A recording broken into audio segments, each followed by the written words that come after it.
In this story, an ambitious and brave knight is destined to die on the battlefield.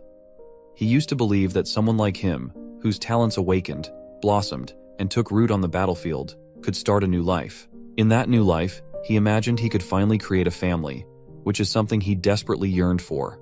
But sadly for him, everything turned out to be just a pipe dream.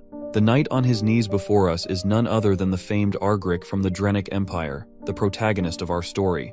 His final opponent is also a great knight, who goes by the name Duke Thermion, one of the 6 Hexaclass knights of the Altheon Empire. Even Argric knows the weight of the challenge before him, especially since he has already felt the crushing pressure of the Black Wave after just a single day on this battlefield.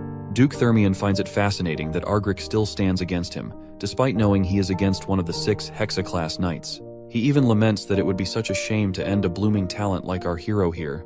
But Argric is far from surrendering. He defiantly swings his sword as he stands back on his feet and makes it abundantly clear that he was born on the battlefield, and this is where he'll die too. The two contestants begin to walk toward each other, and the sheer aura they exude sends the area into chaos. Duke Thermion can't help but point out that, even though Argric is being so brave, there is still a hint of regret lingering in his eyes.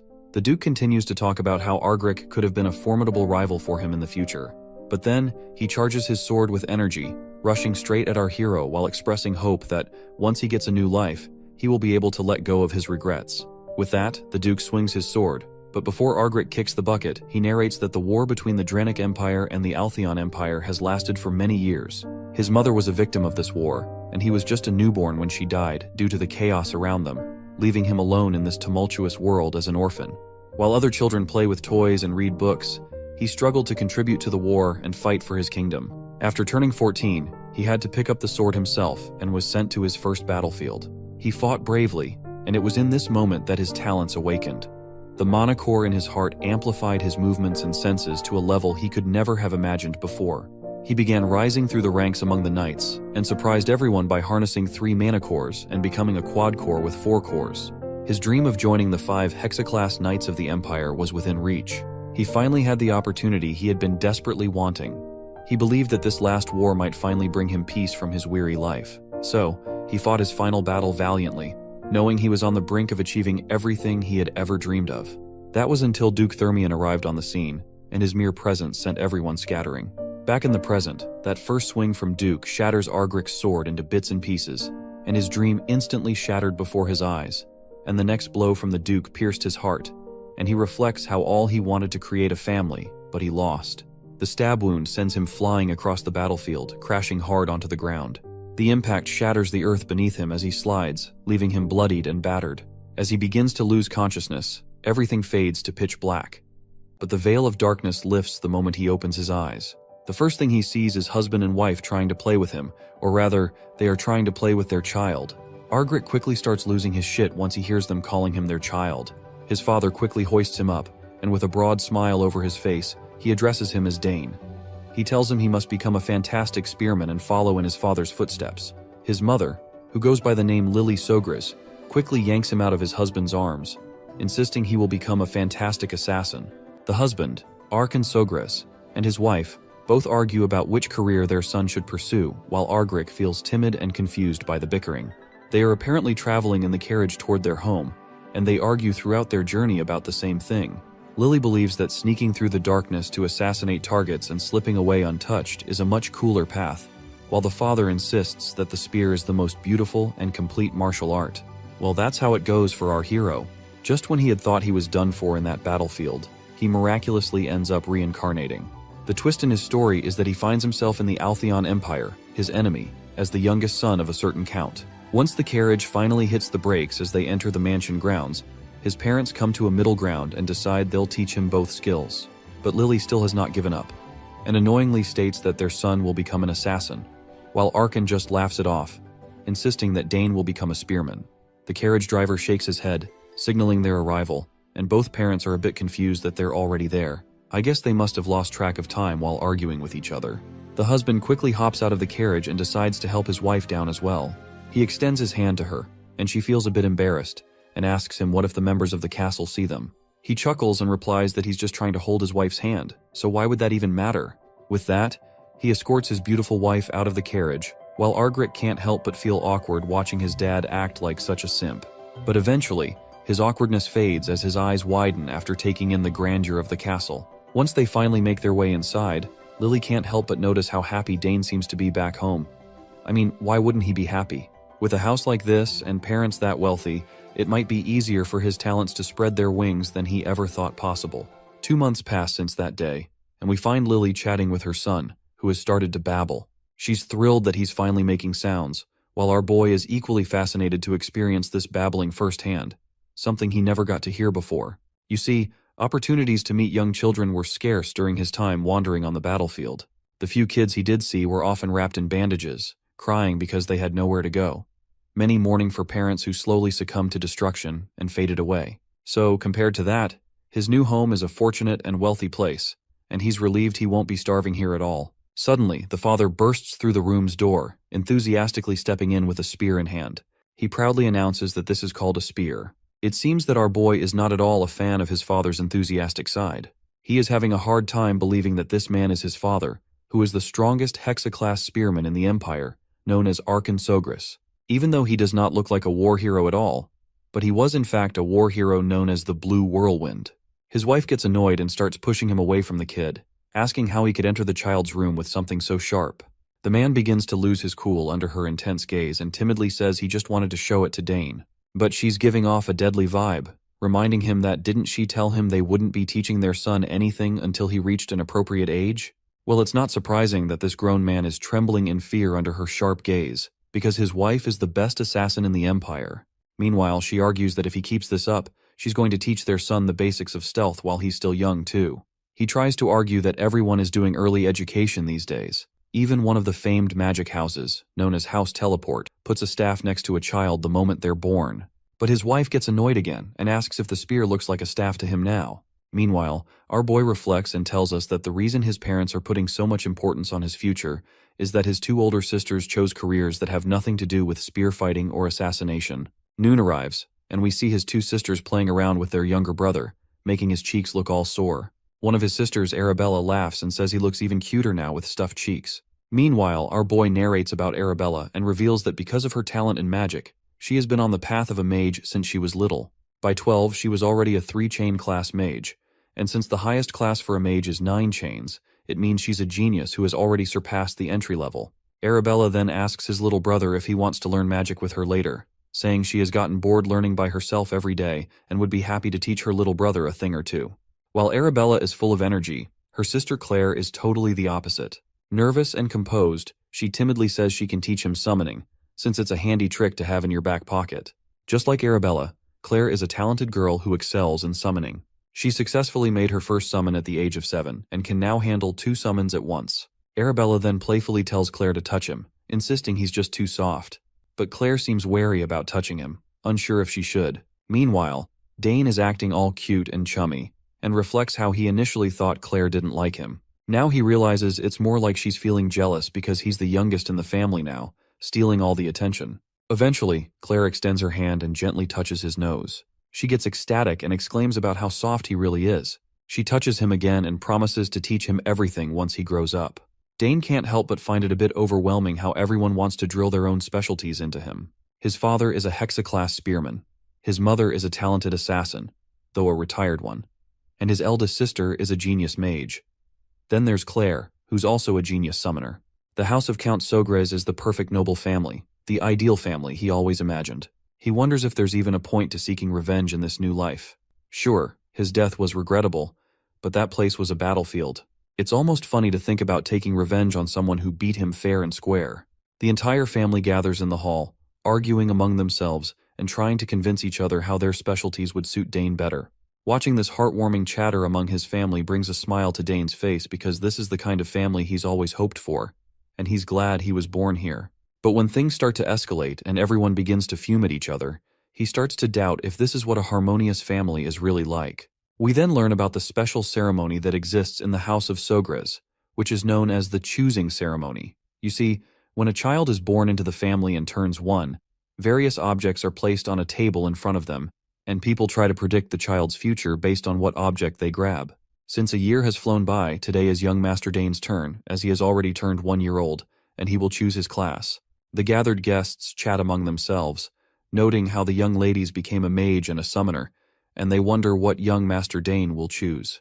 They decide to make their way to the ceremony hall to find out what Dane will choose. Once the guests gather in the grand hall, we see that Dane is sitting near 4 different items, each belonging to a different class. As the crowd gathers around the table where Dane is sitting, his mother tells him he just needs to choose the one he likes. However, Dane doesn't look quite sure about what he should pick. He glances at his father, who is eagerly waiting for him to pick the spear. His father is smirking while thinking that little Dane will probably be drawn to the dragontail spear.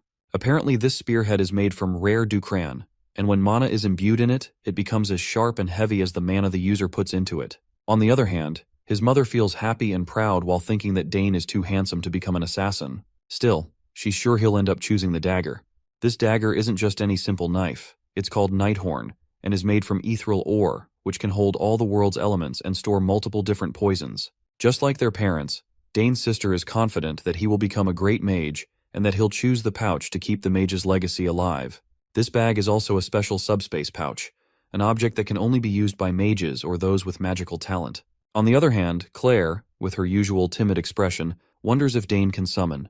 The item before him is actually a summon sign, which is a summoner's tool. Summoners use this sign to receive a code based on their talent, allowing them to call upon their summons. But Dane is feeling quite confused and unsure about what to do, because he can literally hear the thoughts of his family members. Eventually, he lets out a sigh and makes his final decision. He starts crawling toward the items, and the crowd's excitement rises with anticipation. As he picks up speed, his parents and siblings are absolutely overjoyed to see him moving, cheering him on in their own ways. His father tells him to choose something sturdy, while his mother encourages him to pick something short and sharp. As he gets closer, a yellow light begins to shimmer from all the items laid out on the table. Dane has no idea what's happening, and his family is just as clueless. On the other hand, the crowd smiles and gets excited as well as shocked when they realize that all of the 4 items just reacted, which is something unheard of. They can't help but admit that the young master seems like a generational genius after all. Meanwhile, Dane is just as bewildered by the situation. He recalls how he was a talented soldier in the battlefield, but in this life, he feels like he's on a whole other level. Little Arabella curiously asks her father what they should do since this has never happened before. But both their father and mother look just as lost, realizing that this means they need to teach him all 4 elements. Of course, this shocks the other 2 ladies, while Dane just smiles heartily in response. Time passes, and we find ourselves in the training hall, where we can hear weapons clashing. It turns out to be none other than Dane and his father. By the looks of it, our boy has grown a lot since we last saw him, which was only about 30 seconds ago, if I'm not mistaken. Arkin flashes a broad grin at his son for his good results, as Dane has perfectly polished the technique he taught him before. The boy thanks his father, and we learn that Dane has now turned 7. As they share a fun laugh, a man suddenly appears on the scene. Dane looks at him curiously, and we see that the man is presenting a spear. Seems like Arkin was clearly expecting the spear to arrive, and he promptly grabs it and offers it to Dane, telling him that this is his birthday gift. He explains that he was originally going to give it to him during the birthday banquet, but he wanted to give it to him before his mom's gift. Arkin further explains that he has been preparing this spear for 2 years, and that it was specially commissioned from a renowned craftsman in the capital. He then wishes him an early happy 7th birthday, and our boy eagerly drops his old stick and grabs the spear from his father, saying he'll use it because it's just so cool. He's really digging how the black handle and silver spearhead look together, and on top of that, it's surprisingly light. His father asks if he likes it, and he responds that he loves it. In fact, he's so excited that he starts fidgeting with it already. His father then asks if he knows the difference between a sword and a spear. Dane explains that with the spear's length, you can effectively keep opponents at a distance, and because of its small point of contact, it has a high attack efficiency. His father agrees, saying that's true, but warns him that as he gets stronger, it'll actually be harder to use than a sword. He points out the fundamental issue with spears. To attack, you need a minimum distance between you and your opponent, but he tells him not to worry about it too much since every weapon has its pros and cons. He explains that even swords, which are often called the perfect weapon, can be weak in certain situations. The son perks up at this, saying he'll keep that in mind. The father then starts spinning the spear in his hand and invites his son for a spar to show him something. Dane is absolutely boggled out of his mind to see the power radiating from his father. This is the first time he's witnessed the insane power flow of a hexaclass spearman, and the magic energy his dad is emitting is just overwhelming. After charging up, the father quickly thrusts the spear forward, and the space around the tip starts to distort. He explains that the reason for the distortion is that he released his magic power while thrusting the spear. This technique utilizes the trait of the core that focuses magic power in one place. The son mentions that he's heard about this from his sister, and explains that humans can exceed their physical abilities as the number of cores increases, meaning their limits can be pushed. He reflects on how, in his past, he had a quad core, and all this knowledge he has right now is from his previous life.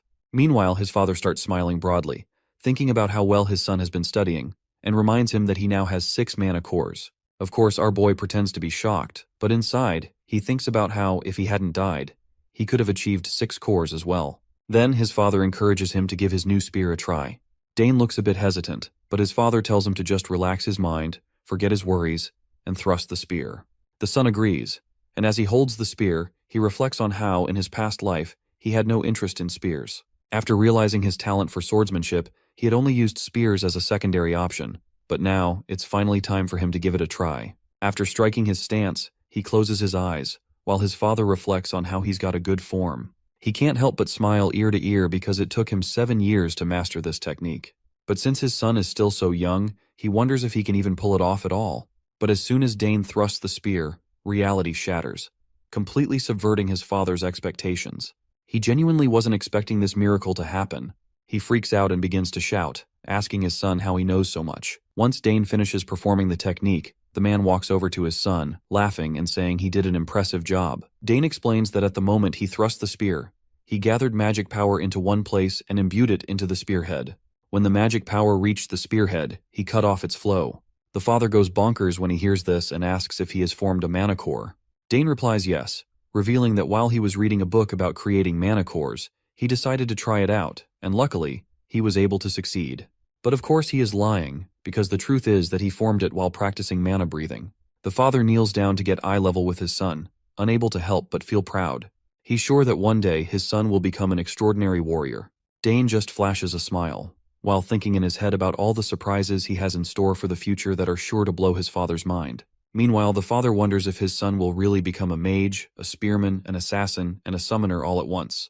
As night falls, it's finally the start of Dane's 7th birthday. Guests are gathering in the castle, and the hall is filled with music and the clamor of laughter. Everyone is having the time of their lives. Duke Bout, the same guy who killed our boy in his past life, is also attending the party. Once he spots Arkan, he calls him over to catch up. Arkan addresses him with the title Duke, but Bout tells him to drop the formality and just talk like they usually do. As we know, Bout is from the greatest house of the Altheon Empire and the head of the Thermion Duchy. Arkan quickly dashes toward his friend and whispers that many people are watching them, so he needs to keep up the act of formality. The Duke tells him to do as he pleases and asks where his son is. That's when Arkan calls out to Dane and tells him to say hello to Duke Thermion. As soon as he hears the mention of Duke Thermion, Dane's mind flashes back into the past where he had the last encounter with this man. Once our boy finally appears before the Duke, he introduces himself as Dane Sugres and bows his head, saying it's an honor to meet him. The Duke laughs, impressed by the kid's manners, and asks his father if Dane is also learning to use a spear, to which Arkan replies that he is. At that moment, a little lady approaches Duke Bout from behind, and when Dane's eyes land on her, he is startled for a moment. The girl greets Count Sogres promptly, bowing her head to show her proper manners. She introduces herself as Layla Thermion, the youngest daughter of the Thermion Duchy. After this acquaintance, the celebration continued onward. The guests enjoyed the music and the beautiful evening. But this could not be said for Arkan Sogres and Bout Thermion, all because Baroness Thermion was still ill. And despite Bout's best efforts to find a cure or method to cure her, nothing worked. Arkan hoped that this was all just a temporary ordeal and his friend's wife would get better soon. But still, Bout warned him that if he suddenly disappeared, it would mean that his wife felt worse, and he used a teleportation scroll to return to the capital. Anyway, today is a party for Dane, who had just disappeared somewhere. To Bout, he seemed quite the witty child, and he wanted to talk to him a little more. Arkan didn't know where his son was either, and noticed that Miss Layla had disappeared with him. Finding them turned out to be quite easy. The two went for a walk together. They probably didn't like this boring party like dozens of others. But what the two were talking about was a mystery to their parents. In private, Layla was very talkative, and to be honest, she didn't like to follow her father to all these noble parties. But this time she was glad she had come. Layla had heard a lot about how handsome Dane was, but now he looked even better in the moonlight, and she liked this place. Dane was glad to hear that she liked it here. Unlike the capital, the Sogres family's territory was a nice and quiet place. That's why Layla envied him. At her house, there's always something going on. Nobles come every day with business and offers to her father. Sometimes even the imperial family shows up. And the most annoying thing is that every time someone comes, she has to dress in formal dress and go out to greet them. That's exactly what she just hates. Instead of all that, she'd like to wear something practical and simple and practice with her sword all day. Dane was surprised that such a small and seemingly harmless girl was practicing with a sword and not magic. He himself loved his quiet territory. It wasn't as lively as the capital, and it gives him a lot of free time to practice with his spear, which he just loves. Layla was surprised at first that he was using a spear, but then she remembered his father's nickname and everything fell into place. She had heard many times from her father how incredible Blue Whirlwind was. And since Dane is practicing so hard with the spear, it means he wants to join the academy too. However, that wasn't why Dane was practicing with the spear. Layla was surprised by this answer. For her to practice hard to join the academy was an obvious choice. She had heard that just getting in was incredibly difficult. Well, Dane didn't really doubt that he would get in, and he was only practicing because he wanted to be even better after he entered the academy. Layla couldn't believe his confidence, so she asked him what he would do if he failed to get in. Well, even in that case, our hero was not going to get upset and give up. Instead, he would just try again. And if even with the second attempt will not work, he will take it as an answer that this is not his way. Layla just couldn't believe such a casual attitude towards the future. So she asked him if he was afraid of upsetting his family and home. And of course, our hero was not concerned. Compared to the trials of his past life, it was nothing. Layla, on the other hand, had only to envy him. Her home considers failure to be unacceptable. Although Dane had lived surrounded by nobles for 7 years, he was still surprised at how petty nobles were for worrying about such stuff. As for Layla, he had no doubt that she would succeed. When she heard the encouraging words, she just lit up and gladly offered Dane to look at her swordsmanship skills. Our hero was a little surprised by such eagerness, but it was impossible to stop her when the opportunity to practice with a sword appeared on the horizon. Layla immediately asked where the training ground was, and Dane had to accompany her, hoping that nothing would happen there. On the training ground, Layla did not hold back and made move after move like an experienced swordsman. To a beginner's eye, her movements might have seemed perfect, but our hero was far from a beginner. Watching her movements, he had to admit that her transition from attack to defense and back flowed very smoothly, and the timings of her attacks were excellent. But there was one point. After a while, her movements stopped hitting the beat and lost their flow. Out of breath after the exercise, a satisfied Layla asked him what he thought of her movements. At first, Dane was not very honest and said that she acted fantastically and that he enjoyed watching her. Layla was quite pleased with this praise, but Dane decided to be honest with her. He noticed that she still had room to improve. For example, after the third form, Layla was taking a half step more than necessary. And then it happened again with subsequent forms. These repeated extra half steps then made the later sword forms feel slightly out of alignment. Such criticism left Layla speechless. It seemed like she was about to cry, and Dane was beginning to think that such criticism was too blatant for her. He even started to apologize for upsetting her, and even said that maybe he was wrong because he had seen the swordsman wielding the sword a long time ago. But he was worried for nothing. Layla quickly gained control of herself and gripped the sword tighter. Now she realized her mistake. Now she started repeating the training moves again, and this time they were perfect. Dane's advice was exactly the puzzle she was missing for perfection. Her joy and gratitude was unbounded. She even hugged Dane. Our hero tried to resist, but it didn't work so well. Layla was simply fascinated by how much he knew about swordsmanship.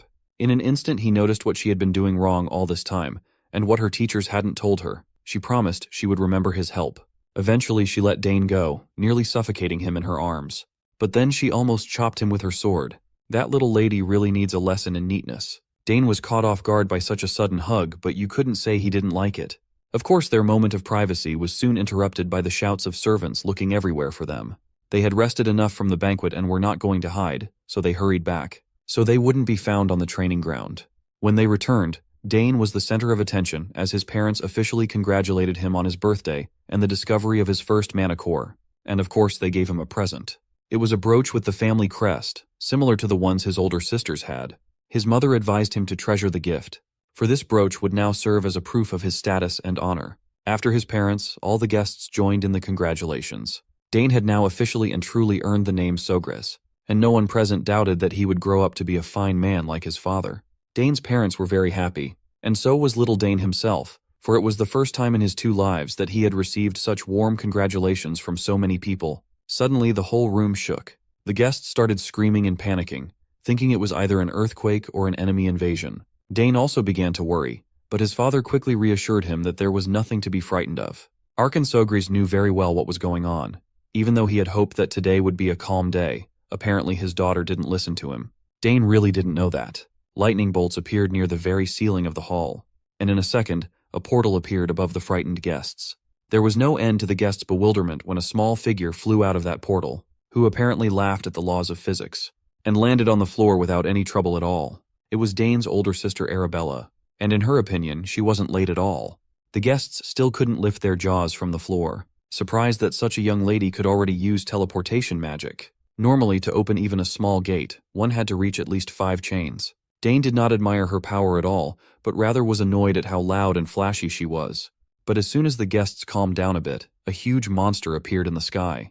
A large wyvern with a rider. It seems that this time Lady Claire frightened the guests. She was in a bad mood though. She was only one step too late to get ahead of her sister. As she entered, the guests around her started talking about how they had heard she was a brilliant summoner, but no one expected her to control a wyvern at only age of 16. Finally, they were home again, and together they stood before their parents and brother to wish a happy birthday to their little favorite brother Dane. After both of their flashy entrances, Dane's sisters hurriedly shoved their respective gifts at him as they wished their little brother a happy birthday. He thanked Arabella and Claire for coming all the way back home, even though they were busy with their studies. The girls were just excited to see their little bro open the gifts. Duke Arkan nearly shed a tear at the preferential treatment his son was getting. His daughters only got him a letter for his birthday after all. Dane opened the box Arabella handed him, and inside was a ring transformed into a convenient dimensional pouch. She designed the artifact herself. The subspace magic used in its crafting belonged to the highest chain. Arabella's esteemed professor applied it to the ring. It is common knowledge just how difficult it is to imbue subspace magic into any item. Arabella took the ring and adoringly took her brother's hand to put it on. She must have spent a lot of time designing an artifact capable of withstanding a whole subspace. She also applied Dane's genetic code to the ring, so no one else would be able to use it except her little bro. It's a one-of-a-kind item. Mommy Lily examined the ring and saw a small wave of mana running around the artifact, which meant it was made using the highest grade of magic stones. Arabella explained that all Dane had to do was imbue a bit of mana into the ring, and the subspace would be established. It's much more convenient than normal dimensional pouches. That fact alone made this an invaluable artifact. As far as Dane could remember, these types of tools were something only used by the wealthy on the battlefield. Only noble-born commanders and high-ranking magicians wielded such convenient power. The ring would also grow as he got older, adapting to his body. Dane tried to imbue his mana into the artifact, and a green portal opened in front of everyone. Duke Arkan was stunned to see his son do it so effortlessly. Claire, Duke Bout-Thermion, and Layla were flabbergasted at the radiant display of magic.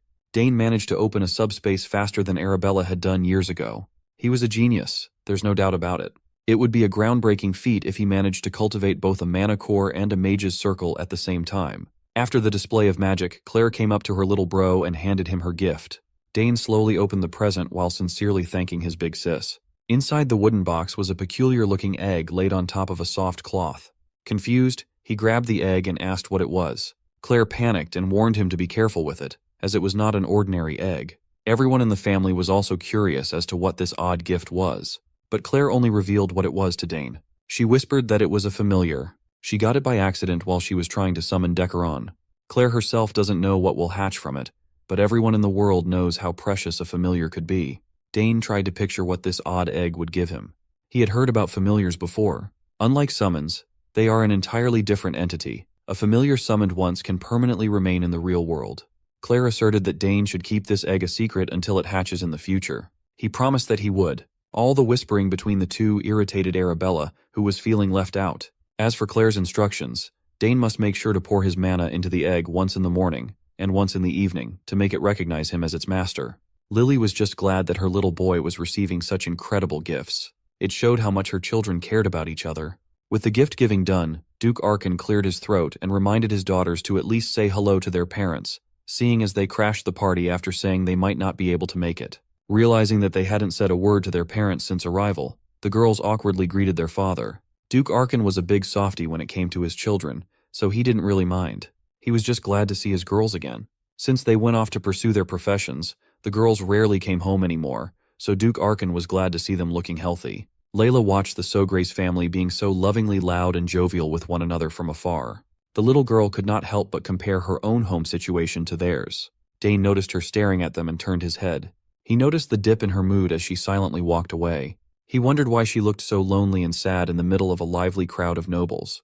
The banquet wrapped up, and the next day came. Duke Bout-Thermion stayed the night and was now walking through Sogre's territory. He could not help but think about how incredibly talented Arabella Sogres was. As expected of the best mage at the academy, her talent in the magical arts was unparalleled.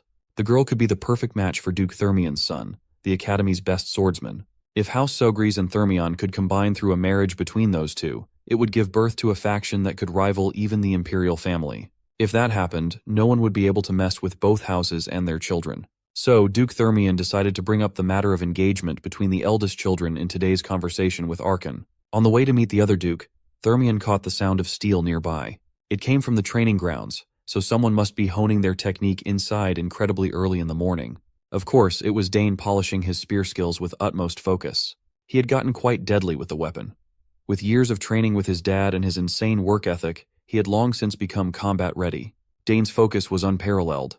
He moved with the fluidity and sharpness of a veteran warrior, flying all over the battlefield while delivering multiple killing blows. He pushed his speed even harder and kicked the intensity to a higher gear. Finally, his arms blurred as he delivered countless spear stabs in a short amount of time. Curiosity got the best of Duke Thermion, and he ended up spying on the boys' training from afar. He was pleasantly surprised by the youngest son of House Sogris going sicko mode in training. With his experienced eyes, he could discern how incredibly polished Dane's technique was. His movements and concentration did not feel like those of a 7-year-old at all. Even his simple stabs were refined to a terrifying degree. Everything was executed to such a high degree that spearmen who have been on the battlefield for years could still learn from it.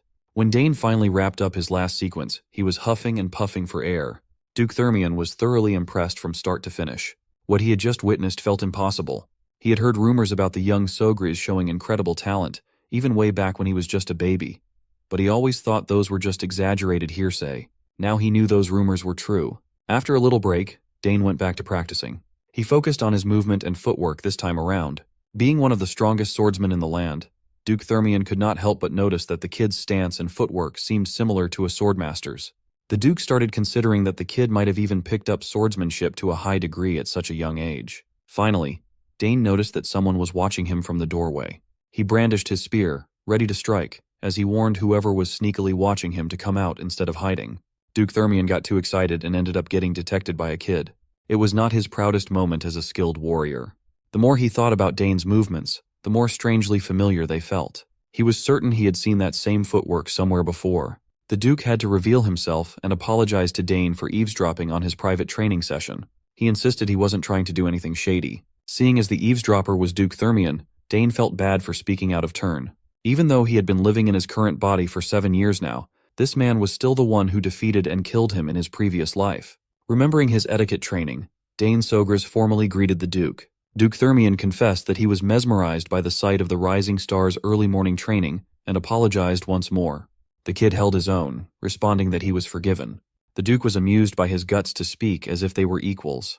Now that he had a closer look at Dane, he noticed that the boy's body wasn't even showing signs of fatigue or trembling despite such intense training. When he was his age, he hadn't even made a manicore. The Duke pointed out Dane's excellent stabbing attack, observing that the boy had inherited Archon's talent with the spear. The spear itself was also crafted really well. Dane formally thanked the Duke for recognizing his technique, and the old man smirked. Not only was this kid a lethal soldier, but he also knew what to say at any given moment. In comparison, his own son did not have such excellent skills and manners when he was 7. This little detour made Duke Thermion consider arranging a marriage between Layla and Dane as well. So he slyly interjected that his daughter had also been training her swordsmanship. He suggested that since they were of similar age, they should look out for each other once they entered the academy in the future. Dane continued responding politely. The Duke liked the young man's forthrightness. Finally, Duke Thermion excused himself so as not to bother Dane's training any more than he already had. But before leaving the training hall, he still had one more curious question he wanted answered. He wanted to know if the kid had ever trained in swordsmanship too. Dane made a mistake in front of the Duke. His old habits must have come out without realizing it. Given Duke Thermion's discerning eyes, it's not surprising that he recognized the minuscule habits in one look. Dane answered that he had just read some textbooks on basic swordsmanship, but had never formally trained in it. The Duke still found it strange that he sensed something akin to raw battlefield sense in the kid. But common sense dictates that an inexperienced child couldn't have that killer instinct. At last, the Duke finally got off his back and bade farewell, and Dane sent him off. Duke Thermion also extended an invitation for him to visit if he happened to come to the capital in the future. The swordsman had become personally interested in Dane's talents. Dane wondered if the man still remembered him. Just thinking about defeating someone who ended his life before was already getting his blood pumping. If he laid a solid foundation and prepared step by step, He was certain he could surpass the Duke. It's one of his goals to defeat the mighty Bout Thermian in this life. Continuing with his training, Dane lost track of time, and Hernan, the attendant, had to fetch him. He was always watching the kid from the shadows, always ready to attend to his needs. With Hernan's faint presence, Dane reckoned that this guy could be talented enough to learn assassination and stealth skills. Today, everyone had been very busy preparing for the second banquet. Some of the nobles had already begun to arrive. In their location, gathering more than 30 noble families to arrive on the exact date was difficult. As for Dane's sisters, they had already opened a teleporter gate and went back to the academy together. It couldn't be helped as they had midterm exams soon. For now, it was about time for Dane to clean up and dress up too. He made a mental note to take a closer look at the gifts his sisters gave him last night. After his intense training, Dane was tended to and dressed up. He entered the family hall with his mom and dad and mingled with various nobles. Dane had to put his etiquette training into practice the whole night as he schmoozed with high society. He was paraded around as the birthday boy. Everyone's attention was fixed on him. Finally, he managed to get out of the banquet hall and breathe. The life of a noble was a tiring one. His schedule was more packed than usual as the birthday boy, but at least he could always find solace resting in their beautiful garden. Mr. Gardner had worked hard to cultivate this special place beautifully, the kind of beauty that gives peace. Dane looked at the flowers in full bloom, exploding with their unique colors as butterflies danced around. He remembered his oldest sister lecturing him about how flowers contain the most mana in nature. Since he had a little bit of time to kill, he might as well try and analyze the mana in these flowers. Dane closed his eyes and concentrated on the natural flow of magic in the air. Without opening his eyes, he began grasping the concept his sister explained to him. He started sensing the mana in the flowers. He had been training in multiple fields all at once but had not seen any noticeable development in mage magic and summoning magic. He was having a hard time picking and choosing what fields to devote his time to. Having too many talents could be troublesome at times like this. Bro was literally suffering from success. After spending a few minutes immersed in the natural mana in the garden, he finally saw the mana in the flowers. He could not believe that such a small thing could contain such a massive, rushing mana flow. If one can feel the flow of nature and somehow make it their own, the principle could settle into the body to form a magic circle. That's precisely what is happening now. It helped a lot that his body's mana affinity had always been tremendous. He could clearly see something others could only faintly feel with their sixth sense. Just one trip to the garden had improved his perception of mana by a ton. What he could only faintly see before had become clearer. He was so close to grasping the inner workings of magic when he felt something shatter. Meanwhile, two noble kids had also found their way into the garden, bored by the chit-chat of the grown-ups in the banquet hall. They were siblings. The older redhead was just bitter that no one was paying attention to him as everyone was talking about the genius Sogris kid. He aggressively walked on top of the bed of flowers, destroying them in the process. The red-headed siblings had lost their way into the massive garden and happened to see Dane standing around in a daze. They eyed his clothes and mistakenly assessed that Dane must be a servant and yelled at him. He did not take too kindly to this disrespectful brat. The bastard dared to order him to lead him and his brother to the exit. Dane saw what they were doing to the flowers and yelled at them to stop stomping on the plants. Red Bastard had the nerve to feel offended for being yelled at. Dane asked why they were ruining the flower bed instead of using the garden paths. Red Bastard saw that he was small and continued acting obnoxiously. Then came the flaunting of their family name as all noble brats do. Dane didn't care though. To him they just looked like a pair of brutes ruining his garden's flower bed. Red Bastard did not like being called a brute, but he acted like one and grabbed Dane by the collar. He and his brother were the sons of Count Tyron, a guest of the castle. Hearing the name of Count Tyron reminded Dane of a memory from his previous life. That guy was the noble he captured after a shameful defeat on the battlefield. He remembered Count Tyron as an irritating noble, one of those horrible bastards. Based on the behavior of the brute in front of him right now, the phrase, like father, like son, seemed perfect. Red Bastard continued flexing his family name, boasting that they were famous in the capital. He even bragged that his house could make Dane disappear without a trace, so he had better watch his mouth. Dane knew plenty of dumbasses like this kid from before. He knew that words wouldn't get through Red Bastard's thick skull filled with air. The boy raised his fist, swinging at Dane while still thinking he was just roughing up a mere servant. Dane wasn't going to let that happen though. He responded by bashing his head against Red Bastard's nose as hard as he could. It was a critical hit that nearly crushed the Red Bastard's snorter. The little brother worriedly called his big bro. He checked on Red Bastard, who slumped on the ground after being hit hard. Wiping his nose, he saw blood and started freaking out as though he had never bled before. When he saw the red in his hand, Red Bastard's blood boiled, and he threatened to kill Dane. Finding the threat amusing, our boy stood on business and dared the brat to go ahead and try. Red Bastard wanted to pay back blood with blood. His little brother had some sense in him and wanted to stop his big bro, but Red Bastard was way too arrogant to be stopped. The brute launched a punch forward, and Dane nonchalantly dodged by, jumping back. It was a mismatch through and through. Dane was way too slippery for an amateur. While he let the Red Bastard tire out, he observed that the brat's footwork was too sloppy, as if he had never held a weapon in his life. Dane considered that the bastard might be a mage or a summoner. The barrage of punches continued, none of them even coming close to hitting a single strand of Dane's hair. Red Bastard's nose continued to bleed as his patience ran thin. Dane continued playing with his enemy using his superior footwork, and an idea came to his mind. Maybe he could harness the flow of magic he saw on the flower earlier and incorporate his will into it. If he succeeded, he should be able to compress that force into a physical form. He might as well use this opportunity to test it out in combat. The bastard's little brother watched on the sidelines with his mouth wide open. Dane planted his feet on the ground and started accumulating magic in his hands. He visualized a ball of raw mana and sent it hurtling toward the brat's stomach. The force was powerful enough to send Red Bastard painfully crashing onto the grass, making a mess of the concrete on the way. He screamed in agony, his body and ego bruised. Lil Bro checked on his loser Big Bro lying on the bed of flowers. Dane was more concerned about the flower bed he had just ruined than the bastard's well-being. But the Red Bastard was tenacious. He still had enough gas in the tank to stand back up. Seeing as Dane could use magic, Red Bastard demanded to know who Dane was. Lil Bro continued trying to discourage his Big Bro to no avail. His pride was too wounded to care about any fallout or trouble. Red Bastard beckoned the mana inside his body and started opening some sort of insidious portal. Dane was surprised to see the familiar sight. This type of magic belonged to summoners.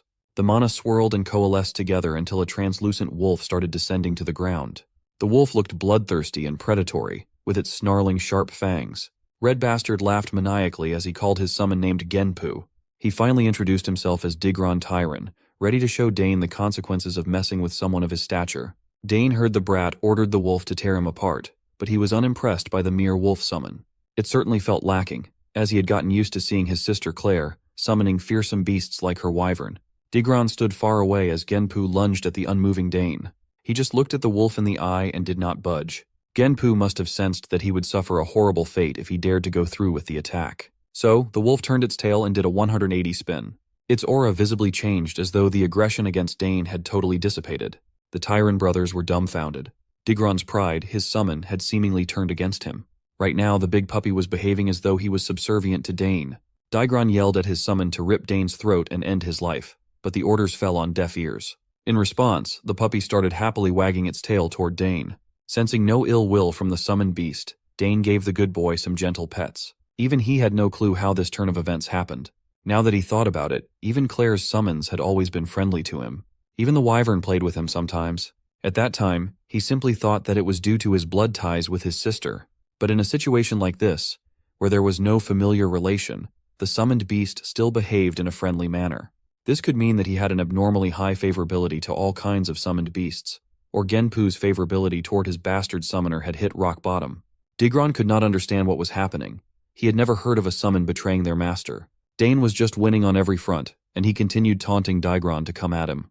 Lil Bro was practically begging his big bro to stop embarrassing himself and accept the L to no avail.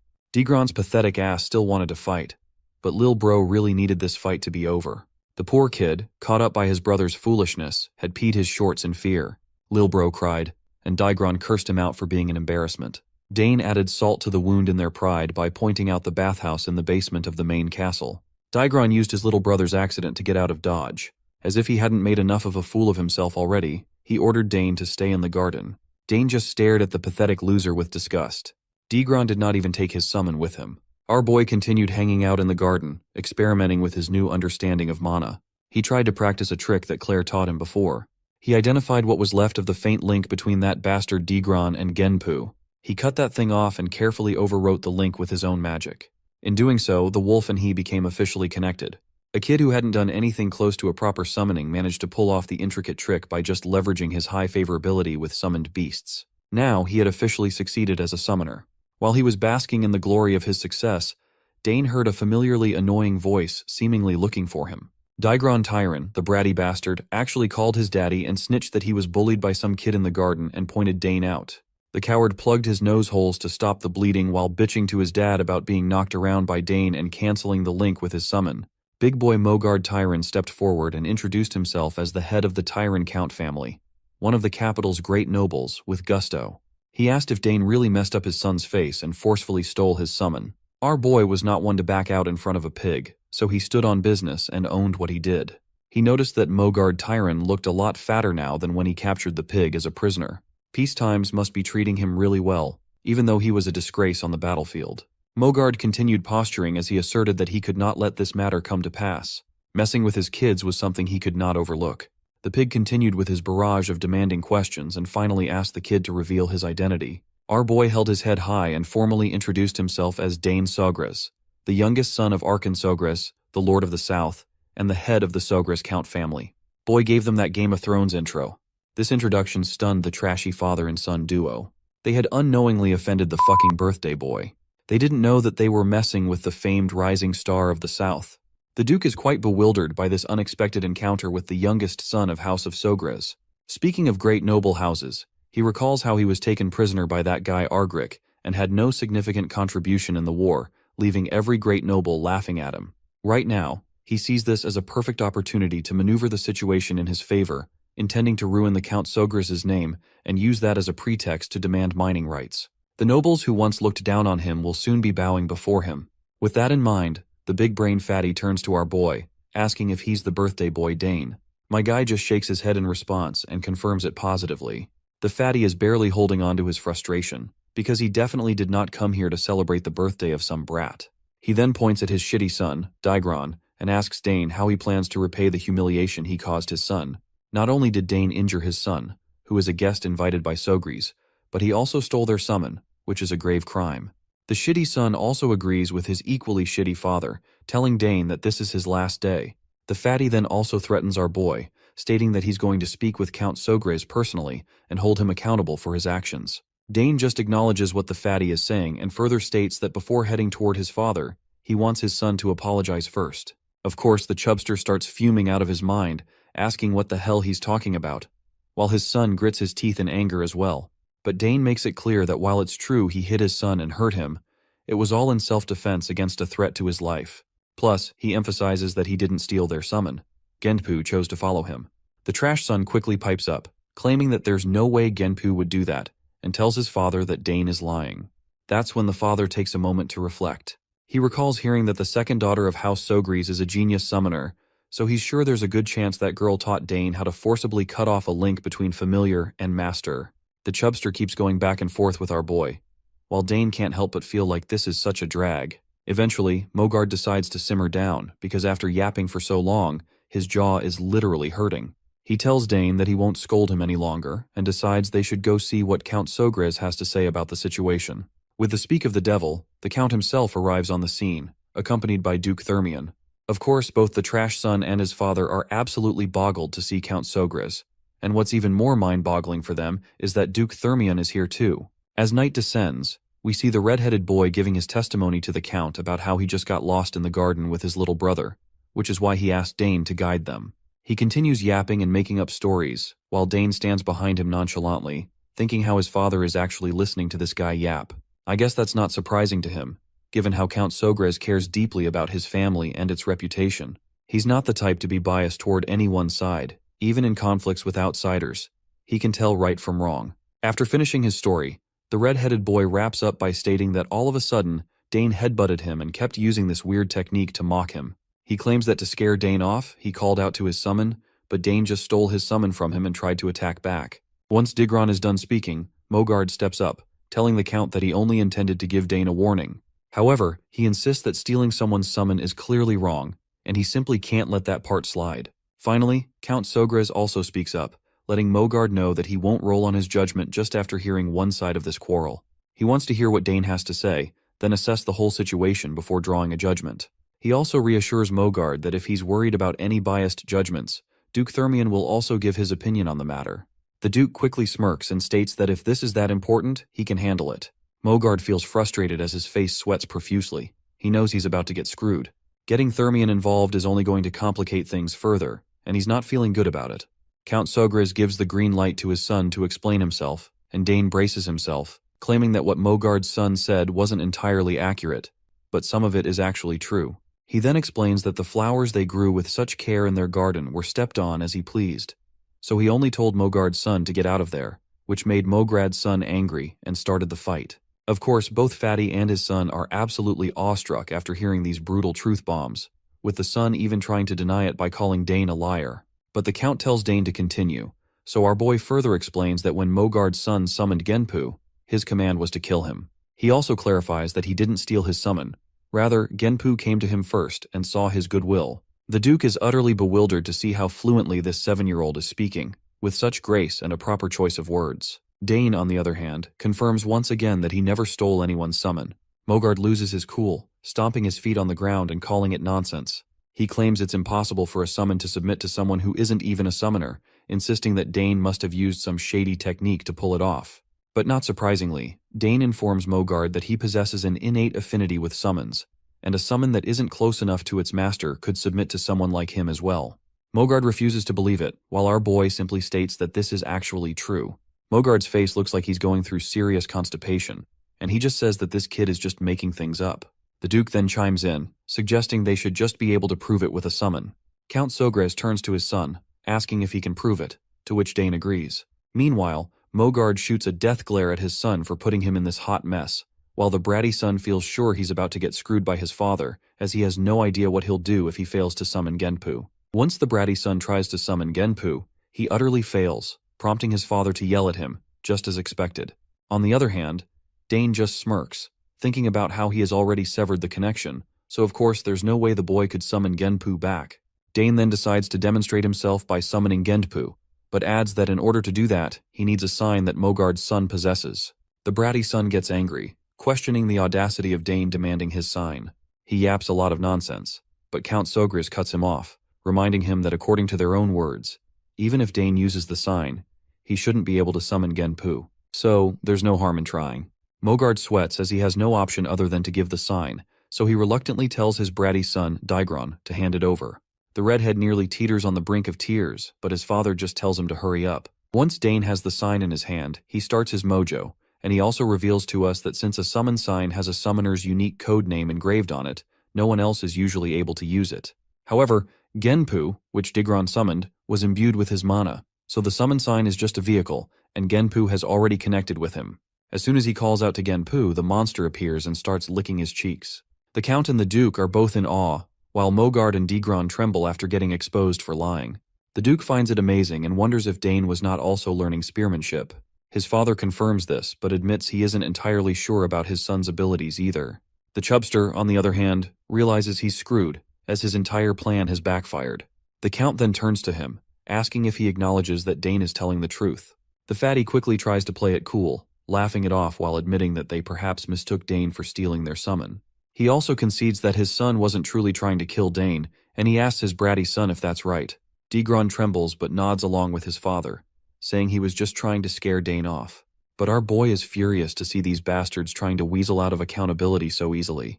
Before the two seniors can roll their final verdict on the matter, a lady strolls into the scene, startling everyone present, especially Dane, who is wide-eyed to see Layla. As soon as she saunters into the scene, she claims that what Digron is saying is not true. Her father quickly asks what brings her here, and she responds that she happened to hear his voice while taking a walk. Before continuing the conversation, she promptly greets the fatty and Count Sogres. The fatty stutters in surprise as he tries to reciprocate with her gesture, clearly taken aback by the unexpected encounter with the Duke's daughter. Count Sogres then quickly gets to the point and asks her about her claim that Digron was lying. She confidently confirms this, saying she indeed overheard their conversation earlier during her stroll. Digron starts to lose his cool at the thought of her having heard everything, because that is definitely not good news for him. She then goes on to explain all the juicy details, and my guy can't help but smirk at this unexpected twist that somehow turned in his favor. A while later, the fatty tells his trashy son to hurry up and apologize to Count Sogres. The son quickly mumbles, saying he was wrong, but the Count tells him to apologize to Dane instead, not him. The Chubster quickly shoves his son towards Dane, telling him to apologize quickly. The bratty son looks uncomfortable and hesitates before stuttering out a weak, half-hearted sorry. Dane, however, is far from satisfied. He can tell the apology is insincere, just some obligatory gesture because his lie got caught after a third-party witness stepped in. Dane doesn't really want to accept this lame apology, but thinking back to his past experiences, he decides to be the bigger person. Instead of being stubborn, he decides shows some generosity. With that in mind, Dane accepts the bratty son's apology, and the kid lights up with happiness, eagerly thanking our boy for letting him slide. Meanwhile, the fatty father also lets out a sigh of relief, realizing how close he was to losing everything. On the other hand, the Duke, who might just be Dane's future father-in-law, can't help but to think how he already knew Dane was a special kid. After all, he could have easily been stubborn about the whole thing, considering the opposing party was clearly in the wrong from the start. Finally, the Count makes it clear that since Dane accepted the apology, there won't be any further arguing about the incident. However, he emphasizes that he had no intention of letting this slide, especially since Daigron attacked Dane in order to kill him. The fatty father starts sweating bullets after seeing the Count so fired up about the situation. As he tries to speak up, the Count tells him to shut his yap and orders him to take his family and leave the castle immediately. The news shakes the fatty's world to its core. If he's thrown out now, his reputation will be shattered, and he's desperate to remain in the castle no matter what it takes. He desperately grabs the Count's hand and starts begging for forgiveness, claiming he'll do anything Sogris asks of him, but he just wants him to forgive him this one time. But the Count quickly yanks his hand away, making it clear he has no need for the fatty. He tells him that soldiers will be arriving shortly to officially escort him out. With that, he starts storming out of the scene with his son, leaving the fatty behind, who is desperately begging for forgiveness. Sogris also tells Duke Thermion it's time to go, and Duke promptly calls for his little girl as they start walking away. As they stroll off, Dane turns his head back to look at them, feeling satisfied that they're getting what they deserve. After all, they started this whole mess, so it's only fair they reap what they sow. Anyway, he learned something important today, which is that his father can be quite scary when he's in angry mode. Duke Thermion then asks him if it's true that he defeated that bratty son of Mogard with a mana bullet, and Dane quickly confirms it. The Duke then can't help but point out how talented Dane is, not just in spear fighting but also in summoning and magic. It's truly outstanding, and he's sure that history has never seen such talent before. The proud father flashes a grin, saying he's also proud to have such an exceptional son. Meanwhile, Dane is just soaking up all the praise while Layla is freaking out, struggling to believe what she's hearing. Duke Thermion then points out that while talent is one thing, Dane is also incredibly calm. Most kids tend to get agitated during fights, and they stubbornly insist that they are in the right, but Dane doesn't do that. The Duke has no doubt that this boy will grow up to be a fine man. The father quickly gives Dane a gentle pat on the head, saying it's too early to tell for sure. They'll have to wait until he's all grown up to see how things turn out. He also points out that it's all thanks to Layla that the incident was resolved peacefully. Without her testimony, things could have turned really ugly. Once Duke Thermion hears this, he's quite surprised that Sogris have such a positive view of Layla. He does not let this opportunity go to waste and tries to downplay her role in the incident, suggesting that if the Count acknowledges her so much, maybe they should start discussing their marriage. Of course, Sogris is startled to hear this, and he can see how eager the Duke is to marry his daughter. To dodge the bullet, he quickly shifts the conversation, noting that the sun is already setting and it's almost time for the banquet. With that, he bolts out of the scene, telling them that he will meet them in the hall. Thermion then also tells his daughter to take her time heading back with Dane. He quickly starts running after the Count, mentioning he wants to have a little chat with him, leaving the two kids behind. As they walk, Layla turns to our boy and asks why the summoned ignored its summoner and obeyed him instead. She claims she's seen famous summoners duel many times in the capital but has never witnessed anything like this. Dane shrugs and admits he's not sure either. It just kind of happened. Of course, Layla pouts annoyingly to see that Dane is intentionally hiding the truth, even though she's the one who helped him get out of that mess. But my guy remains nonchalant and reminds her that he also helped her, bringing up the time when he assisted her with her swordsmanship. Layla thinks back to that moment and reluctantly agrees that he's right. Finally, Dane decides that since they've helped each other once, they can do it again. He tells her she's free to ask him anything. Right away, the girl perks up in excitement as she exclaims that she wants to learn it right now. Dane is startled by her impatience and wonders what could be so urgent to learn. He asks her what she wants to learn, and she quickly tells him to teach her how to use a mana bullet. Dane asks her why she's so eager to learn the mana bullet, and Layla quickly responds that she wants to grow stronger and faster. She hopes to form at least 2 mana cores before entering the academy. Dane wonders why she's in such a rush since she's still so young. He gets the answer for his confusion as soon as she reveals that she wants to grow up quickly to make her mother happy. Her mother loves her a lot, and Layla is certain that becoming stronger would make her proud. Hearing her mention her mother, Dane recalls hearing adults talk about Countess Thermion being bedridden. With that in mind, I guess he has no choice but to help her. Layla bursts into a happy little dance and declares she's ready to start training tomorrow, though she would not mind starting training from tonight as well, especially since she is not sure how long she is going to stay here in the mansion. Dane just shakes his head and tells her she can start whenever she wants. He assures her that once she understands the flow of magic, learning the mana bullet won't be too difficult. Layla then eagerly asks what he'll want in return for teaching her. Dane falls silent, which makes it pretty clear that the request he has in his mind won't be as easy as just showing someone how to use magic bullets. The scene then transitions back to the banquet hall, where guests are whispering and murmuring among themselves about that fat father Tyron. They've heard that Count Tyron got kicked out of the castle, and they're all wondering what he did to deserve that. Some guests mention that Tyron's eldest son caused some kind of incident by picking a fight with the young Master Dane and ended up getting taught a lesson. They chuckle among themselves, amused at the thought of the fat cat coming here only to be humiliated and embarrassed. Word has also spread that young Master Dane is an outstanding summoner. One guest wonders if that means the Sogra's house will now be a prestigious summoner house. However, another chimes in, saying that's not all. Young Master Dane can also use magic, which is something they're having a hard time believing. We then see this big mustachioed man introducing himself to Dane as Baron Opent. He asks our boy if he happens to know anything about the Opent territory in the east. Dane humbly bows his head in respect and replies that he's heard the territory is famously known for its grilled trout and sapphires. The man laughs heartily while admitting that Dane is absolutely right. He goes on to say that the Opent house's trout and sapphires are the best on the continent. He then shoves his daughter forward, saying he almost forgot to introduce her. The girl steps forward and introduces herself as Sylvia Opent and politely greets him. Dane is startled to see her and nervously reciprocates with her gestures and gives his own name. I have no clue why he is so nervous around her, but it looks like we are about to soon find out. She dashes toward him with a mischievous look on her face and whispers that she's heard he's the one inheriting House Sogre's in the future. Dane fumbles out an unsure response, and Sylvia enthusiastically tells him to stop feigning ignorance. She claims that she has heard he's talented in many ways, and bluntly tells him that she will be under his care from now on, especially since there's a possibility they might become family in the future. And there it is. Dane's nervousness around her makes total sense now. This girl is just too direct, and she didn't even hesitate for a second. Right at that moment, Layla joins the scene while Sylvia is still in the middle of shaking hands with Dane. Not surprisingly, Sylvia gets startled to see a potential rival, while Layla is practically throwing daggers towards our boy with her sharp eyes and demanding to know who this lady is. Sylvia recognizes Layla right away and greets her warmly, introducing herself as the eldest daughter of Baron Opent.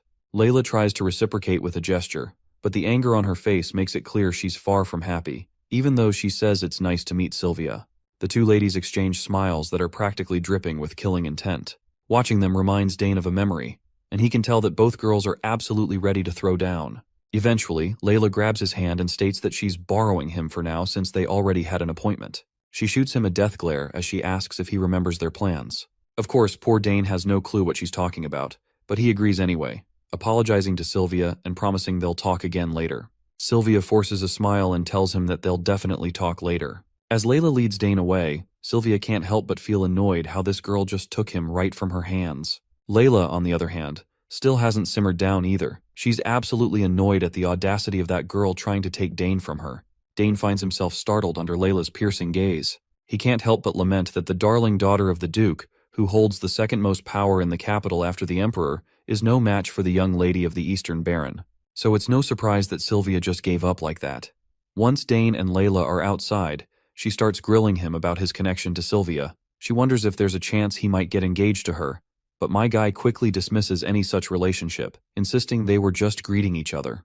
Layla lights up at the thought, and even Dane can see her mood shift instantly. After walking for a short while, they finally arrive at the secret spot only Dane knows about.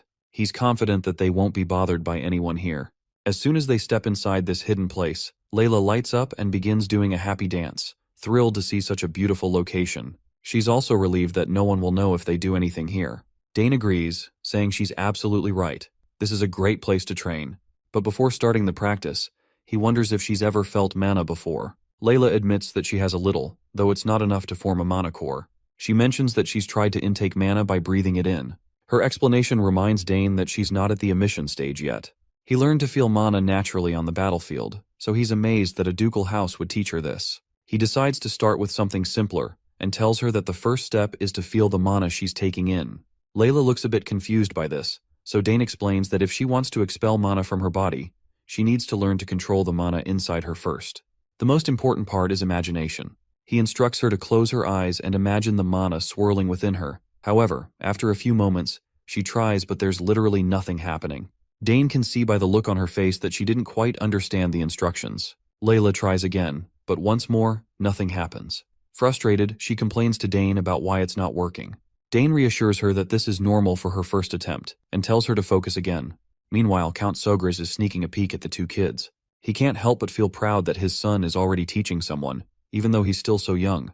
It truly makes him believe that Dane has grown. Just then, Duke Thermion sneaks up on Sogris and asks him what in the world he's doing there. Sogris' heart nearly skips a beat at the sudden question, but the Duke quickly tells him there's no need to be startled, and asks if he's watching two lovebirds enjoying some alone time together. Count Sogris raises an eyebrow and asks what he means by lovebirds, and besides, how did he even get here? The Duke chuckles at the thought that Count was actually trying to hide in here. He then reminds Sogris how he did a pretty sloppy job of sneaking around, especially since his wife is the Empire's legendary assassin. Poor Sogris has no clue what to say after being caught red-handed sneaking around, while the Duke playfully berates him, reminding him that if the castle's owner goes around peeping on others' affairs, people will speak ill of him. Naturally, the doting father gets annoyed and defensively says that he was just following his son. The Duke chuckled upon hearing this, and couldn't help but point out that he was also just following his daughter. Turns out both of these fathers are hopeless. They stand there, side by side, acting like a couple of teenagers trying to ogle at their kids' interactions as if they were peeping at ladies outside a school gate. Meanwhile, back with the kids, Dane opens up his dimensional pouch, and the girl is quite fascinated to see that he already owns something like this. When Dane mentions that his eldest sister made it for him and gave it as a present recently, Layla starts to feel jealous. Unlike him, her older brothers stopped paying attention to her once they entered the academy. He then pulls out a mirror from the dimensional pouch, and the girl casually asks what they're going to do with it. He explains that he brought it just in case it could help. It's easier to picture something in her mind while looking at a mirror instead of relying on imagination alone. He tells the curious girl to stand in front of the mirror so she can get a full view of herself. The girl quickly positions herself in front of the mirror and starts doing the magic limbo again. This time, Dane can tell she's being quite serious about it. She takes a deep breath while both doting fathers quietly squat down on the ground, as if they're taking Indian-style dump. Duke can't help but point out that Lilia seems to be taking a liking to Dane. Sogris asks if it's really that way, and Duke explains that it is, because it's unusual for Lilia to get along with someone so easily. Sogris asks if that's really the case since she seems like a bright child. Duke Thermion remains quiet for a moment before speaking up, saying she's only bright on the outside, and he can't say the same for what's inside. He explains that after her brothers left for the academy, her mother became bedridden, so they haven't been able to be together like before. This situation has made it difficult for her to open up to others, and that's what's been happening. The Count points out that if he knows everything already, then why is he always acting so cold toward his daughter? Thermion is genuinely moved that the Count noticed something like this and admits he's doing it on purpose.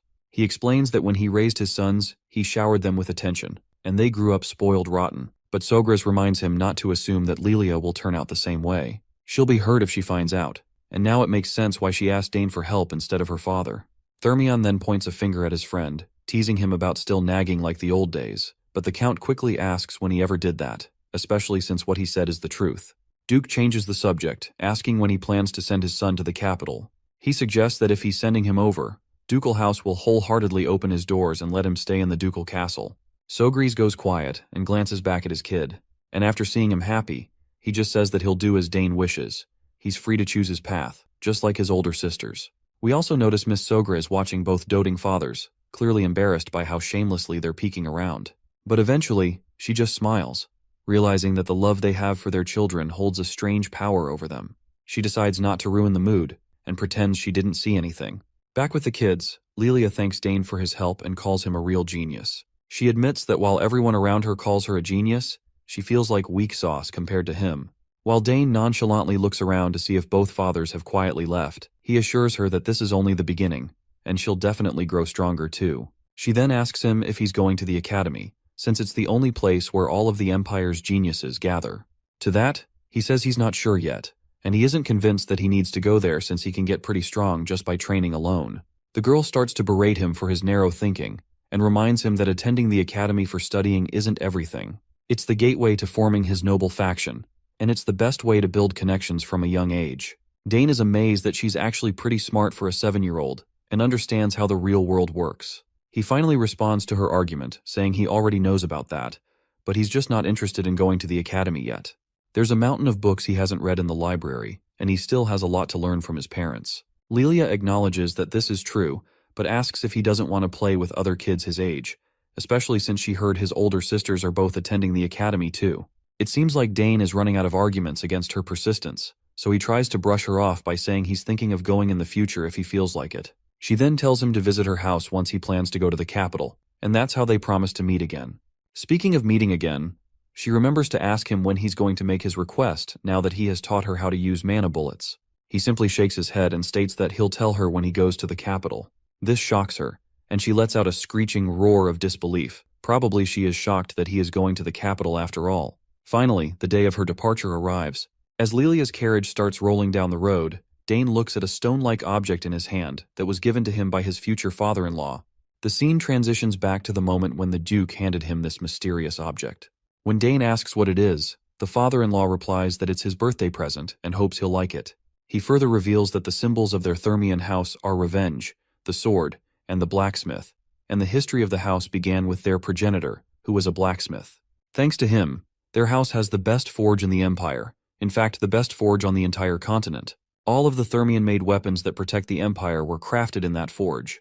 Of course, our boy already knows all this because, according to his past knowledge, all the ores in the world can be found at that forge, and all sorts of mystical weapons and artifacts are created in the greatest forge on the continent.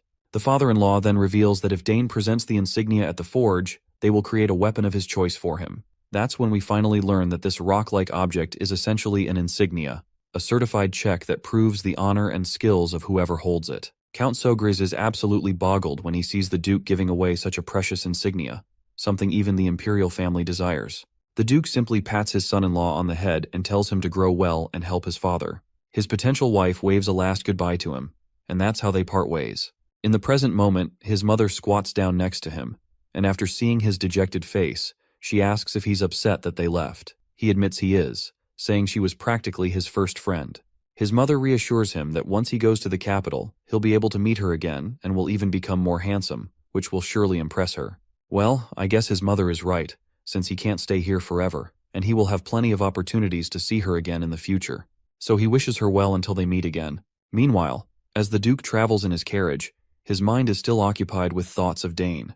He finds it strange that every time he looks at him, he is reminded of that warrior, Argyric, who showed the ability of a triple-class warrior at a young age. He's sure that if Argyric were still alive, he could have become one of the Hexa-class knights of the Drenic Empire. That's why he hopes to see Dane again when he has grown stronger. A few days later, we see our boy sitting alone before the egg. He's been feeding it mana every morning and evening and is now wondering if it's too early for it to hatch. This egg holds a mysterious familiar, and even if someone isn't a summoner, they can instill the egg with their mana and imprint themselves as the master before it hatches, allowing them to control a summon that usually only sticks around temporarily. He knows that the quality of his mana needs to match his familiar, and there are probably many tricky conditions that haven't been fulfilled yet. He's heard that some eggs never hatch because their conditions are never met, so he hopes that's not the case here. Even though he changes the flow and strength of his mana, there's still no reaction. After putting in a lot of effort once again, he puts the egg back, thinking that he's just being greedy by hoping he would succeed in one go. Suddenly the butler comes out at the gate, asking Dane if he's ready. At that very moment, the egg begins to react and starts making noises. Dane quickly rushes toward the egg, certain he just heard something. The butler also bursts into the room, asking about the noise. Dane tells him to wait a moment while he checks the egg first. However, once again, he finds himself disappointed, realizing he was just excited for nothing, because he can't feel anything different.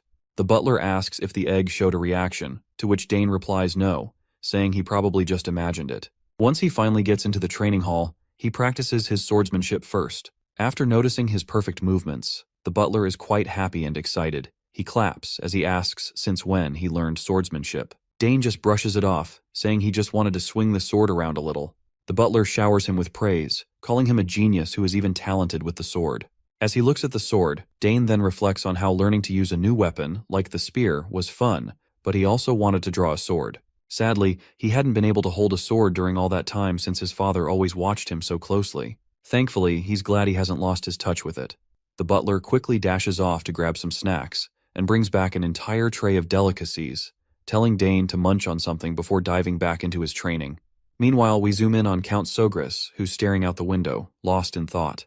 He's been feeling a bit worn out by throwing this banquet every year, but at least he's learned through this banquet that a lot of nobles are paying attention to the south. Most of them are eager to forge a good relationship with him, which is a nice change. Ever since the war wrapped up, the South has been sitting pretty with its great climate and all the luxury that nobles just can't resist. So maybe their interest should have been obvious from the start. Still, even with all this interest, it pales in comparison to the attention Dane is getting. You see, the conflicts with the eldest son of Count Tyron were beyond Sogris's expectations, but Dane handled the situation maturely. He calmly and logically laid everything out in front of the adults, which was super impressive, and he even confidently proved his talent. He can't help but think that his son is just a bit too mature for his age. Sometimes he wishes Dane would act a little more like the other kids and let loose a bit. As the clock ticks closer to the training hour, he knows it's time to head to the training hall. He pulls out the legendary spear, Dragontail, and decides to have Dane swing it around a bit today.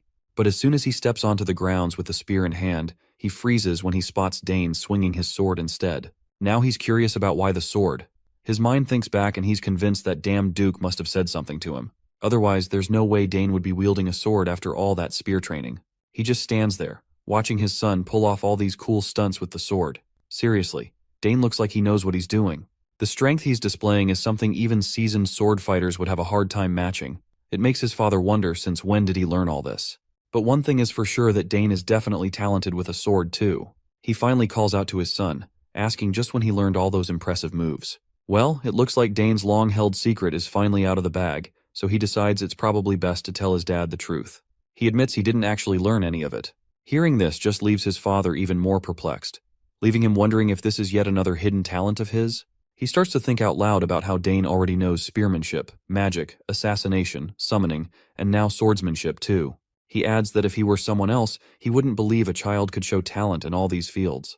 Then he asks Dane if he's curious about the world beyond their walls. Dane looks a bit confused, not really sure what his dad is getting at. The father then tells him that if he wants to explore what's out there, he should go for it. He genuinely believes this country might be too small for his son's vast talent, and if he stays cooped up here, he'll be the one missing out. Dane feels a wave of sadness wash over him as he realizes his father has come to terms with the fact that he can't hold on to him forever. So, he finally says he'd be glad to learn about the world outside. His dad smiles at this and quickly gets to the point, telling him that it's finally time to prepare his son to go out into the real world. He admits it's a bit bittersweet to see his son go, but he knows he has to respect Dane's desires. Then, he presents the spear to him, saying he brought something extra special today. It doesn't take long for Dane to realize what it is, and his dad clears up any lingering doubts by reminding him that this is Dragontail, the spear that reacted to him on his first birthday. He extends his hand, encouraging Dane to take it. The moment Dane picks up the spear, it starts to react, and he can feel an incredible surge of power coursing through the weapon. His dad chuckles, saying it's reacting way stronger than when he was just 1 year old, and honestly, who could blame him for that? He then proudly tells his son that he plans to make him master the spear before he heads out, so he better be ready. He promises Dane that one day, Dragontail will be his, but first, he needs to grow strong enough to wield it with pride. Dane eagerly promises to work hard and honor his father's teachings. Later, back in his room, Dane's mind is buzzing with thoughts about the outside world. He's always been curious about it, even during those long days on the battlefield. As a soldier, all he really knew was war, setting up camp, cleaning his weapons, eating bland food, and gearing up for the next battle. The only way out was for the war to end, or for him to die in battle, and honestly, it felt like those were his only options. But now, with the chance to live a normal life ahead of him, he can hardly imagine what life outside the battlefield could be like.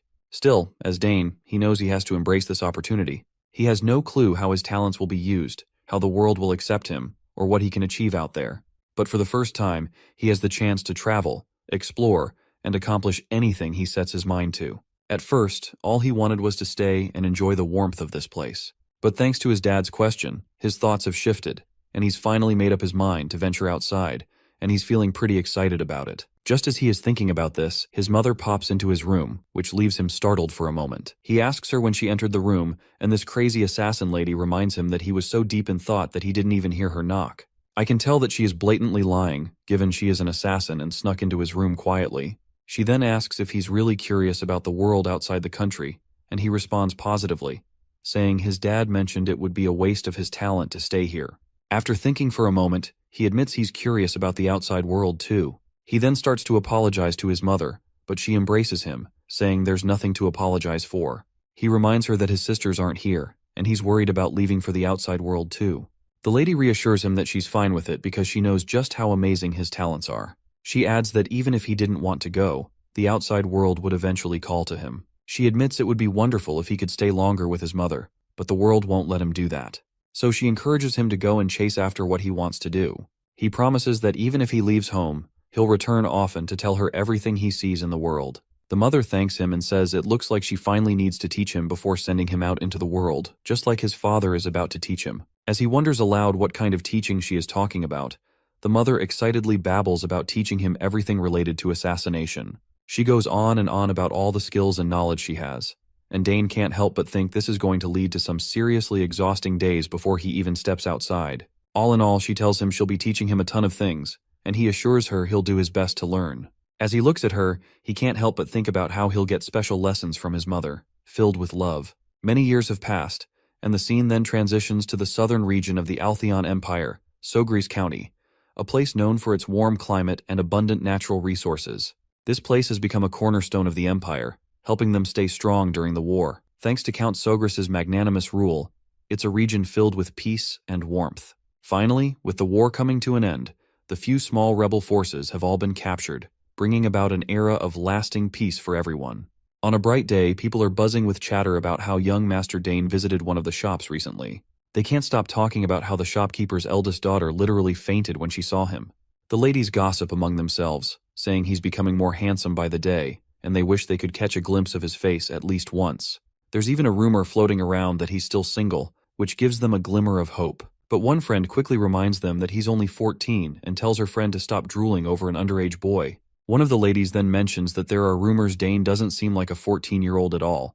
He's already as tall as Count Sogris. Some even say he could easily be mistaken for a 20-year-old. Alright, enough of the gossip, and let's see for ourselves how our boy has grown. For that, we transition to the outskirts of Sogris County, an area infused with ancient magic, known as the Forest of the Last Days. Here, Dane is on a special mission assigned by his mother, Lily Sogris. We catch a glimpse of him holding a spear in one hand, and in the other, some kind of cloth, probably a map or something else. I'm not really sure. Whatever it is, he's already figured out his course. With just 3 hours left before sunset, he knows he needs to get out of the forest before the sun goes down. He begins his journey, jumping through the forest with the agility of a ninja. The most important thing in this mission is not getting caught by his enemies. During this time, Dane needs to dodge the traps and nests set up by his mother and escape from the forest, which is filled with all sorts of other dangers. After leaping around for a while, he finally lands back on the ground. He takes a deep breath, soaking in the air and energy of his surroundings, holding it for a moment before letting it out again. Once he prioritizes stealth and assimilates with the surroundings, he starts to notice hidden traps revealing themselves. Right now, he spots these thin, nearly transparent strings crisscrossing the area. He knows that all the traps will activate as soon as he touches these strings. It's a basic mechanism, but that's also what makes it the most dangerous. But thankfully for him, this one looks easy to disarm. The rat-like monsters quickly pop up in the clearing, and as soon as they see Dane standing there, they don't waste a single moment before lunging at him to attack. It turns out this is a whole pack, and he definitely wasn't expecting them to show up here. What's even more concerning is that the entire pack is charging at him at a pretty scary speed. Before they hit the strings and trigger the traps, he needs to deal with them quickly, but then he hesitates, because touching the trap accidentally could be even more dangerous. Still, there's no time to waste, and he needs to get out of here. He starts dashing away, and as soon as the rats trigger the traps, sharp needles spring from all directions, catching those unfortunate rats that fell for the setup. It seems like luring the rats into the trap was part of his plan all along, and he's relieved they fell for it, saving him the trouble of dealing with them directly. But then he spots one particular rat that is not dead yet. After closing the distance, the monster leaps right at him. Dane continued going toe-to-toe with the remaining Roosevelt beast. He struggled with the vermin's speed as it almost caught up to his own. The overgrown rat hit the brakes and pivoted for another attack. This time, it used its long-range weapon, spitting out a bizarre substance from its mouth. Dane carefully assessed the situation as the substance homed in on him. He did not know what it was, but the substance certainly felt dangerous. He spun his spear and dispelled the attack effectively. The young man gritted his teeth as he knew that he couldn't afford to waste any more time fighting this chunky rat.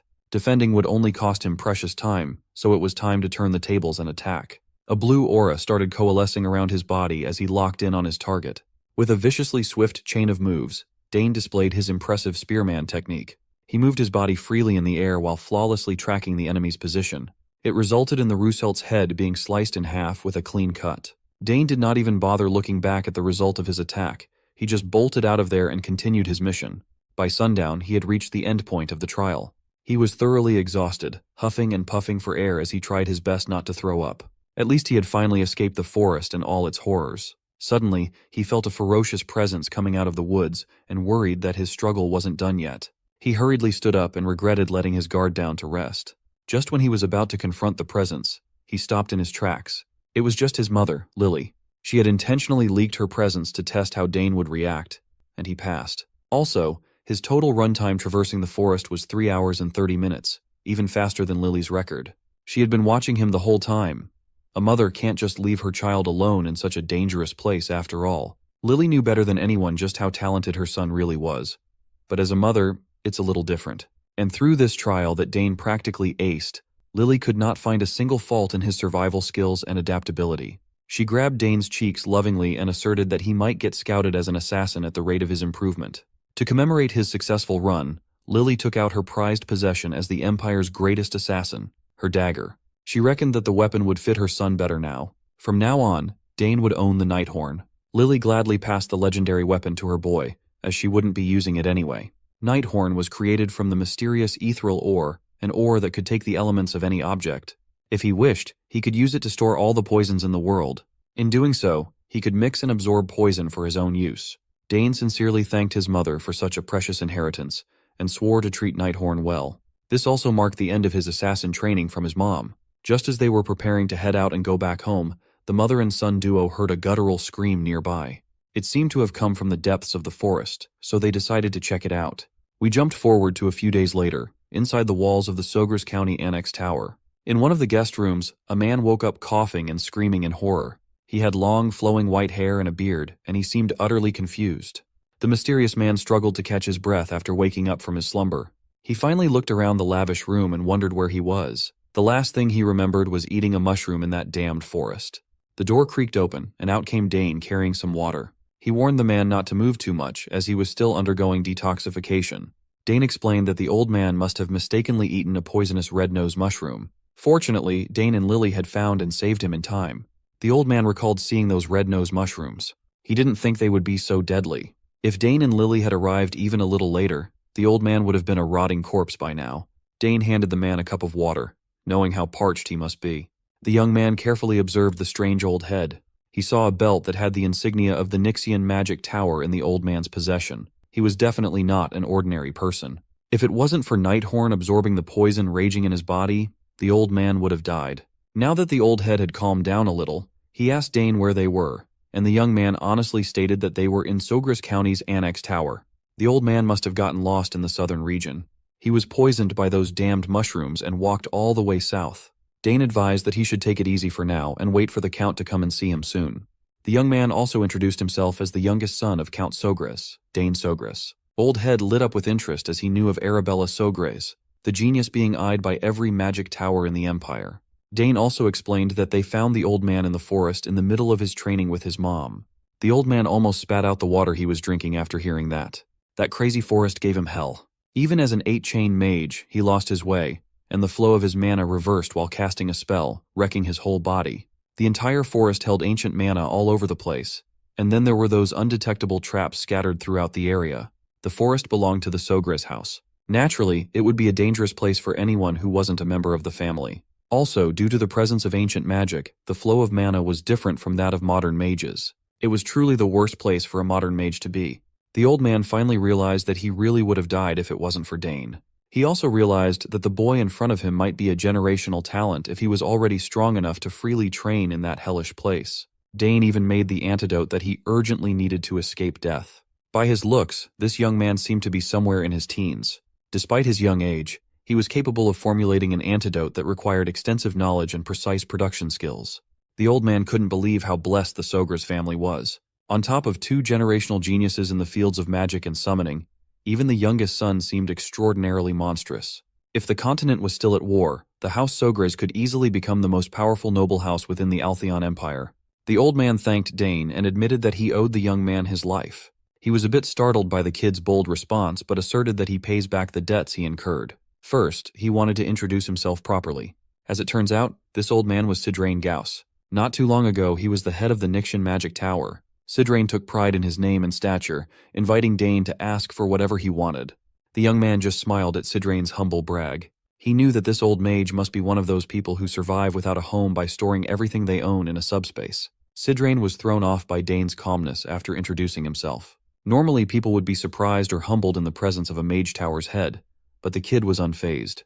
Trying to re-establish his status, he urged Dane to ask for whatever he wanted without holding back.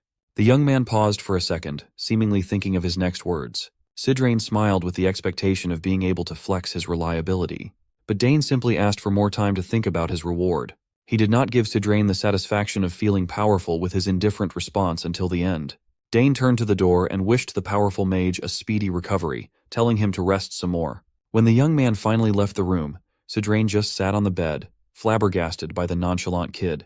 He was the first person to ever treat Sidrain as if he were just some common magician. Old Sidrain was thinking of taking his leave after staying for a day or two, but that wouldn't be the case now. He had just found an interesting kid in the south, and he wanted to know more about Dane. Dane casually explained to Herman who Sidrain was, and the attendant excitedly explained that 8-chain mages are at the top of the food chain, the elite of the elite. That meant that an influential figure was currently indebted to Dane. You see, magic towers function as independent territories on this continent, more like sovereign nations. That meant Sidrain was an immensely influential person. Still, it's a mystery why the head of a magic tower was wandering the forest in the first place. But that was no ordinary forest. Mages consider it a forbidden area, dubbing it the Forest of the Last Days. Just from the name alone, it's evident that it's not the type of place ordinary people should take on. Dane looked at the sword in his hand and tasked Herman with getting him a new one. The ones he had been using had become too lightweight and short for his body. Luckily, they had a whole array of weapons from the spoils of war the Count brought back. Tomorrow, Dane could start training with a proper longsword. For now, he would just use the lightweight blade to wrap up his training. Come to think of it, he had the crest that Duke Thermion gave him too. A free coupon to forge whatever weapon he wanted. It had been 7 years since that day. Looking back, Dane remembers those days fondly. If he happened to venture into the capital, his first stop would definitely be the Duke's territory. After practice, Dane ran into his father outside the training hall. Dane thought his dad had matters to take care of outside the castle, but surprisingly, he returned earlier. Things wrapped up outside earlier than expected, and the Count had to hurry home to meet the head of the magic tower recovering in one of their guest rooms. He was hoping that Sidrain Gauss could help Arabella. She was going to need a good master after all. Dane also considered having the head of the magic tower help his sister, but he wasn't sure if the old man could handle that girl's temperament. He'd heard that Arabella punched one of her seniors for being annoying. In any case, Count Sogris praised his son for doing the right thing and saving another's life. Sure, he just did what had to be done, but he still went out of his way to do something that not just anyone can do. Dane had really grown up to be an amazing young man. As the years go by, it's getting more and more difficult for Count Sogris to even catch a glimpse of his daughter's faces. Arabella had finished her extended semester and was now choosing a magic tower to join, while Claire had been appointed as an assistant professor. It's the cost of having extraordinary children. Sure, Claire and Arabella were outstanding in their own right, but the Count also had high expectations for his only son. He often wonders how the world would handle a man of so many talents. The Count had been looking forward to the day when his rival, Bout Thermion, would see how Dane had progressed. It had been years since he was reincarnated as the son of the Sogres house, but the thought of crossing blades with Duke Thermion still fills him with determination. In any case, he also wonders how Layla is faring in the capital. Her last letter came maybe a year ago. Dane's looking forward to seeing what she's up to when he swings by the capital. A few days later, Sidrain complained about going stir-crazy from staying in the guest room. He still hadn't fully recovered yet. The doctor advised him not to venture too far out and forbade him from using magic. His magic reflux had not been purified yet, and the poison that seeped into his body had yet to be fully nullified. He would have to rest and recover for a bit longer. Sidrain didn't have much of a choice. It had been a while since he was unable to use magic, so this situation would be a change of pace. But he couldn't stand being cooped up in the room all day. So, he went out of the room even though he didn't know his way around the annex. The doctor worries that the old man might stir up trouble, and he'll be the one suffering. In the few days that Sidrain had stayed in the guest room, the housekeepers started spreading rumors about the old bat. They say that mages are either geniuses or nutcases. Some of the maids had seen Sidrain go up and down every single floor of the annex dozens of times. And now, he was just looking at the flowers in the garden for hours on end. The maids heard that the old man was supposed to be an incredibly powerful mage, but all they'd seen was a crazy old nutcase. They worry for their Lady Arabella, Sidrain had been completely enamored by the beautifully crafted garden of the estate.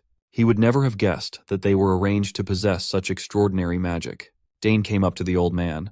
He had looked everywhere, only to find Sidrain in the garden. Sidrain wasn't too keen on being confined in a foreign place until his full recovery, but everyone just wanted what was best for him. In any case, the area was certainly a fine place to rest and recover.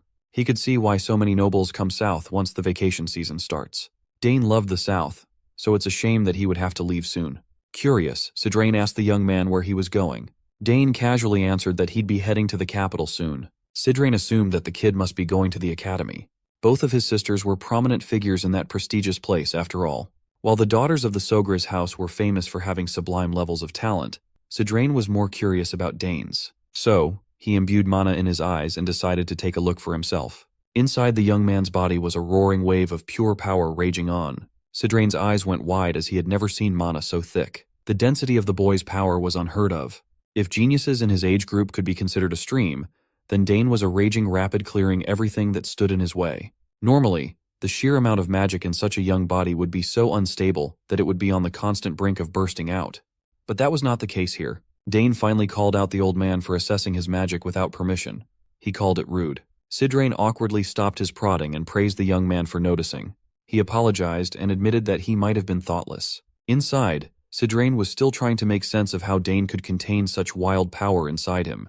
In his years of being an archmage, the young man was a unique case. Confused by the old man's reaction to what he saw, Dane wondered what was up. Sidrain was so focused on the quantity and density of Dane's mana that he only realized now that the kid didn't have a magic circle.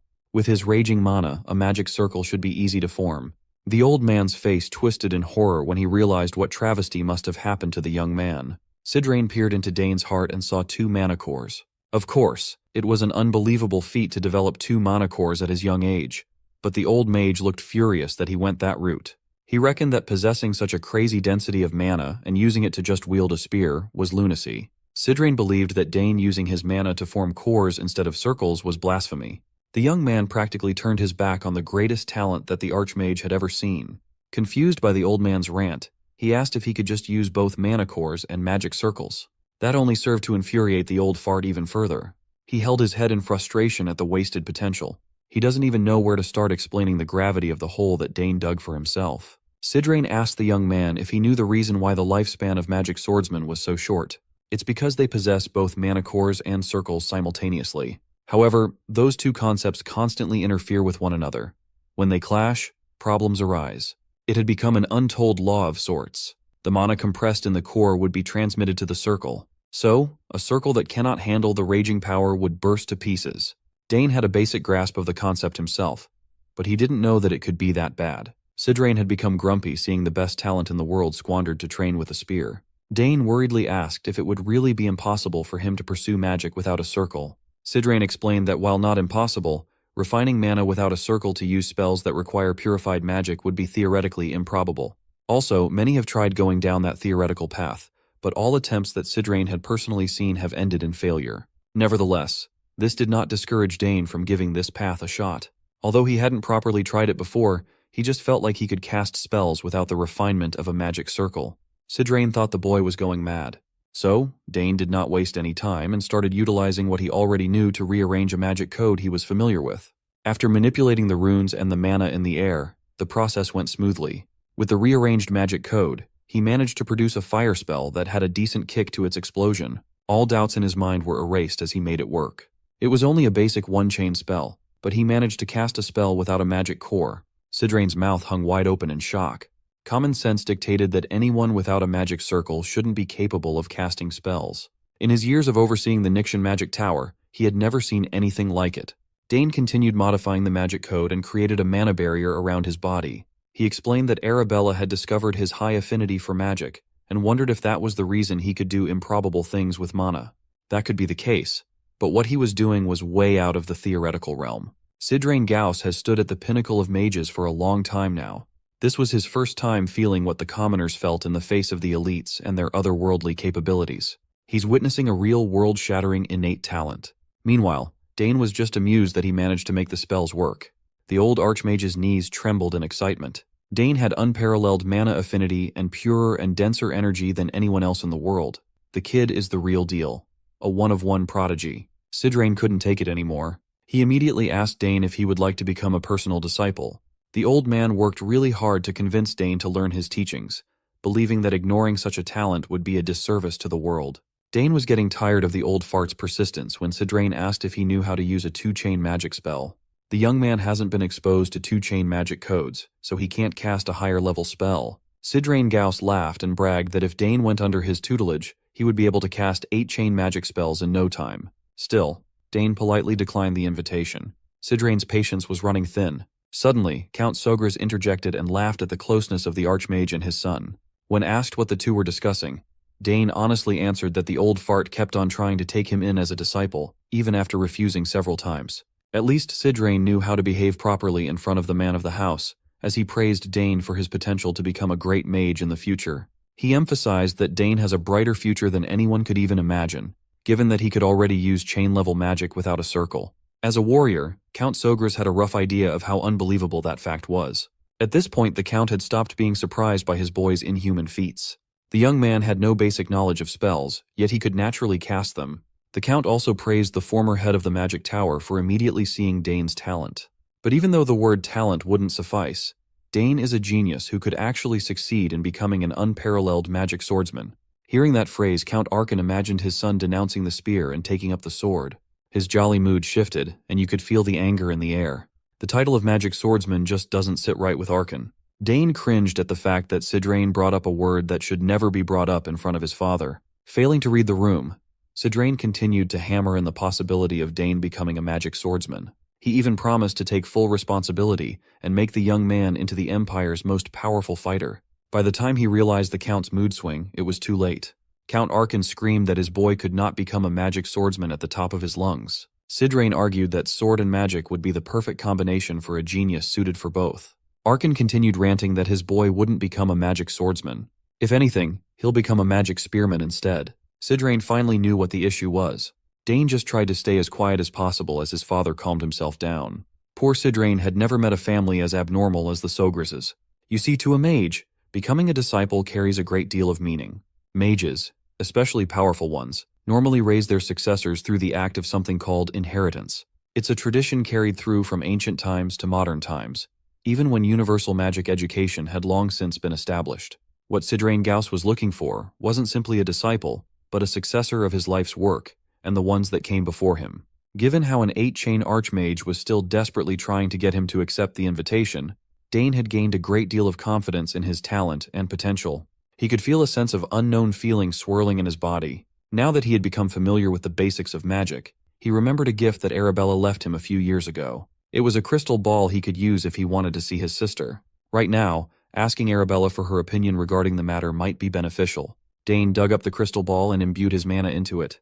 He called Arabella telepathically, who was currently studying in the Academy's library. When she finally recognized his voice, she was surprised. Arabella immediately stopped what she was doing and beamed in joy that her little bro was contacting her. As expected, even Arabella was shocked to hear that Dane managed to use a one-chain spell without a magic circle. She knew his mana affinity was abnormally high, but she never expected it to be to this extent.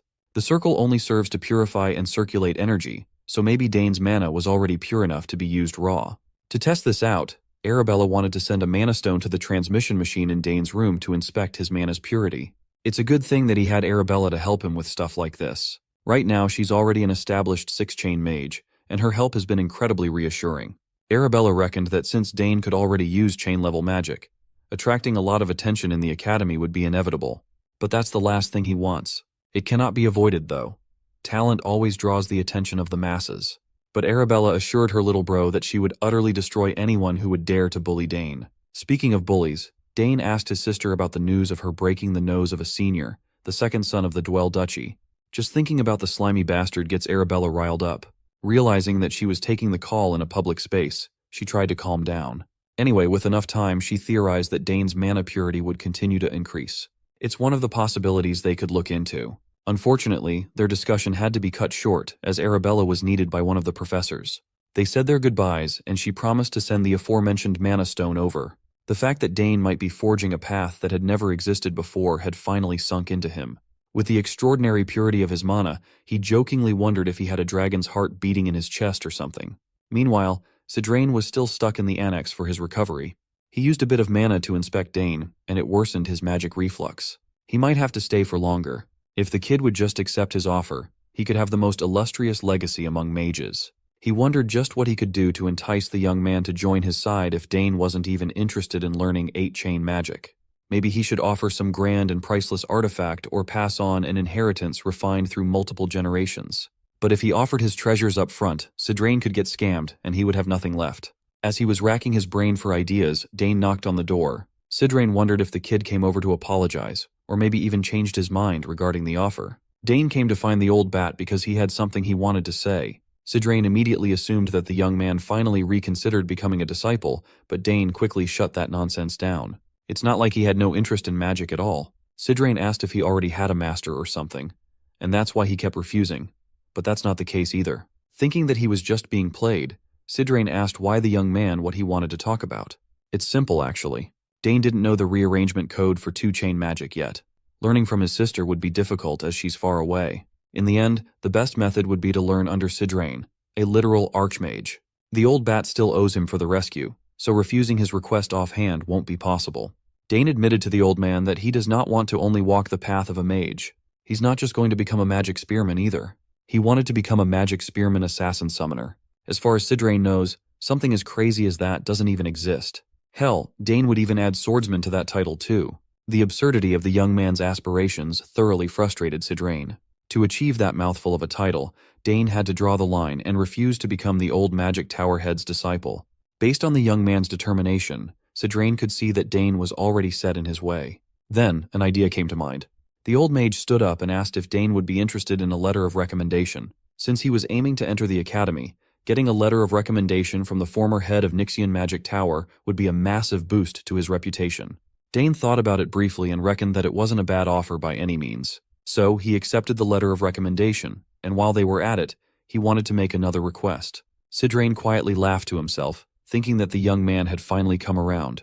He can finally start securing his grip on an unparalleled genius. Seeing as the old man was feeling generous, Dane asked if he could learn the rearrangement code for 2-chain magic. That won't be a big deal for someone like Sidrain. He knew the rearrangement code for all 2-chain magic in existence, after all. Dane is still young.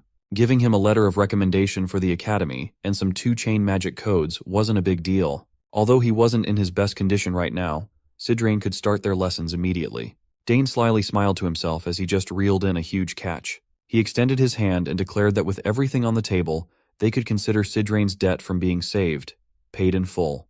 The old bat said it himself. Since he owed Dane a great deal of gratitude, he could ask for anything. So here he is, asking for what he wants. Sidrain did not like being played like this. He really thought he was finally getting a disciple. Dane's answer to his invitation remained the same. It's a big no. The old bat was tricked by a 14-year-old child.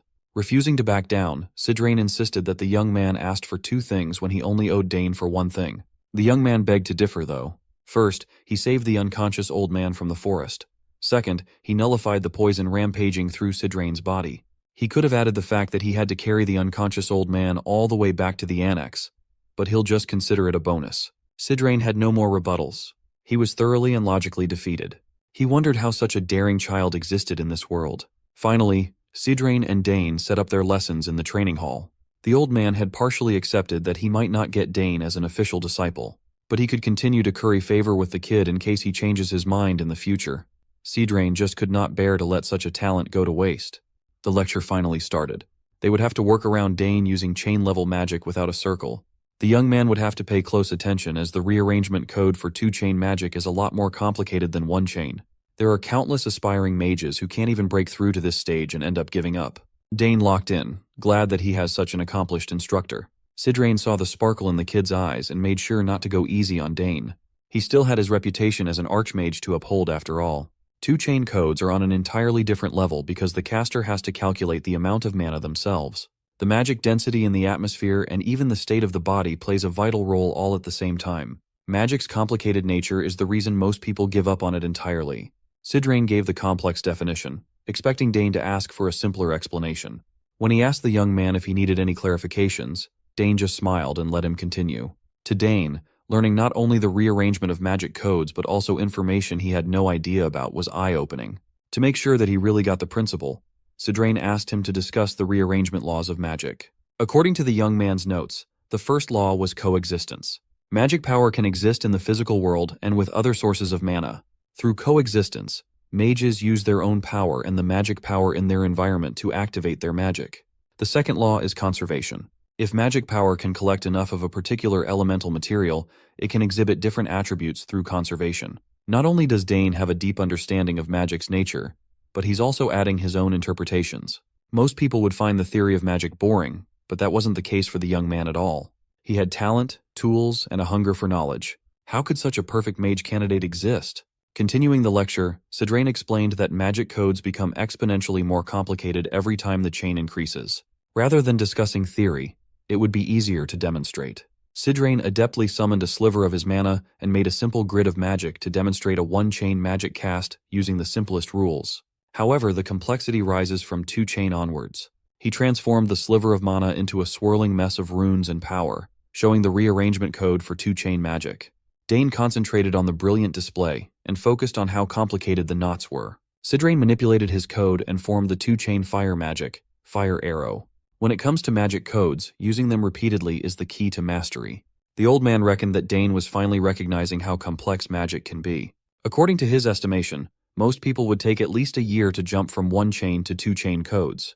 No matter how brilliant anyone is, the human mind can only understand a portion of the code at once. Sidrain noted that he'd be able to observe Dane's progress for about a week, as he drip-fed him the technique of mastering two-chain codes. But Dane wanted to give it a shot already. Sidrain didn't see the harm in it, expecting the boy to fail miserably. But when Dane started calling his mana out of his body to create the first code, he felt like he was witnessing a master at work.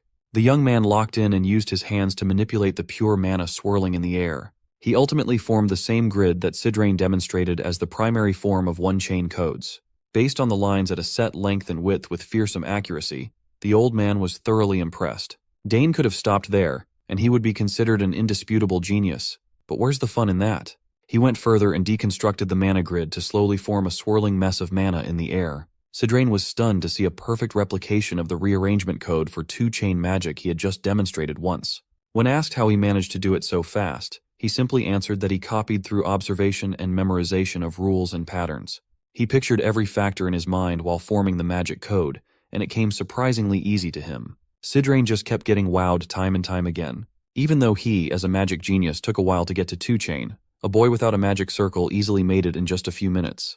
As if he was trying to give the old man a heart attack, Dane declared that he would try to use the Fire Arrow spell as well. He made the mana and runes move around his body at impeccable speeds. Finally, he managed to rearrange the code in perfect order to manifest multiple fire arrows. Sidrain looked at the perfectly crafted fire arrows, refusing to believe what he was seeing. Seeing what this boy was capable of was making the old man spiral into an existential crisis. If only he had Dane's talent growing up, he would have long since attained his dream of 9-chain.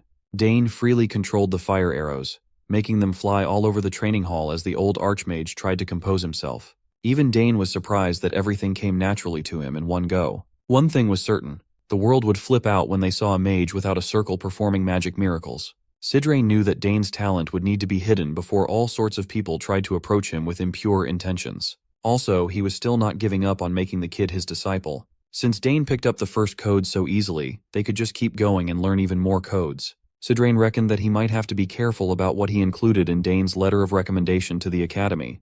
At the end of the day, Dane lay in his bed, reflecting on his magic lesson. He resolved himself to properly learn both theory and practice. Thinking about his past life, he had been forced into a life where he did not even have the option to learn magic. In the circumstances where he didn't even know when he would die in battle, trying to make time to learn magic was a luxury he could not afford. He had his hands full with swinging the sword and trying to survive while doing so. Up until a certain point, magic prioritized theoretical learning over practical spellcasting.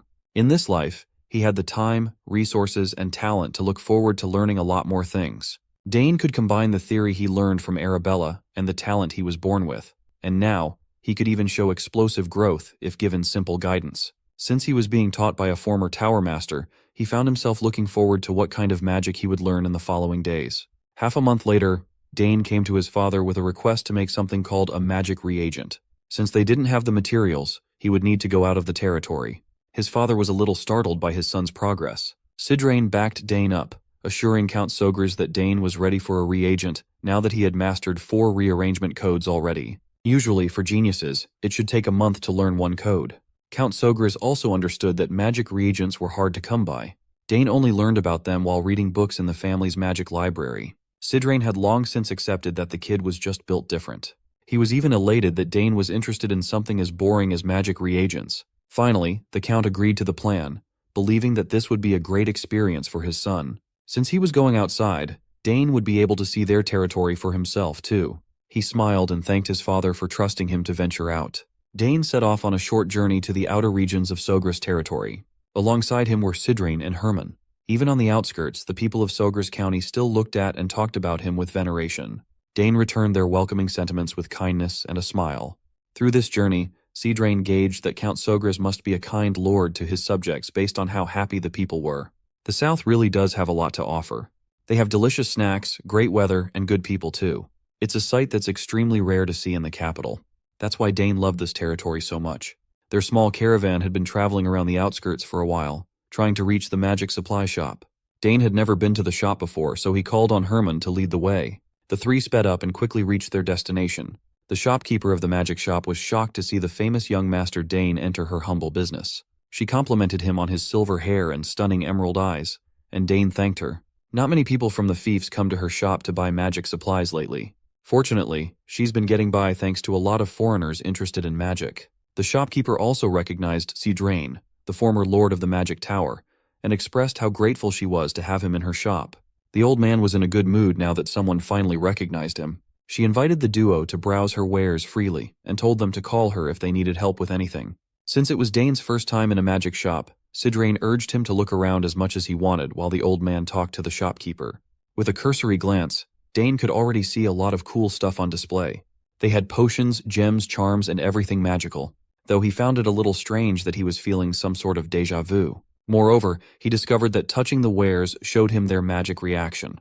He just chalked it up to his high affinity and continued browsing. Suddenly, a faint ringing sound echoed in his ears, seemingly demanding his attention. He could feel a particularly strong reaction from one side of the shop.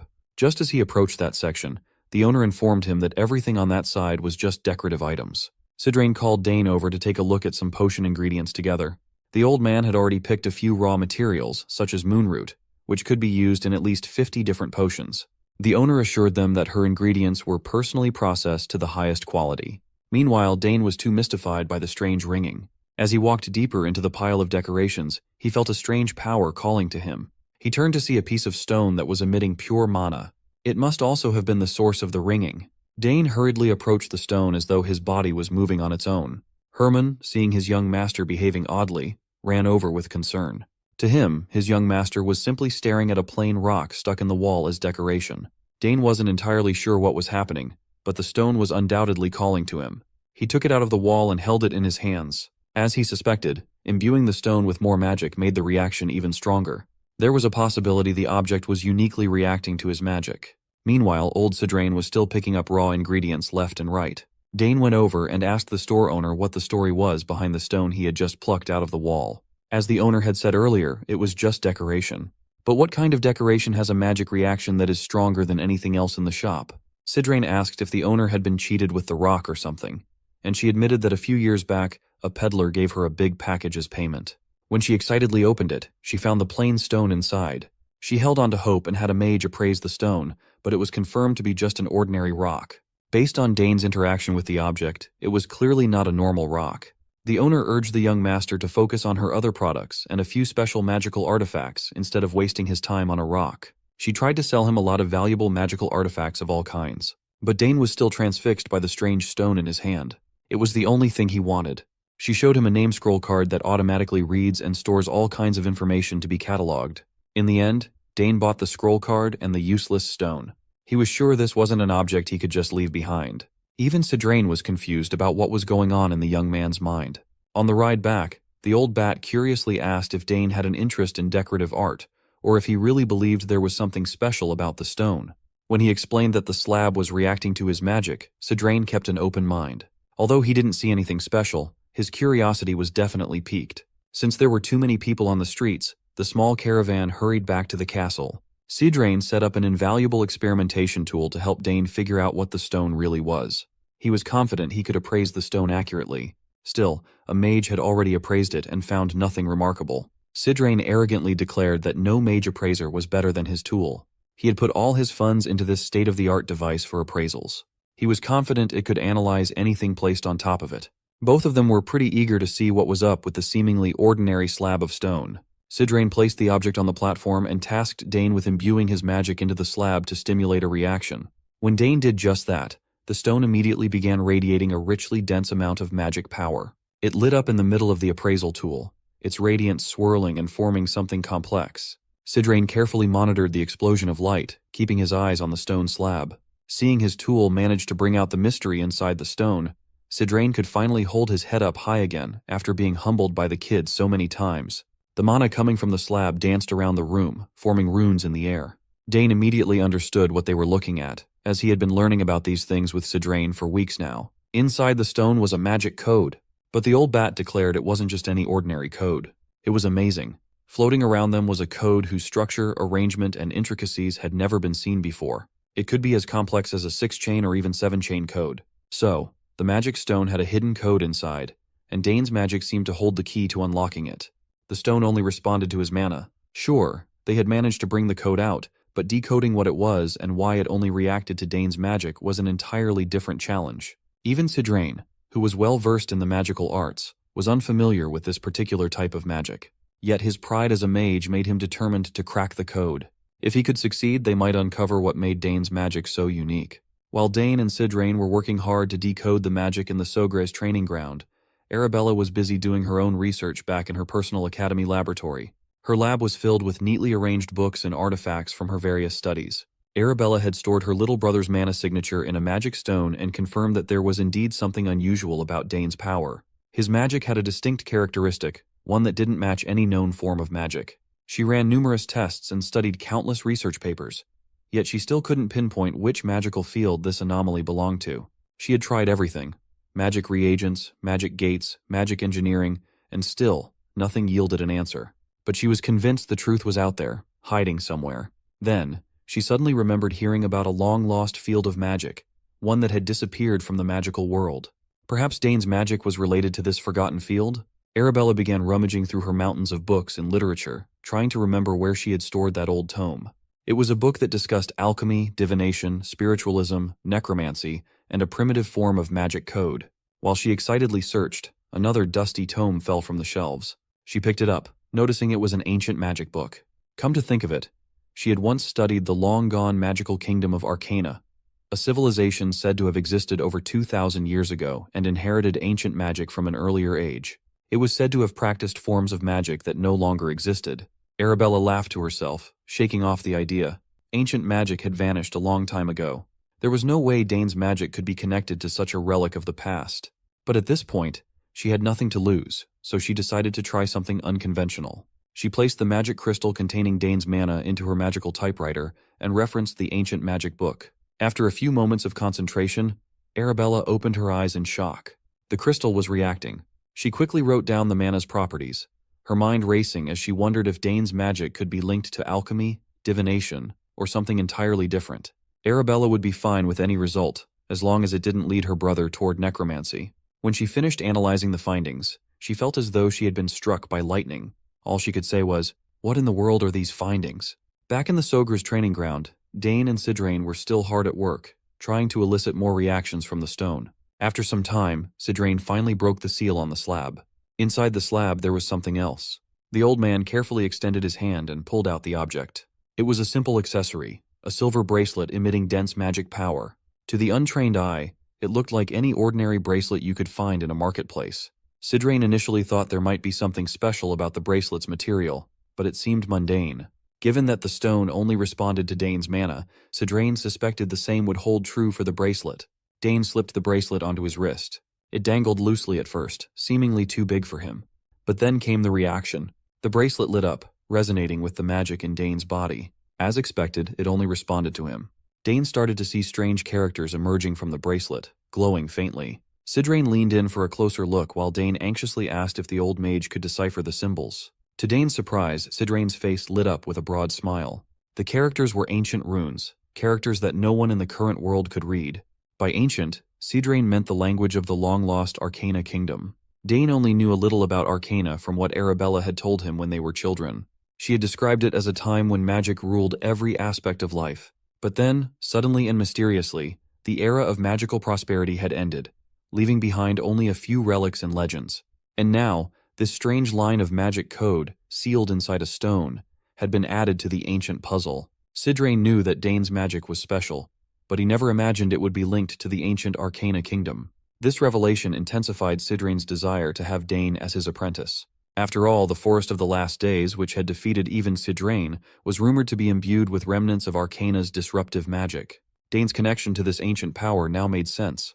Unfortunately, all they had at the moment were those few lines of indecipherable runes. Sidrain urged Dane to take his time and dig deeper into this mystery, but warned him to keep it a secret for now. Suddenly, their moment of quiet study was shattered. A terrifying sound echoed across Sogra's territory, causing both their eyes to widen in distress. Something horrifying was approaching. The familiar sound of the alarm catches them off guard, and it doesn't take the old man long to realize this must be the alarm for a monster attack. Well, that's enough to get him fired up, because now that his body is almost fully healed, he's itching to flex his old muscles and get the blood pumping. Plus, it's a great chance to repay the Sogris for their hospitality. The excited old coot quickly tells Dane not to just stand there and to grab a spear or something. But Dane just stands there with little to no expression. He silently reaches inside his coat and pulls out a pendant.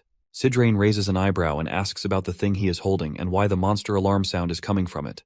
Dane then breaks it to this excited old man that the sound has nothing to do with monsters. It actually means his eldest sister is trying to contact him. The old man's excitement deflates like a balloon as the realization sinks in, and he grumbles at Dane for not mentioning it sooner. Dane just laughs awkwardly, reminding the old man that it goes without saying there's no reason for monsters to be in this area. With that cleared up, Dane decides to respond to his sister's call while the old man stands there with a disappointed look on his face. As Dane connects, his sister immediately asks why he took so long to respond. He simply apologizes and asks her about the reason behind her call. She starts to spill some juicy details about his magic code, but quickly cuts herself off, asking if there's someone next to him. The mere mention of magic code was enough for Dane to realize that she's actually figured out that his magic is ancient magic. The old man overhears this conversation and lets out a screeching yell of disbelief, demanding to know how in the world she found that out. As they talk further, he also explains his side of story, that when he and Sidrain were analyzing some stones, they also figured out that his magic belongs to the ancient magic kingdom. They realized this because that stone only reacts to his magic, which was a total giveaway. The old man, on the other hand, grits his teeth in utter frustration. The fact that she figured this out just from analyzing his magic is insane. He knew she was a genius, but her talent seems to be greater than he had imagined. Arabella then asks her brother if anyone else knows about his secret. Dane responds with a quick no. She breathes a sigh of relief and tells Dane and Sidrain to keep it a secret, because if his secret gets out, he won't be able to handle the consequences. She then apologizes to Sidrain for not introducing her first, before diving into the conversation. The old man just laughs it off, saying he already knows a lot about her from Dane.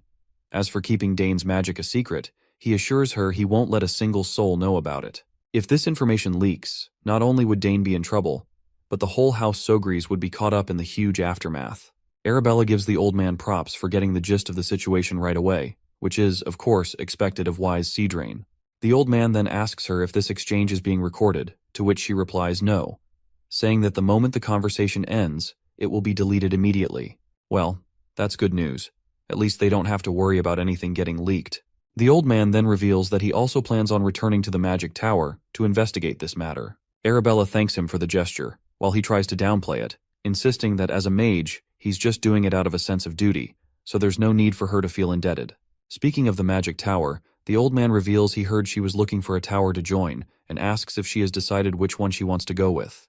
Arabella quickly realizes he's hinting at her joining his tower, so she tries to sidestep the question, saying she's not considering the Nixon Magic Tower because it doesn't specialize in the field she's interested in. Of course, this leaves the old man annoyed once again.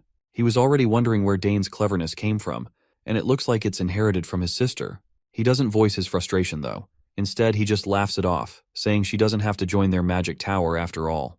Meanwhile, Dane feels a bit concerned watching this old man, especially since his sister was so straightforward with her words. Anyhow, she decides to wrap up the conversation by telling him they can talk about the details later. After exchanging greetings, she cuts off the connection. Sidrain comments on how his sister has become quite an impressive person, to which Dane agrees, mentioning that the artifact in front of them was also made by her. He adds that this compact crystal ball is trendy among young mages. The old man smiles and admits it's quite impressive, but we can also see the frustration on his face as he says he doesn't need such an item. He explains that when you reach the 8th chain, wasting time talking to people is not something mages do. Dane can sense why the old man is saying this. The fact that this old coot doesn't want a trendy item like that only hints at the fact that he doesn't have any friends. Later, Dane spills everything to his parents about the ancient magic, and his mother looks quite concerned to hear this. But his father reassures them that if anyone targets Dane, they'll make them pay. His mother agrees, saying she won't hold back when it comes to the safety of her son. Once again, Dane feels a bit uncomfortable with their intense protective instincts, but he has to admit there's nothing safer than being looked after by the two of them. Sogris then states that if what Dane said is true, does that mean their lineage holds latent ancient magic? His wife acknowledges this and also wants to know if any of their ancestors had it. She decides to check on her side of the family first. The matter is quite intriguing, and Dane can't help but wonder what could be unearthed if both sides of the family dug into this. Though it's not really important to him, it still makes him curious. Anyhow, his mother reminds him that he's already surpassed his limits in many ways. If he continues to stay here, it might hinder his growth, so he should consider slowly making his way to the capital. The mention of the capital startles him, and his parents further remind him that he needs to be at least 14 years old to enter the academy. Now that he's at that age, he shouldn't waste any more time. Sogris makes it clear that he wanted to keep Dane for another year or two before sending him off, but it doesn't look like there's anything left for him to learn here. His mother reassuringly puts her hand over his and tells him he can leave whenever he wants, emphasizing that the decision is entirely his to make. Dane is surprised to see this because he wasn't expecting them to have already come to terms with the fact that he needs to leave this place. His father is confident that his son will make him proud and encourages him to go and indulge in his talents to his heart's content. Dane smiles at this, saying he understands what they're both saying, and he promises to prepare for entering the academy. The family of 3 smiles as the decision is finalized, and by now, Dane is also hyped up to finally transition to the next level in his life. Later, Dane fills Sidrain in on his decision to leave the mansion. The old man asks if this is really his choice to leave, and Dane confirms it, though he admits it's a bit sooner than he had initially planned. The old man then also expresses his support for Dane's decision, saying that having his talent restricted here would be a waste of potential. He also gives Dane a word of advice, not to reveal too much about his talents all at once to other people. While the academy welcomes talent, not everyone thinks that way, and there are people who might get jealous. Dane is already aware of this, though, because Arabella had warned him about it, and mentioned some outrageous situations she had encountered herself. The old man further states that it's hard for mediocre people to thrive in the academy given the atmosphere, but he assures Dane that House Thermion isn't one of them. Speaking of House Thermion, Dane quickly remembers Layla and the promise he made to visit her once he gets to the capital. He knows that if he doesn't visit, she would be greatly disappointed in him. He also recalls the crest Duke Thermion gave him, so he plans to think about what kind of weapon he wants before heading there. The old man then reminds him that there are 3 months until he enters the academy, so he should plan to depart from here in 2 months. Dane acknowledges this and returns the question, asking the old man about his own plans. Sidrain replies that he's going to return to the magic tower because he has something he needs to take care of. He expresses his gratitude to Dane for helping him resolve his boredom, and as a gesture of goodwill, he wants to return the favor by letting Dane know about any clues regarding this ancient magic. Dane is quite grateful to hear this. The old man points out that now that Dane has only a short time left here, the lessons should be the major concern for him. Sidrain wants to accelerate the process to finish the lessons before time, but he warns Dane that the 3rd chain is considerably more difficult than the 2nd chain. Dane promises to study hard to reach that level. Dane then says that he has prepared a gift for the old man. Sidrain perks up at this, clearly curious about what the gift might be. Dane promptly pulls out a box and tells the old man that he received this yesterday from his sister using teleportation magic. He explains that it's a very hot item among young people right now, and this particular model is a new compact crystal ball that hasn't even been released yet. He adds that Arabella developed this new product, and he pulled some strings to get it as a favor. The old man quickly picks up the stone, and he looks absolutely excited to have it for himself. He compliments how pretty the stone looks. Although he claims he doesn't need something like this, he still says he will graciously accept the gift Dane has prepared. No matter how much the old man denies it, the look on his face makes it clear that he's totally thrilled to have this product for himself. Dane then spends his time explaining to the old man how to use the crystal, just like any teenager would teach their grandma. As night descends and he gets back into his room, he reflects on how he has a lot to do in the little 2 months he has left. He reveals to us that his main interest lies in summoning, so he decides to make it his goal to officially take classes in summoning, get issued a summoning sign, and have a chance to take the qualification exam. Since Claire is an assistant professor, he's hopeful he might see her often when he's attending classes. Speaking of summoning, he remembers that he nearly forgot to imbue magic into his familiar, so he promptly grabs the egg and transfers some of his magic into it. You see, for 7 years straight, Dane has diligently imbued magic into the egg every morning and night, but there's still no response. However, since the magic he's imbuing isn't going anywhere else and is being absorbed by the familiar, he's sure that the egg will hatch someday. The next scene transitions to the academy, where students are chatting about the enrollment exams, which come in the form of 2 tests. One is a common exam, while the second is a specialization exam. The common exam is a type of prep exam focused on insights into the Empire's culture, history, and more, but Dane should have no problem with it. Arabella fills her brother in on the details through the crystal and reassures him that doing well on this exam is important, since it'll reflect on his admission score. After that, there's the specialization exam. As the name suggests, you have to pick a major and take a test, and the content is up to the professor. But Arabella is confident that this part will be a piece of cake for him too. Dane remembers that Arabella passed that test pretty easily, and she just smiles, saying, "Yep, it was a piece of cake for me." She then reveals that once he picks a major, he can't change it, so he has to choose carefully from the start. She mentions that she would really appreciate him if he chose magic. As Dane swings his sword on the training grounds, he can't help but crack an awkward smile at how she still hasn't given up on trying to persuade him to join the magic program. To brush her off, he tells her that he'll think about it. Then he asks if there's really no other way to change his major after enrolling, like she mentioned. Arabella explains that's usually how it works. The only real option is to graduate and then come back, though he can still take classes from other majors. But once he's in his 3rd year, they usually don't allow non-majors to take upper-level classes for a different major. In other words, he's got one shot to pick a major. She also explains that for someone as talented as him, there's an autonomous major system. Dane is pretty fascinated to hear this and asks how it's different from the regular majors. His sister casually tells him that unless he plans on failing, she'd advise against applying there because no one has ever managed to pass that exam so far. But it seems like Dane's already set his sights on it, and the way he pauses for a moment tells his sister he's actually considering something daring.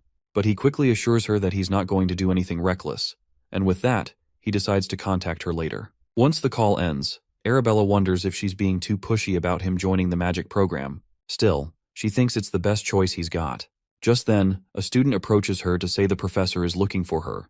Later, we see Sidrain has prepared a recommendation letter for Dane, just like he promised, and Dane is really happy to see that he actually wrote it for him. The old man feels proud as he tells Dane that he put extra thought and care into crafting the recommendation letter. He didn't just write the usual generic lines. Instead, he made sure it looked impressive, and that the words truly reflected Dane's strengths and potential. For Sidrain, it was a sincere effort to support Dane, something he doesn't always do to this extent, so he advises Dane to feel somewhat honored. Dane quickly smiles and promises Sidrain that he'll live up to his expectations. But the old man grumbles, a bit annoyed, that it would have been so much better if Dane had agreed to become his disciple. He says their current relationship is technically that of a disciple and master, but he's not sure if Dane will ever acknowledge him as a true master. Well, it seems the old man might have a point because the awkward smile Dane gives shows that he really doesn't want to think of him that way. Anyway, the old man asks if Dane has finished his preparations, to which Dane confirms that there's not much he needs to take with him. He mentions that the academy dormitories are equipped with everything they need. Sidrain does agree that the facilities are great there. However, he adds that only a select few have a monopoly over them, and with that said, there's no way Dane would lose to those arrogant nobles. Dane laughs awkwardly, because from what he's heard, the academy has become a bit of a gathering place for the thugs of the nobles. Sidrain warns him to keep one thing in mind. That place is where numerous kids will bare their fangs if they think he's looking down on them. Dane reflects on this and realizes it's just like the law of the battlefield, something he's quite familiar with. He assures the old man that he'll keep that in mind. Sidrain then gives him permission to contact him whenever he needs anything. Now that he has got that compact crystal, he better make good use of it. Hearing this, Dane figures out that Sidrain must be leaving soon, to which the old man quickly agrees, and he is quite surprised that Dane can guess it correctly. He reminds Dane that it would be troublesome for him to stay here since his father has offered him a position as a mage advisor. But that's something to think about later when he truly has nothing else to do. Sidrain is sure that Dane will understand his situation, especially since there's a lot that needs to be done in the magic tower. It doesn't take long for Dane to realize he must be talking about researching ancient magic. The old man then thanks Dane, and our boy returns the gesture, thanking the old coot for all the time he's invested in a kid like him. They both share a smile, looking forward to seeing each other again, and the old coot can't wait to see how much Dane is going to grow in the future. With that, the old man begins to walk away, telling Dane not to come out to see him off as it would be a bit awkward. Dane wishes him a safe trip, but he can't help feeling a bit sad inside. He's grown quite close to this old man. The next day, Dane's father asks him if he's going to leave now that Sidrain has departed safely. Dane confirms that he's finished all his preparations. His father then remarks to his wife that with their son leaving too, the castle will feel very empty. But his wife quickly reassures him not to feel too sad about it. On the contrary, she's relieved Dane is finally setting off. Her main concern is that she doesn't want him to face any difficulties on his journey to the academy. Her husband assures her that since Dane will be using the teleport gate that Arabella arranged, nothing should go wrong. The doting mother smiles, admitting she's just worrying over nothing after all. In any case, she feels really proud of herself for raising their kids well, especially compared to other houses where children are busy fighting each other over succession. The father comments that the day will come for the Sogre's house as well, and they'll have to make a decision. But he believes that no matter which of the siblings steps up, anyone would be suitable for succession. Right at that moment, Dane walks into the room, and his parents greet him pleasantly. His father asks if he's ready to leave, while his mother asks if he's taking Nighthorn and the mark she gave him. Dane smiles back at them with a bright smile, confirming that he has them both. His mother then reminds him to take the mark to the place she told him about and show it to them whenever he thinks he needs help getting out of trouble. Dane acknowledges this, saying he'll keep it in mind, though he's curious about those people, wondering if they're her former colleagues or friends, to which his mother says they're indeed some of her closest colleagues. She mentions that it's been quite a while since she last saw them, but she's sure they'd be more than willing to help. As soon as Count Sogres hears the conversation between mother and son, his face tenses, looking almost like he's going through serious constipation. He's worried that if Dane follows his mother's advice, he might end up on the path of a full-fledged assassin. So he quickly speaks up, telling his son to find Duke Thermion as soon as he arrives in the capital. The Duke will help him until he enters the academy. At this, Dane's doting mother begins to shed tears, sorrowful to see how her son has grown up and is now leaving. Her husband gently reminds her that there's no need for tears and suggests she send him off with smiles and good wishes instead. Meanwhile, Dane steals his courage. Even though he'd planned to leave, he'd always felt a bit reluctant. But now it's finally time to set off. Herman then escorts him to the teleportation gate, while his father watches from a window. We also see a shady figure working under the Count Sogre's command. The Count tells his man, Gilad, to tail Dane as carefully as possible and make sure he reaches the teleport gate safely. Gilad acknowledges the order and gets moving. Meanwhile, in another room of the castle, Dane's doting mother has also summoned her familiar, known as Shadow. As expected, she gives him the same command as Sogres gave to his man, which is to ensure that Dane teleports safely. Shadow takes the order and immediately sets off. Once Dane arrives at the portal site, Herman is shocked to see the massive machine for the first time, and it's huge. Dane also acknowledges how truly magnificent it is. The butler comments on how Lady Arabella seems like an amazing person, to which Dane agrees, saying he can see why it took her a whole year to build this. Excitedly, the butler asks if just stepping onto the platform will activate the teleportation. Dane confirms this with a yes. He marvels at how much effort she must have poured into it because teleportation magic isn't like other kinds. It requires precise arrangement of codes, and the magic has to be continuously imbued while the code is rearranged before casting can finally become possible. The gate that Arabella installed is a perfect device where all the teleportation conditions have been met. Herman then wishes him good luck and tells him to take care of himself. Dane reciprocates the gesture and starts walking toward the portal. As soon as he steps inside, he decides to pour magic into the gate to activate it, just as his sister suggested. Once he does this, the gate opens up, and an arcane blue energy engulfs him. As the teleportation takes place, the scene transitions to a bustling street where everyone is going about their lives. In the middle of it all, we see our boy on his horse. A big smile spreads across his face as he realizes this is the entrance to the capital city, Artenia. As he makes his way through the crowd, an unfamiliar voice calls out to him, stating that he's been waiting for him. The man before him appears to be a knight, and he promptly introduces himself as Luik Asmar, captain of the First Corps of Knights for House Thermion. Seeing the captain of the Knights personally come out to greet him is a bit overwhelming for Dane. He never expected this to happen. The knight states that he and his entourage will escort Dane from this point onward. At that moment, he turns his head around and orders his knights to secure the route, and the soldiers acknowledge the orders without a shred of doubt. As they walk, Dane is glad to be in Luik Asmar's care, and the knight feels honored to escort him. Dane starts to feel a strange sensation in his chest. He never thought he would enter the heart of the very Atheon Empire he had hated so much. And here he is as the most promising person to boot. As they move deeper into the town, Dane hears peddlers trying to sell their goods, and he's quite surprised to see that this place actually has everything. He hadn't expected the capital to be this bustling. The knight then reveals that they are finally walking through House Thermian's estate. This perks Dane up, and as he looks ahead, he's absolutely boggled by the magnificence of the place. However, he can't shake the feeling that something is off, as if someone is watching him, making him wonder if he's imagining things. As Dane approaches the entrance, the household servants warmly welcome him inside, leaving him completely astonished. They stand in a flawless lineup, their etiquette and adherence to their roles perfect and natural. Quite a stark contrast to what he's used to in the southern region. Once Dane finally comes face to face with Duke Thermian, he promptly greets the head of the house and plops down on the ground to pay his respects. Thermian accepts the greeting warmly and invites him inside, eager to hear all the juicy details about his tiring journey. Once inside, Thermian comments on how much Dane has changed since the last time he saw him 7 years ago. He's sure that even kids 1 or 2 years older than Dane wouldn't compare to the riz and aura he has, and he's certain that Count Sogris must be a proud father. He further states that while this place might not measure up to Count Sogris's castles, he tells Dane to enjoy his stay until the Academy's entrance exam. He also promises to assign a servant to Dane, who would fulfill any wish he desires. Dane thanks him and promptly asks about Layla, wondering what she's been up to and how she's doing. Thermian says she's good for the most part, but asks if Dane has had any disagreements with her recently. Dane inquires what he means by that, and Thermian explains that these days, whenever Dane's name comes up, Layla always seems a bit unpleasant. Dane quickly states that he doesn't remember having any disagreements with Layla. Thermian takes this into account and assumes it might be due to the pressure she's feeling from the entrance exam, but he's confident that someone like Layla will easily pass it. Meanwhile, Dane wonders what could have caused her to act so strangely and thinks maybe it's just a phase related to puberty. Thermian then decides to give Dane some time to rest, suggesting they can catch up later, but he hints that Dane should be gentle. Dane, of course, doesn't understand what that's supposed to mean, but Thermian quickly assures him that he'll find out soon enough. Once the servant escorts Dane to his room, he looks around and thinks about how he'll be staying here for a week until the entrance exam. However, he notices that the room is a bit extravagant for a guest room. He simply throws his bag down and decides to unpack before finding the training grounds.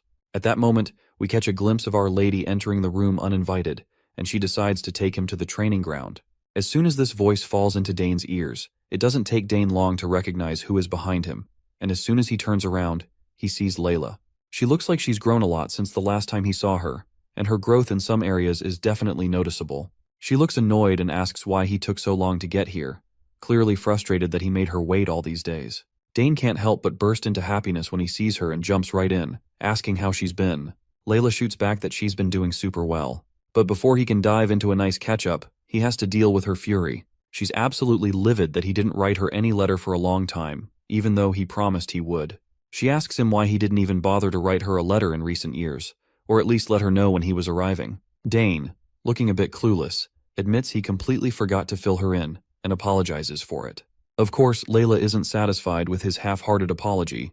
He tries to remind her that at least he actually showed up like he promised, explaining that he was super busy getting ready to come to the capital and kind of forgot about everything else. He pleads with her to let him off the hook just this once. Not surprisingly, she pouts like a stubborn wife, and Dane can clearly see the annoyance etched across her face. He asks if there's anything he can do to make it up to her. He apologizes again and promises to do whatever she asks.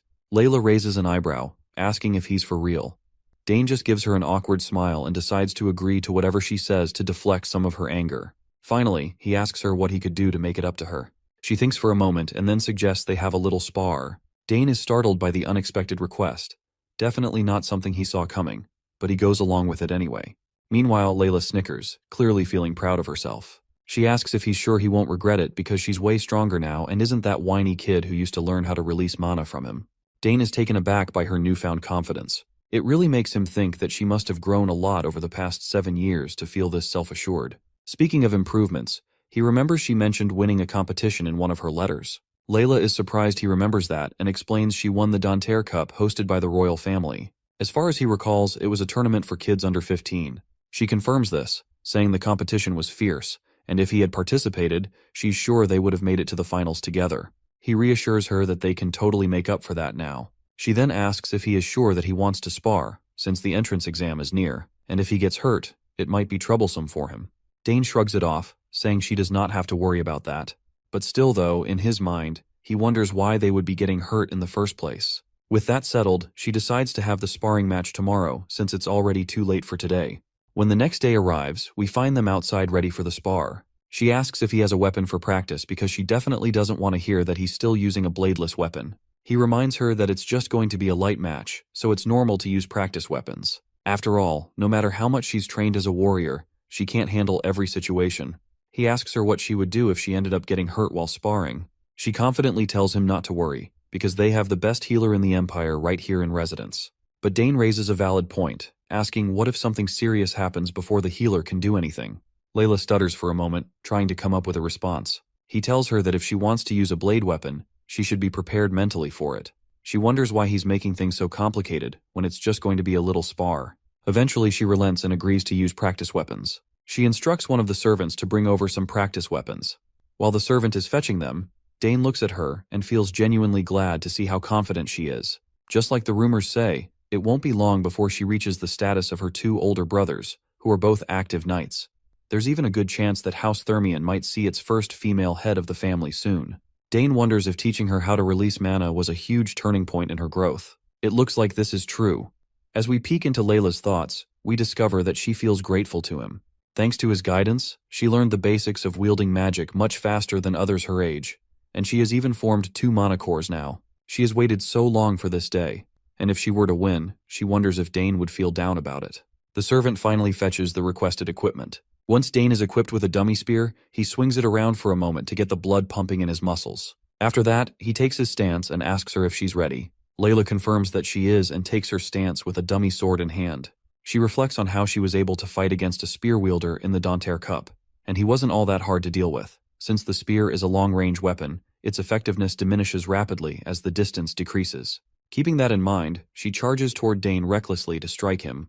But before Layla can even touch him with her sword, Dane disappears, leaving her bewildered. Before she can figure out where he went, she notices that Dane has already tagged her with his spear, ending the sparring match before it even started. She quickly turns around and asks him, since when did he get there? Dane reminds her that she should consider herself lucky they were using practice weapons. If they had been real weapons, she could have been in real trouble. Layla refuses to believe that she lost, because she is sure that her sword had reached him already. Dane offers her another shot but warns her that the same method won't work a second time, so she better move carefully. Layla tries to steel herself, inwardly admitting that the fact she just lost was simply because she was nervous since she hadn't seen him in so long.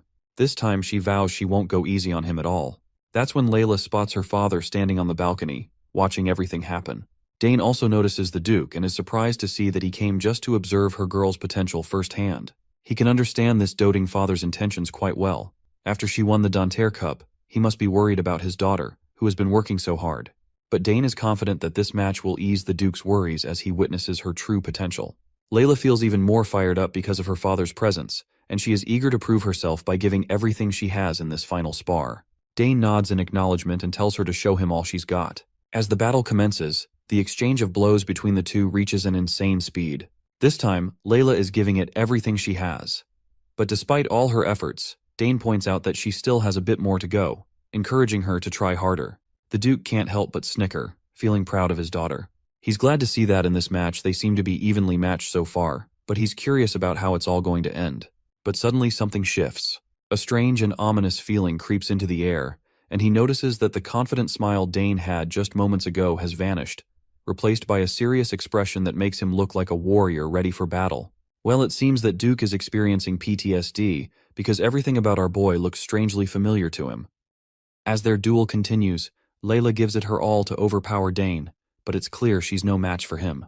Her next clumsy move leaves her wide open, and Dane quickly makes her trip, making sure the fall isn't too harsh.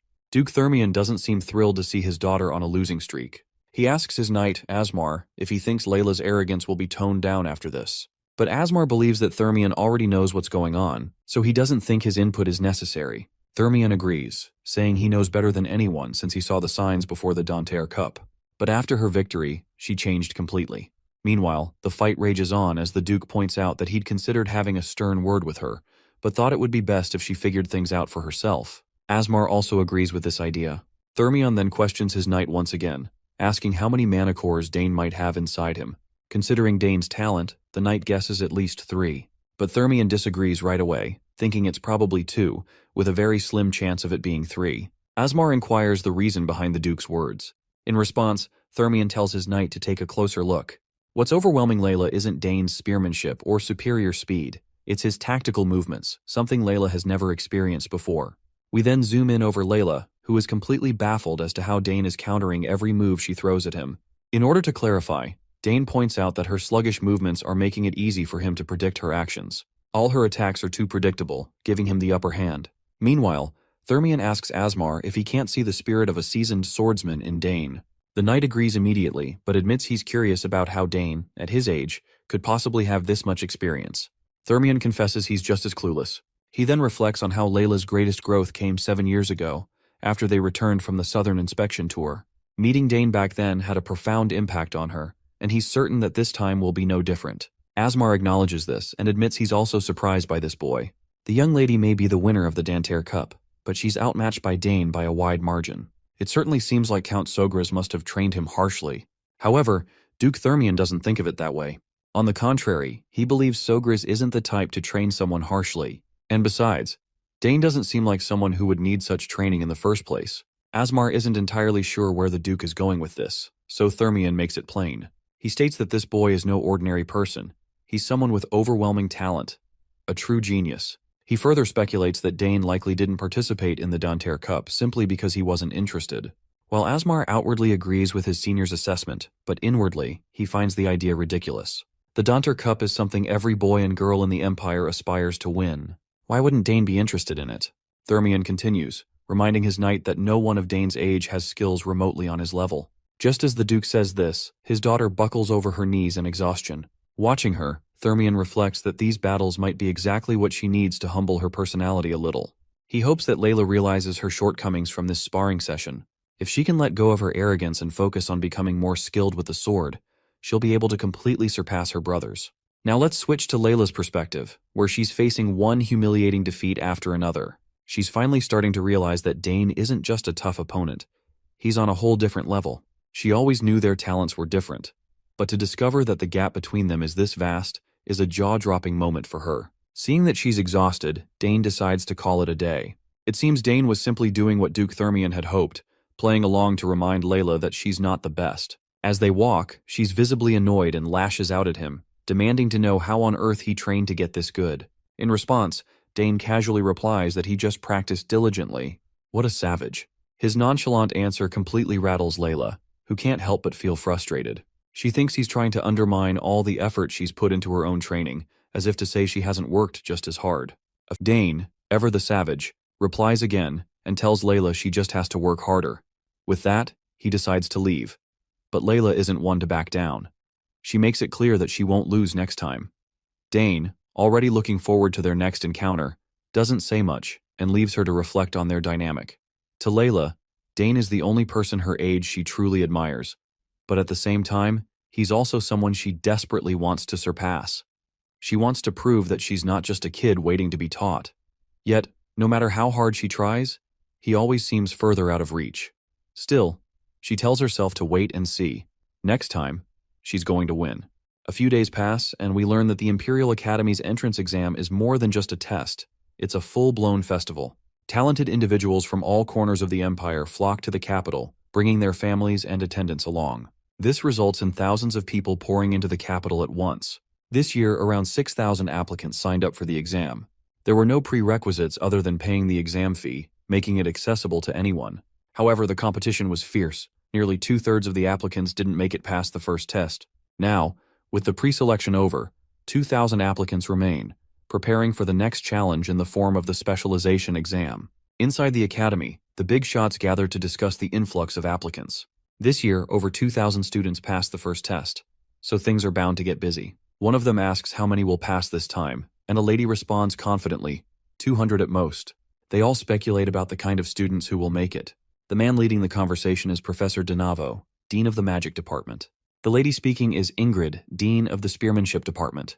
Donavo asks when the scores for the test will be released, admitting that he's curious to know who ranked first. Someone casually mentions that the top scorer in swordsmanship is likely to be the young lady from House Thermion. After all, she's the winner of the Danter Cup. and no one questions the outstanding way Duke Thermion has raised his children. The conversation continues with the dean of the summoning department, Delphine, a sharp lady with glasses, and the professor sitting beside her is Esternade, the dean of the swordsmanship department. While everyone throws around guesses about who is going to be the top student, Denavo sits quietly. That's when he cuts through the chatter, calling out everyone for their wild assumptions. He pulls out a letter that draws all eyes to him. When asked what it is, Denavo explains that it's a recommendation letter from Sidrain, and it even bears the Nixon Magic Tower's seal, imbued with mana. Everyone's jaws drop.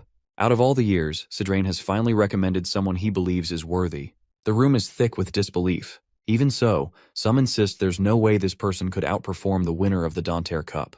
Denavo, however, isn't done. He reminds everyone that Sidrain, who is famous for never taking on a disciple, has actually sent a recommendation letter. Not only that, but the child in question is just 14 years old and already a 3-chain mage. By now, everyone is dying to know who this prodigy might be. Denavo lets the suspense build before finally revealing the name, Dane Sogres of House Sogres. The room is stunned into silence. What makes this revelation even more staggering is the fact that there are already 2 geniuses from House Sogres enrolled in the academy, and now there's going to be a third.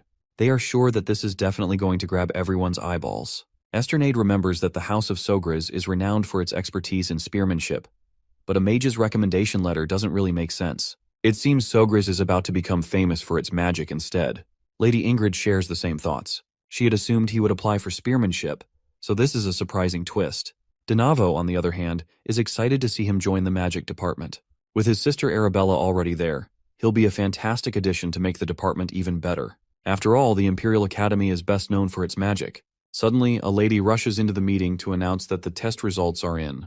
A system window displaying the results pops up. It reveals that the swordsmanship department has admitted 1,367 students, the magic department 227, and the summoning department only 152. The numbers for the swordsmanship department are staggering, especially when compared to the other departments, leaving everyone present in awe.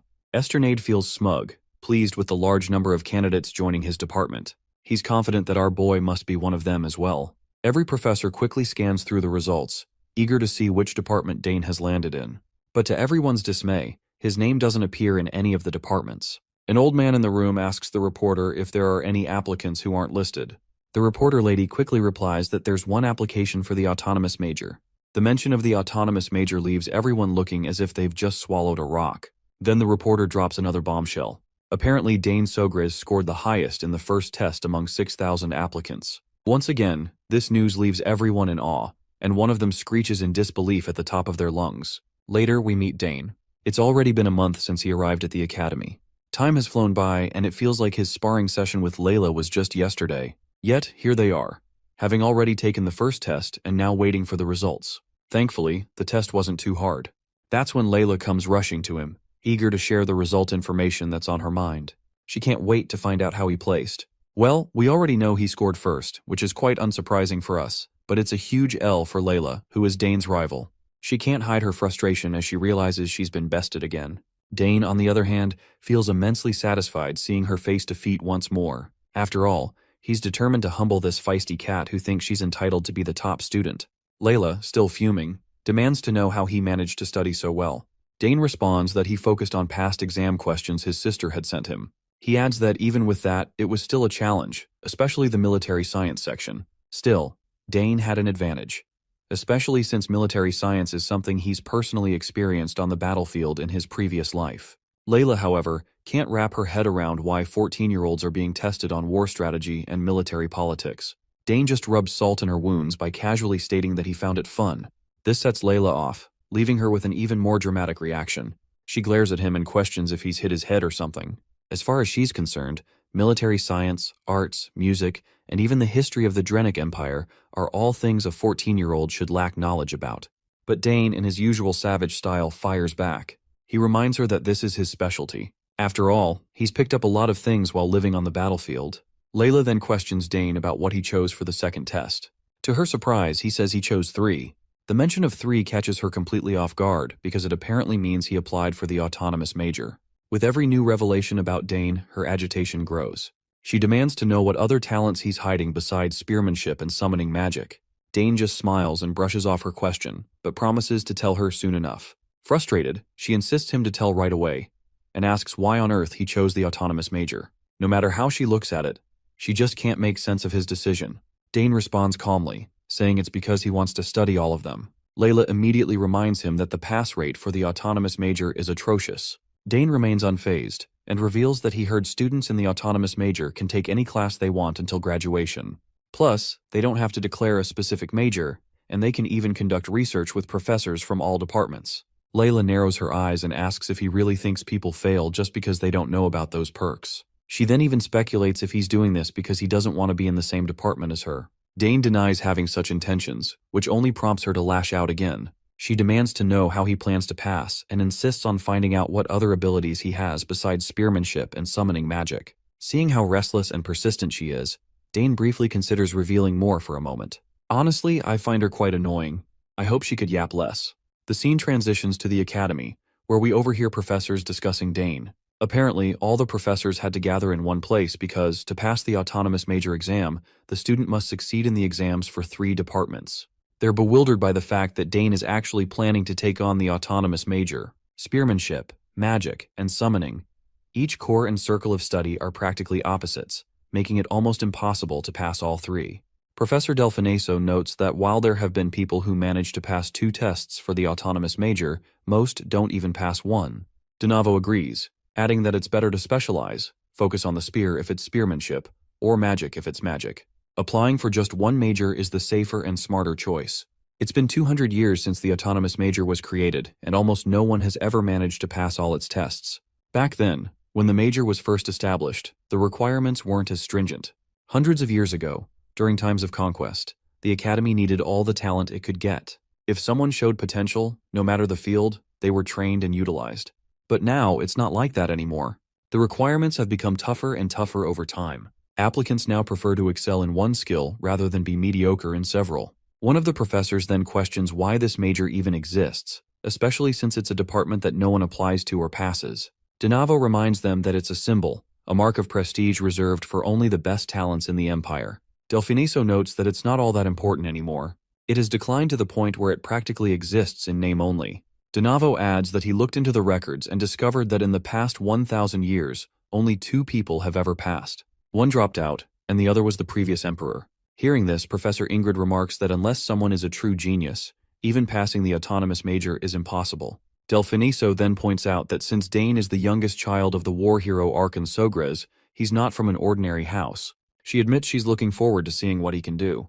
The professors also entertain the possibility that Dane could just be an arrogant punk. If they go easy on him, there's a chance he might somehow pass. But with their positions as professors, they can't afford to half-ass it. Whatever the case, Donavo is intrigued. If Dane is a punk brimming with so much confidence that he'd dare to challenge a symbol of the academy, he wants to see it for himself. The time has finally come, and we find ourselves at the second exam location. As Dane stands before the professors, he introduces himself by name and states that he applied to the Imperial Academy's Autonomous Major program. Donavo questions him, asking if he understands the significance of applying to the autonomous major. Of course, Dane has done his homework. He confidently states that he's fully aware of the obligation to pass the exams for the 3 majors he selected. Professor Ingrid then reminds him it's not too late to back out. She truly respects Count Sogres, the Empire's greatest spearman, and doesn't want to see the son of such a remarkable figure fail and have to return home in disgrace. Dane acknowledges her concern and even expresses his gratitude for it. However, he firmly makes it clear that he came here with the determination to give it his all. The professors expected nothing less. After all, if Dane were someone who would give up after hearing a few words of discouragement, he wouldn't have applied in the first place.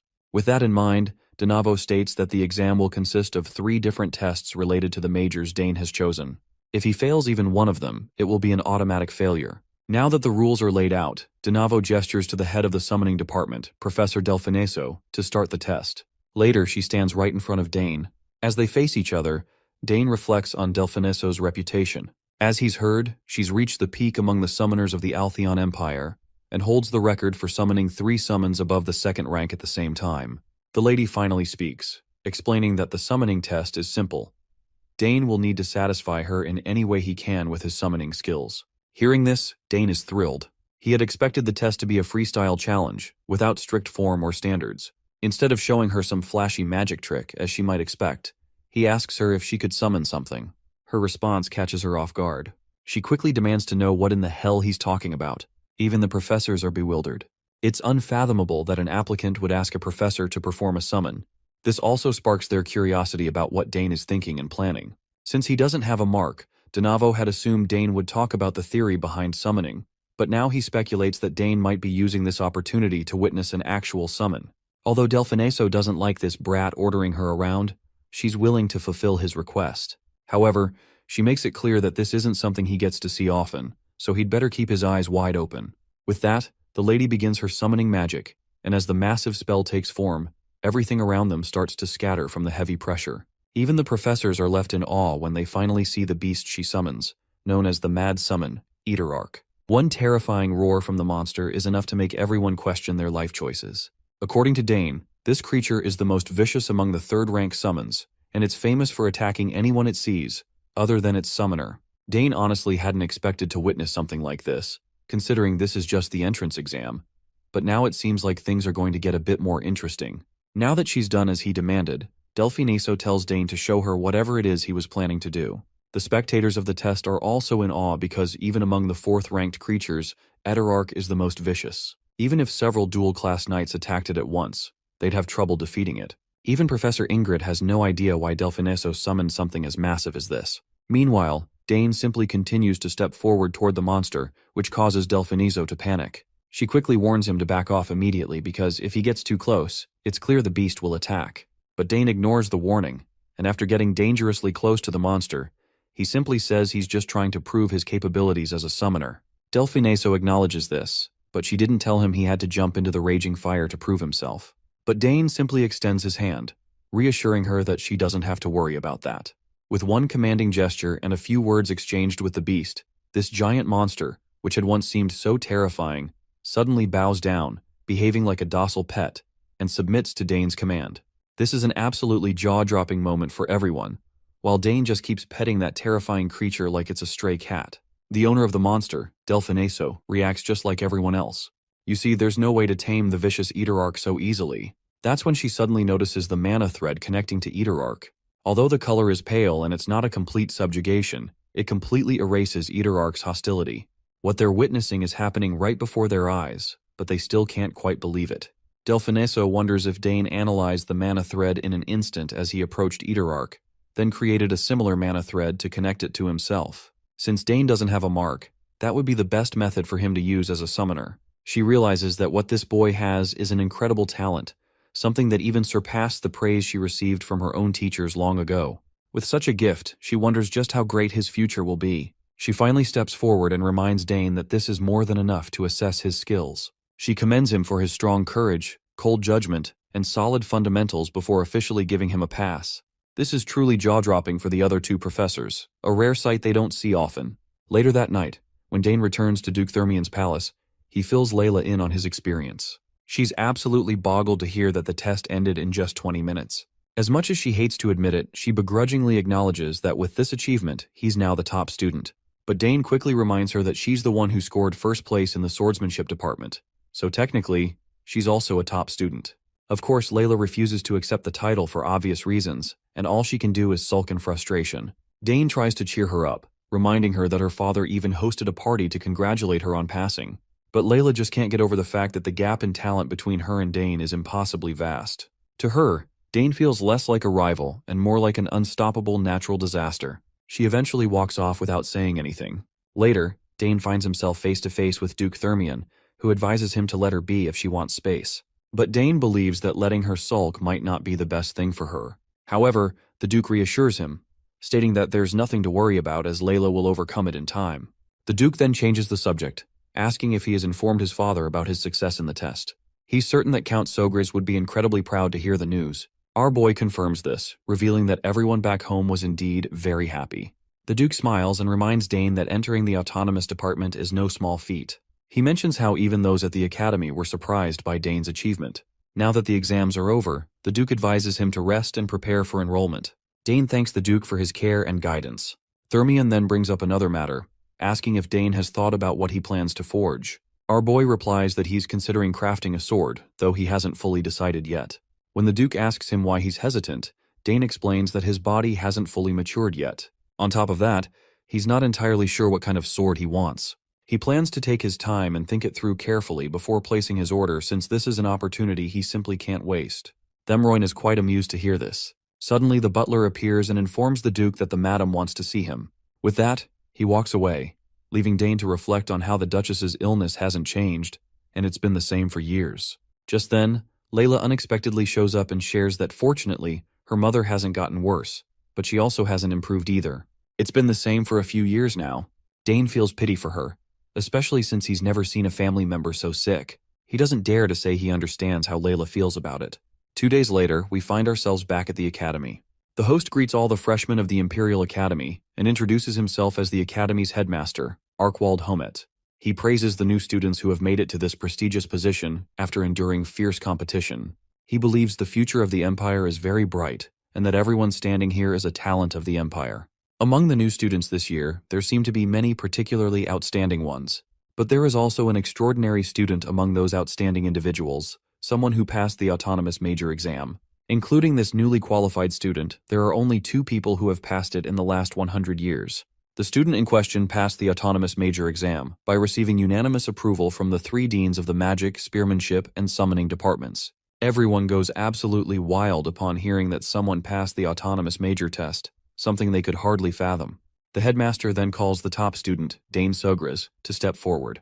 Dane walks towards the stage with full swag while the crowd goes wild, amazed that this young brat is the one who passed the autonomous major exam. Everyone in the crowd is talking about Dane and the Sogras family, and among them is Count Sogras himself, accompanied by other family members. Duke Thermion, standing nearby, is quite smitten as he compliments Sogras for raising such an extraordinary child. He feels disappointed in himself, thinking that he's achieved absolutely nothing after raising 2 sons. His daughter is entering the academy, but neither of his sons even bothers to show up. The eldest is off on a mission, and the second ran away. On the other hand, Sogras has everything turned around with his 2 daughters, and Thermion can't help but feel a bit envious. As he looks at his daughter, he feels quite dejected and sorrowful. He regrets that her mother couldn't be here to witness her special day.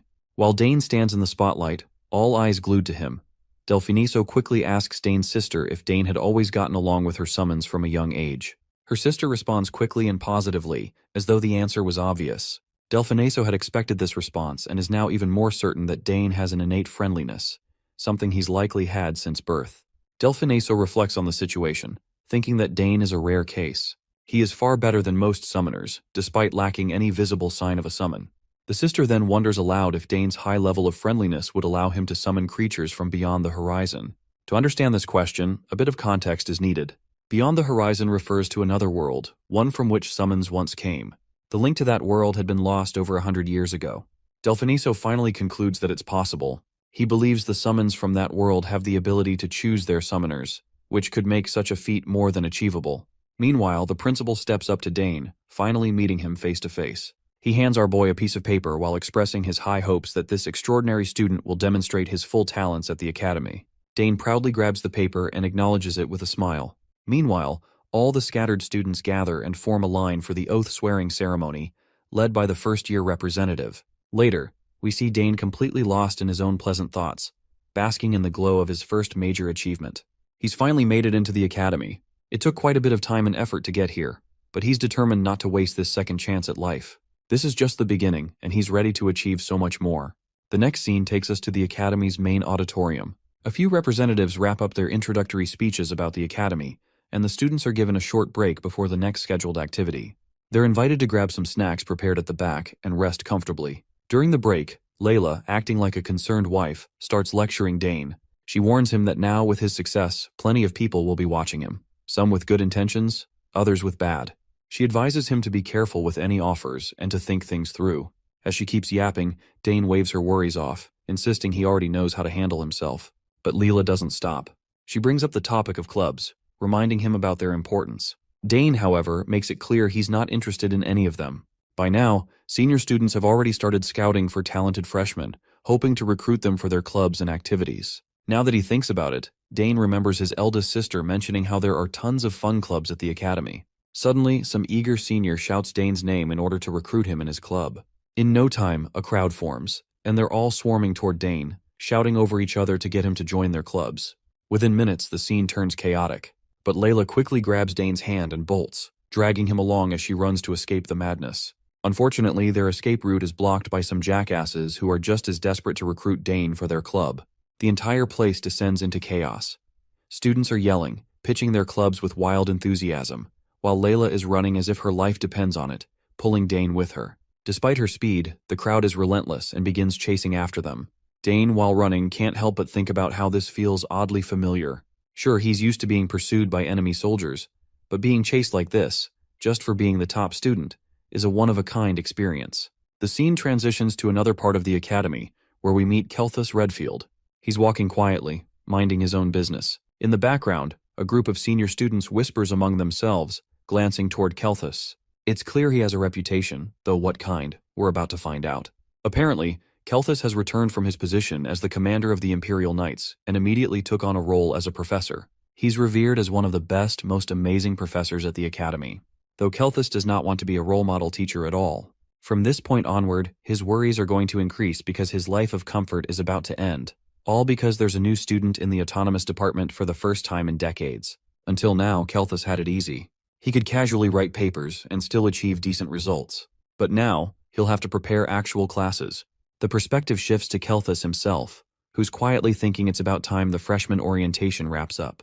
It seems he's not thrilled about someone joining the autonomous department, and what annoys him the most is that someone had to join the department when he is acting as head of the autonomous department. Soon he notices Dane standing just outside his office. He calls out to him, surprised by how early Dane has arrived. Our boy does not forget his manners and greets his professor respectfully. Once they settle into the office, we get a glimpse of Kelthus's inner monologue. He's clearly irritated. He worked hard to get to this position, all so he could enjoy some peace and quiet.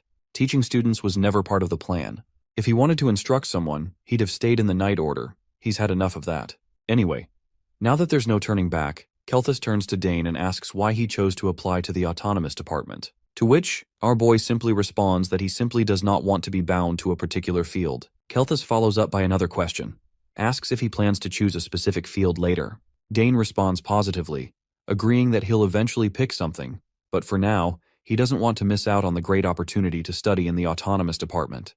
Kelthus looks a bit annoyed, as it seems like if this continues, he'll be stuck teaching Dane. But then, a glimmer of hope sparks in his mind when he remembers that Dane didn't take the swordsmanship test.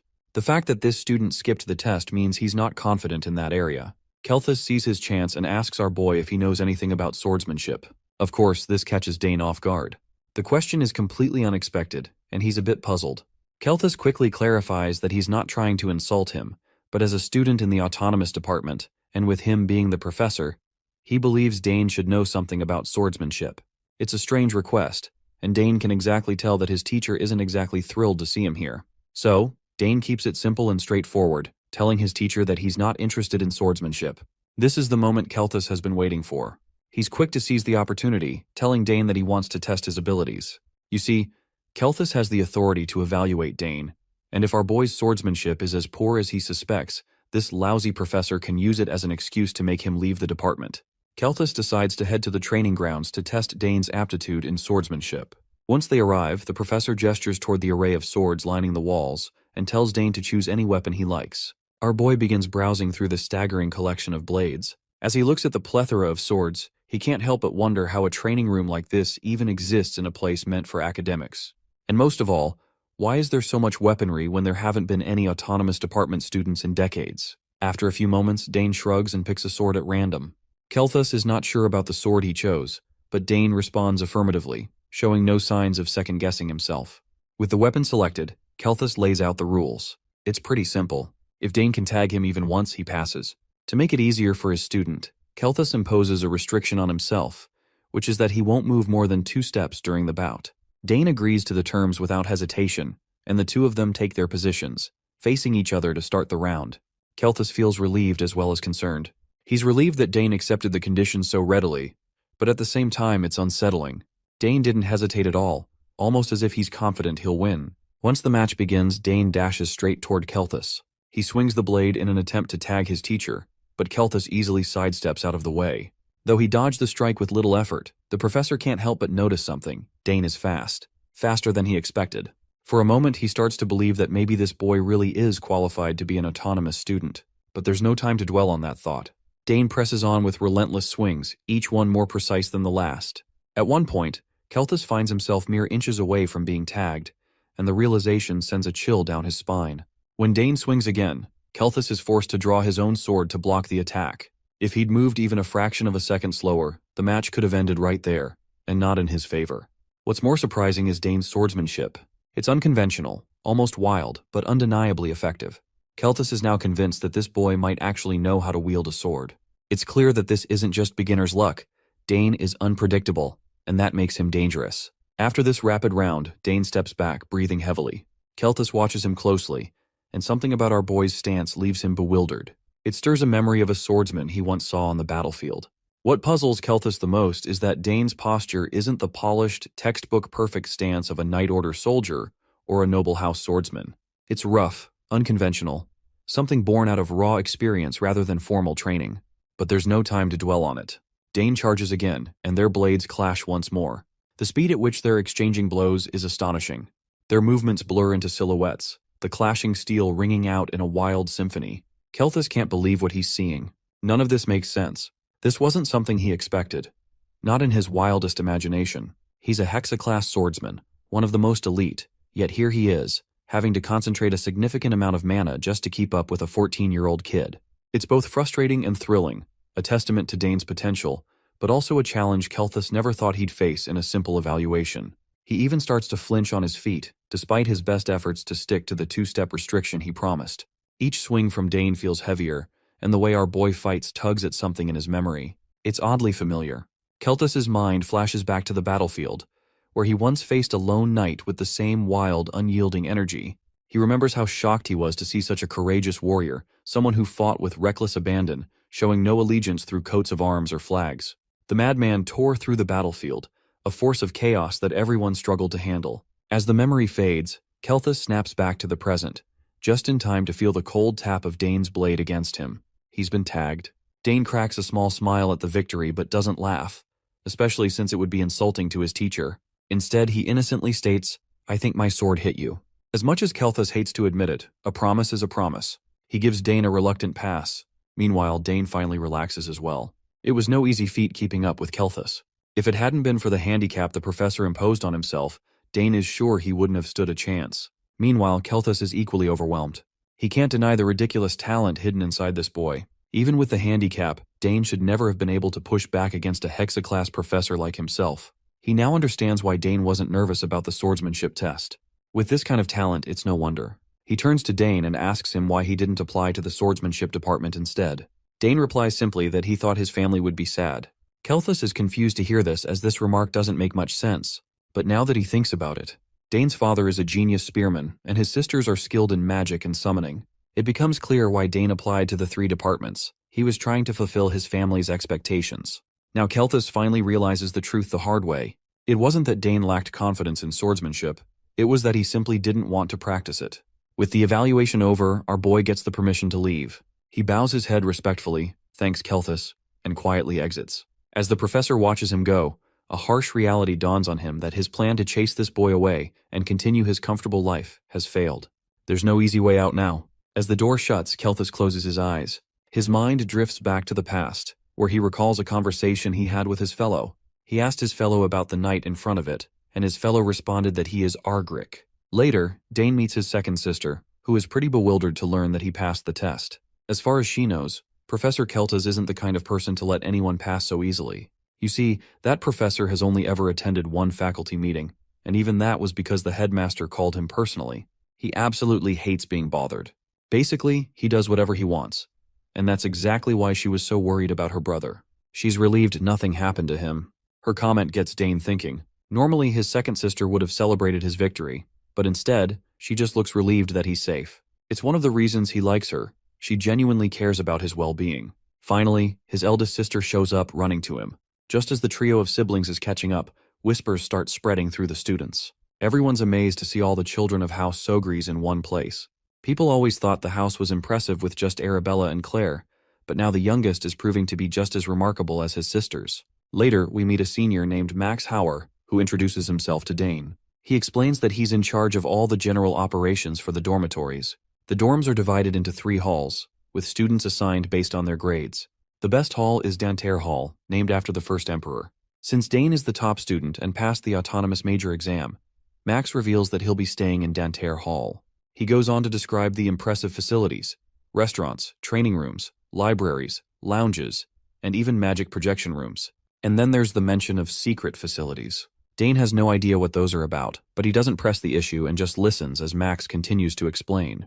The senior also explains that while Dane won't need to worry about this, there are cases where students have to leave Danterre Hall if their grades drop.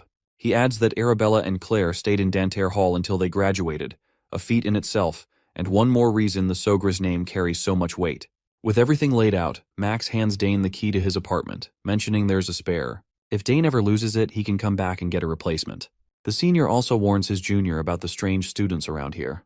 They're not bad, he says, but sometimes you'll find yourself wondering what's wrong with them. Max suggests he check out the details himself and assures him that if he has any questions, he can contact him through the crystal ball. With that, Dane heads off to his room. As he walks, he can't help but notice how lavish the place is. But there's something off about it too. He doesn't sense a single human presence. It's as if everyone just evaporated into thin air. Feeling uneasy, he decides to spread out his senses. Almost immediately, he picks up on a faint whiff of lubricating oil brushing against his nose and the barely audible squeaking of turning gears. From just that much information, it becomes clear to him that this is a trap, and he's already stepped right into it. But instead of panicking, my guy just smirks to see such a lousy attempt being made on him. The thugs who tried to make this are watching everything through this window. They got no clue why Dane has stopped moving, which makes them wonder if he has caught on that he has fallen for a trap. But the guy with glasses, Arnold, states that there is absolutely no way because, as he claims it, the Coloreds have been hunters for hundreds of years, so they are very good at setting traps. He is actually the eldest son of the Colored barony, Arnold Colored, third-year student of the shooting department. One of the students fears that it might be a dangerous prank, but Arnold assures his timid friend that he removed all the danger already. This is the first time he is going to have such a hazing, so he is excited. But some of these guys are not sure if picking on someone from House Sogries is a good idea. Arnold just reminds them that they all have gone through tremendous hazings, so he just looks forward to this one, and he is sure that Dane is going to end up a complete mess. One of the female students, Priscilla Nerial, a fourth-year student in the theology department from House Nerial, raises a concern. Since he's the top student and autonomous, she worries this hazing won't be like previous ones. Not to mention both of his sisters are geniuses, and if he's an autonomous student, he'll be an even greater genius. Some are even doubtful about whether the traps they've set will work. But Arnold is certain Dane couldn't have sensed the traps. He made sure to paint the traps to hide them, and even lubricated them to prevent any mechanical sounds. Finally, Dane begins to move forward, which fills these idiots with absolute joy. Since my guy knows where all the traps are set, he intentionally triggers the first one. A water balloon descends, but Dane, who already expected this to fall, obliterates it with a mana bullet. Then comes the next trap, a smelly one with a truly horrendous odor. Arnold is losing his mind, unable to believe Dane has found all the traps. He insists it's just a coincidence. Priscilla Nerial isn't so sure that it's just a coincidence, but Arnold assures her he placed the easy traps at the beginning as an appetizer, saving the big one for last.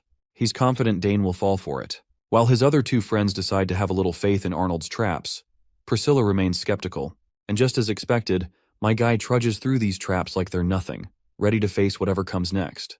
After visually pinpointing the positions of every trap laid on the hallway, Dane Sogries braced himself with a smile and charged forth. Setting off the first one, multiple boxing gloves launched from various angles.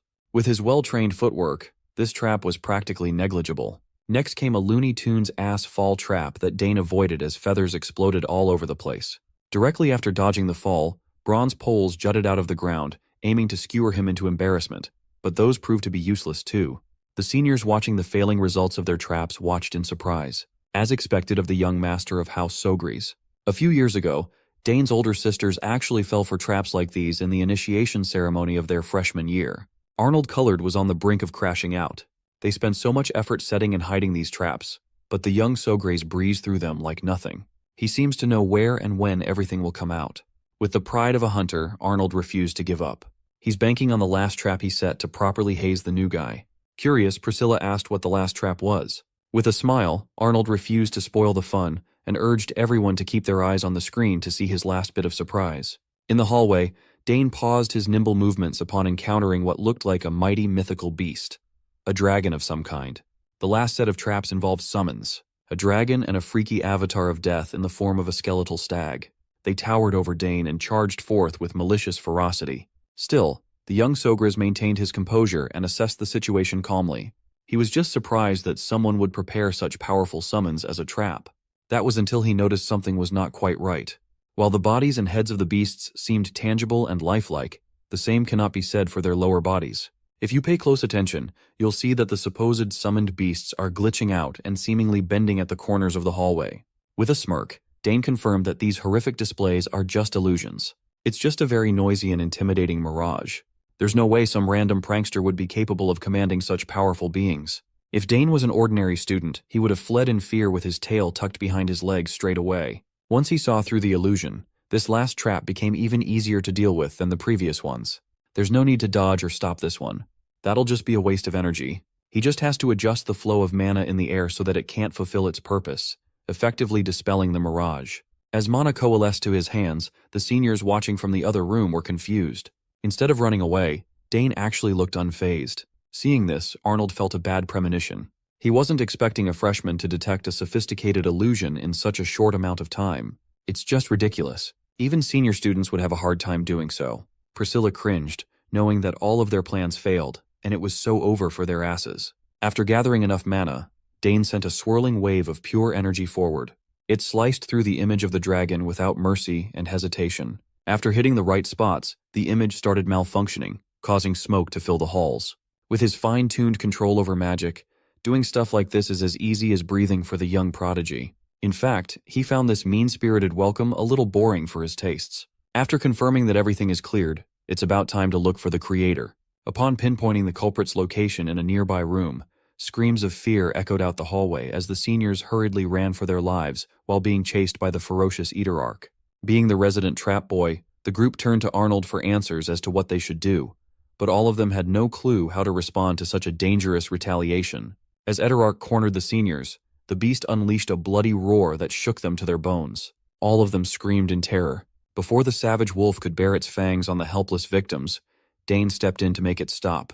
His way of smoking the rats hiding in the other room was supremely effective. Hearing his voice, the seniors turned to Dane in surprise. They begged him to do something, seeing as this was likely his doing. All of them promised to apologize for their childish pranks just to keep their lives and get away from the hairy, bloodthirsty beast. Dane waved his hands as mysterious runes filled the air, and mana swirled to his whims. A massive portal appeared behind Eaterarch, restricting its movements and slowly swallowing the monster. With another wave of a hand, Dane closed the portal, and Eaterarch was gone as if it had never existed in the first place. Arnold and his gang were dumbfounded. The proud heir of the hunting clan wondered if that beast had also been an illusion. After a few seconds, the seniors stood up from their embarrassing positions. One of them cleared his throat and acknowledged that the initiation ceremony was a clear and utter failure. The senior with glasses came up to Dane and introduced himself as Drojan Valentine, a fifth-year alchemy student. He subtly added that he was the only direct descendant of Marquis Valentine and raised his hand to shake Dane's. Drojan even added some compliments to the mix, commenting on Dane's handsome face and chiseled build. It's a given, considering how well-known Dane's sisters are for their beauty and talents. Confused as to what this guy was yapping about, Dane chose to be polite, shook Drojan's hand, and returned the greeting. Glasses continued to praise Dane for his mesmerizing ability to locate and dodge traps. They all heard that this kid was the sole student of the autonomous department in decades, so they should have expected that they would fail. Drojan slyly mentioned that Arnold had set everything up. Drojan continued that Arnold is the heir of House Colored, known for their hunting expertise. Hearing this, Arnold felt embarrassed by the call-out. Dane smiled upon hearing who was the mastermind behind the trap-infested hallway of the dormitory. Trying to flip the situation, Drojan called everyone over to introduce themselves properly. The lady with blonde hair is Priscilla, a fourth-year theology student. Drojan warns Dane not to bother the lady since she dreams of becoming a cleric. Not letting the nerd speak for her, Priscilla asserted that she is a kind and beautiful young lady and the abandoned child of House Nerial. She elaborated that entering the theology department meant abandoning dreams of marriage and everything that comes with it. Dane awkwardly shot her with a smile and stuttered a polite reply. When their hands touched, Priscilla's eyes opened as though she had just seen a ghost. Just from the brief moment of skin-to-skin contact, she sensed a density of mana that she had never encountered before. It felt like an amount of power that someone of Dane's age shouldn't possess. The sheer amount was ridiculous. It was breaking poor Priscilla's mind, challenging everything she knew about magic. She looked at her hand in disbelief. Dane looked like he was expecting that exact reaction. Still feeling bitter about his ineffective traps, Arnold was annoyed. He refused to believe that they were just overreacting to some above-average mana density. Meanwhile, the other seniors are in damage control mode. Shal Hasbro stepped forward and introduced himself as a second-year martial arts student. He immediately cleared up that he was different from those disgusting pests from the physical beauty club. Dane remembered seeing those roided-out gym rats trying to recruit members to their club just a while ago. Shal added that although muscles are important, martial arts are not just about growing those showy biceps. He even invited Dane to learn more about his course if he's interested. The only one left who hadn't introduced himself was the trap setter. The other seniors urged Arnold to swallow his pride and just greet the freshman like a normal human. But the heir of House Colored just kept on sulking like a childish brat. A moment later, he finally caved and shook Dane's hand. Arnold Colored and Dane Sogres looked each other in the eye. It's plain to see that this brat was upset, given how Dane easily destroyed those well-prepared traps. He considered praising the guy a little to stop sulking. Dane claimed that the traps were pretty good. He praised Arnold's considerable knowledge of trap mechanics and setting triggers. However, to Dane's assassin-trained eyes, they were a bit noticeable. He pointed out that the paint was the problem. Arnold was surprised to hear such criticism of his craft.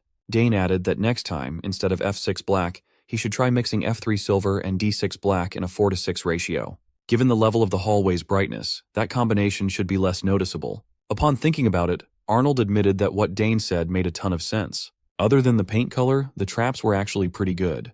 Any other student with untrained eyes would have fallen for them. The other seniors were flabbergasted. Who would have thought that a freshman would teach the mighty Arnold about traps? They knew they were witnessing greatness at work. With the introductions done, the seniors offered to show Dane to his room. They walked through the hallway, leading the freshman through the place where he'd be staying for his entire academic life. Although they played some freshman prank on him, Dane thought these seniors of his seemed fun to be around. Seeing their dynamic and banter, he could not help but feel like he gained some goofy friends. All in all, things are just going to get more interesting from here on out. The very next day, Layla scolded Dane for taking 6 classes related to his majors this semester first thing in the morning. It makes sense, though. He has 3 majors, and he needs to take 2 classes for each of them. There are also liberal arts classes filling his schedule to the brim. At this rate, he might not even have time to sleep. Usually the first years take 4 classes at maximum load. Layla urged Dane to think carefully and consider canceling some of the classes on his docket by the end of the day. Dane assured her that he'll be all right. He even went all in and applied for 2 liberal classes and added military science to the mix. Bro is in hard mode. Layla could not relate at all. Military science scarred her from the first portion of the entrance exam. She lost a lot of points because of that pesky part. But as expected of the academy's top student, Dane liked military science. Finally, the duo bid farewell and agreed to see each other in the swordsmanship class later. For her first period, Layla is headed for a liberal arts class. She took the Understanding Cosmetics and Skin course. Even though she's the fiercest swordsman of her generation, Layla is still a young lady. Dane arrived at his first period, and his classmates buzzed with curiosity about the top students in their batch. They were all confused as to why he would take this subject as his liberal arts class. Most of them were planning on approaching him after class to talk, but they were afraid that he would be cold and distant. None of them were even bothering to conceal their whispers. The first period is Introduction to Military Science. From what Dane had read yesterday, there were some things he already knew, and some things that were at direct odds with the reality of war. Theory and practice aren't always matched after all. If they were, no countries would lose in war. The sheer fact that military science is still taught in an era of peace just shows how important theory and fundamentals are. When the professor entered the classroom and walked to the lectern, every student stood up in respect. The burly professor didn't like that and urged everyone to quickly sit back down. He gave his initial greeting after flipping through the textbook. The professor is a middle-aged man with white hair. In his eyes were battle scars, a clear indication of his practical experience on the battlefield. His name is Francisco Gavias, and he is a military theory instructor. First and foremost, he took attendance before starting the lecture. From his seat, Dane quietly sized up the old man. He can tell from a glance that this guy has spent quite a bit of time on the front lines. That fact alone made him all the more excited for this introductory class. The first thing out of the professor's mouth was a criticism of military theory. He claimed that theory won't work on the battlefield. Soldiers have free will, and commanders always have to balance the lives of their men against victory. However, theory remains important. Only when you have a theory as a foundation will you understand the field. This class will help everyone correct mistakes and see the true usefulness of military science on the battlefield. Scanning the lecture hall, Professor Gavias wondered how many people in this class would grow into elites in the future. Then, he posited a simple question. He asked the freshmen what they think is the most important thing in war. Among the dozens of students, only one student was confident enough to raise his hand. Professor Gavius gave that student a look of approval. Of course, it was none other than our boy, Dane Sogris. He confidently answered that the most important thing in war is the supply lines. The professor was pleasantly surprised at the excellent answer. He added that victory and triumphant return are only possible if supply lines are secured properly. The old veteran found it interesting that the best answer came from the first student. To test Dane further, Gavius asked the young man to list the 3 most important aspects regarding supply lines. Without hesitation, Dane listed off a comprehensive response. First is strict military management. A supply line from the capital to the front lines is stretched over a long distance, and the system involved is complex. If even one person in the process isn't aligned with the cause, corruption can easily occur. Corruption leads to supply shortages. In his experience as a soldier, most supply problems occurred because of greedy people in the middle. Properly packed and delivered supplies are skimmed and embezzled. Approving his first answer, Professor Gavius asked Dane to continue. Second on the list is the standardization of supplies. If supply specifications, such as quantity, weight, length, and width, are the same, mass production becomes easier. Standardization is of great help in rapid supply. It also prevents confusion in the frontline units, keeping combat effectiveness optimal. With Dane confidently firing off complicated answers that can't be studied in their textbooks, his classmates were starting to murmur in confusion. Even Professor Gavius himself was surprised at such insightful answers. As for the last important aspect of supply lines, Dane answered that it's local procurement. You see, the longer a war drags on, and the more the 2 previous things mentioned are violated, the more the quality of the supplies will deteriorate. Local procurement enables the soldiers to achieve at least minimal self-sufficiency. They can grow their own crops or buy them from nearby areas. The quantity and quality might not be the best, but it would be more than enough as emergency supplies. Dane answered based on things he had seen, felt, and experienced on the battlefield. It didn't come from books. After hearing his astute answers, the whole class was dumbfounded. Professor Gavius was supremely excited upon hearing an amazing summation of supply line principles and asked Dane what year he was in. Upon learning that he was just a freshman, the professor was taken aback. He could not fathom how a newly enrolled freshman knew so much about the nitty-gritty of war. Gavius reiterated Dane's answer to the rest of the class. These concepts reminded him of soldiers and officers who have seen multiple battlefields in their lives. Given Dane's youth, there's no way he would have copious battle experience, so how on earth could he know so much? To cover up the real reason, Dane claimed that he often heard war stories from his father. Curious, Professor Gavius asked for the name of Dane's father. When he revealed that he was the son of Archon Sogris, the veteran's mouth hung wide open. Upon hearing that this young man is the son of the Blue Whirlwind, it finally made sense in Gavius's mind. Since he's the Sogris kid, he's also the rumored student who passed the autonomous major exam. No wonder he stands head and shoulders above your typical freshman. Taking over, Professor Gavius elaborated that the military science they will learn in this lecture hall will align with Dane's answers. They will rely on the textbook as an outline, but will focus on things that can be applied in real-life scenarios. This is the ultimate goal of military science, after all. Professor Gavius was extremely pleased that a really good seedling came in this time around. After the first period, students exited their lecture halls and flooded the academy's halls. Dane can be seen running away from the classroom, exasperated as he almost got suckered into graduate school on his first day as a first year. After the class, the professor called him back to offer a path to go deeper into his study of military science. Recommending graduate school to a freshman is crazy. Thankfully, Dane's second sister had already given him advice regarding situations like this one.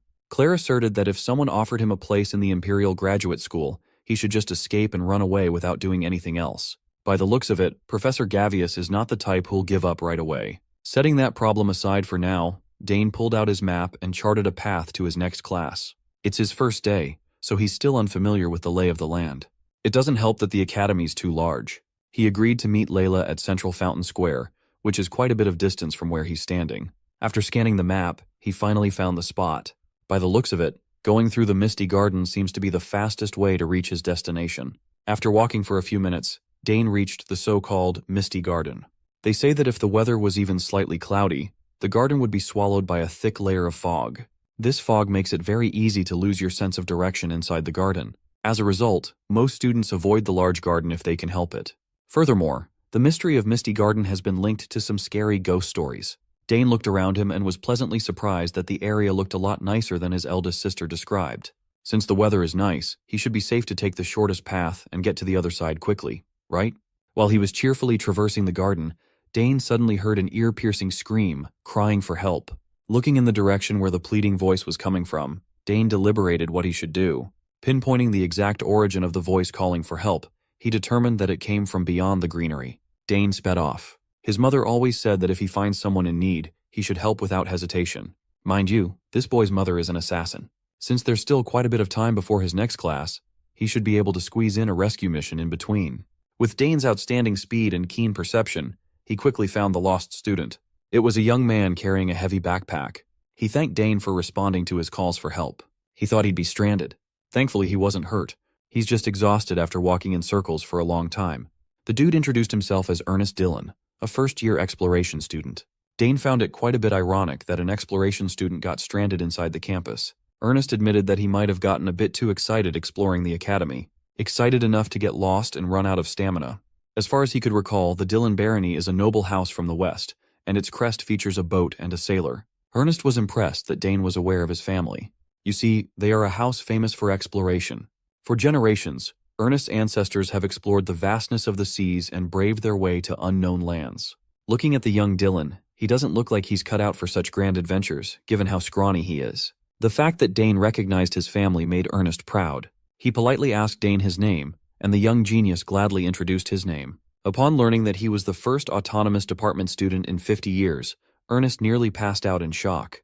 His eyes lit up with interest as he praised his luck for meeting such an extraordinary individual. Dane's awkward laugh was halted when he noticed something around Ernest's neck. The kid asserted that he wasn't hurt anywhere, but there were clear signs of wounds and scars around his body. There were bruises and scars around his neck and hands. From what Dane can gather, they are very different from injuries one can sustain from exploration. He chose not to dig too deeply into the subject as it might be a bit too personal. Dane directed the conversation back to exploration. Ernest enthusiastically explained that he's an absolute junkie when it comes to exploring everything new that he encounters. People, things, places, you name it, and he'll be down to go deep. Opening his giant backpack, Ernest gleefully showed Dane all his exploration gear crammed chaotically together. For now, his goal is to explore and figure out the whole academy. For the first day of classes, he gravitated towards the Misty Garden. Ernest is convinced that there is something hidden in this area. The stories about the fog coming in because of a little cloudy weather just don't make any logical sense. Dane admitted that the kid might be onto something and asked if he found anything to demystify the mist. Unfortunately, Ernest doesn't have a lick of a clue yet. All he has is a hunch that some kind of force is at work in this garden that no one has figured out yet. He believes that maybe no one thought to take a closer look at the strange phenomena. Maybe some tried, but something prevented them from finding out. The reason is unknown at this point, but Ernest will not rest until he finds that unknown element. Maybe it's connected to a legacy from a lost ancient kingdom, or a summons from beyond the horizon. The kid's infectious enthusiasm to uncover the unknown is starting to rub off on Dane. That's when he remembered that he was supposed to meet Layla and go to class together. They need to go as soon as possible. While Ernest was packing up his gear, the clear blue skies were slowly covered by clouds, and rain started petering in. In just a few seconds, the entire garden underwent a surprise downpour. This is bad. Based on the stories, the place will be swallowed with fog much faster with the rain pouring down. That will make getting out of the garden nearly impossible. Just as they feared, the mysterious fog started rising up the area, seemingly originating from the ground itself. This fog has a property that robs people of their sense of direction. Ernest hurriedly took out a compass, fearing for the worst. Unfortunately, the mysterious force caused the compass to spin out of control, making it impossible to see what direction they should go in. Ernest is freaking out. Without the help of the compass, they might not be able to move from their current spot without the risk of getting lost in the sauce. Dane asked Ernest to use his exploration skills, but the kid was useless. If it were any other place, he might be able to find a way out. But the Misty Garden is an entirely different beast where unknown forces are at work. It finally dawned on Dane that he might be trapped in this spot on his first day of school. Compounding on his exhaustion, the rain and fog are starting to make Ernest feel heavy and sluggish. He apologized for being a burden to Dane and accidentally dragging him into this mess. Dane assured him that they'd be fine. They just have to wait and see first before making a move. As the fog rolled in to envelop his body, Dane felt a familiar sensation. As opposed to Ernest feeling weaker, he's starting to feel more energized for some reason. While Dane was resonating with the fog, Ernest was crying his little heart out, feeling guilty for getting a fellow student trapped. The kid stopped crying upon seeing a blinding light and raging energy coming from the young Sogres. Dane's mana rose up and danced wildly, visible to the naked eye as it drove the fog away from his vicinity. His mana was moving so wildly that it almost knocked Ernest down to his ass. Seeing the fog disappearing around Dane, Ernest's explorer gene was mesmerized. Just what on earth is happening? With a determined look in his eyes, Dane assured his new buddy that he knew the way out now. Although out of his expectations, our boy might have just run into a fortuitous encounter. There is a non-zero chance that he might uncover the secret of Misty Garden today. So, the duo traversed the garden as though the fog didn't exist. With Dane at the helm, his mana continuously cleansed the path as Ernest closely followed from behind. A lot of mages tried and failed to figure out the mystery behind the fog. But Dane is going deeper without any signs of difficulty at all. Everywhere he passes, the fog seemingly gives way. Ernest was certain that he was in the presence of a truly peerless genius. After a few more minutes of traversing the garden, they arrived at their destination. Ernest thought they were out, but they could not be further from the exit. Instead of finding a way to get back to the normal areas of the campus, they actually went deeper and reached the center of the Misty Garden. There was an ornate structure, intricately detailed and lavishly designed, resting on top of a pool. Ernest would have never thought that he would encounter the magical fountain at the center of the garden. Most students who venture into this place come for this spot. They congregate to find this thing because of a legend that Dane had never heard of. Ernest explained what the legend entailed. People say that if you reach the fountain before the mist clears, you'll be united with the person you desire most. It's just another typical romance story wrapped up in a fantastical legend. But Dane could feel that there's something unusual about the fountain. He wondered how the magic of the fountain could stay active for so long. If it's so difficult to reach its spot, how does it keep working without maintenance? Listening to Dane's valid questions, Ernest could not refute the logic. If there is no one continually supplying magic power on this thing, then maybe there's a power source strong enough to sustain it for long periods of time. A battery that doesn't need to be replenished.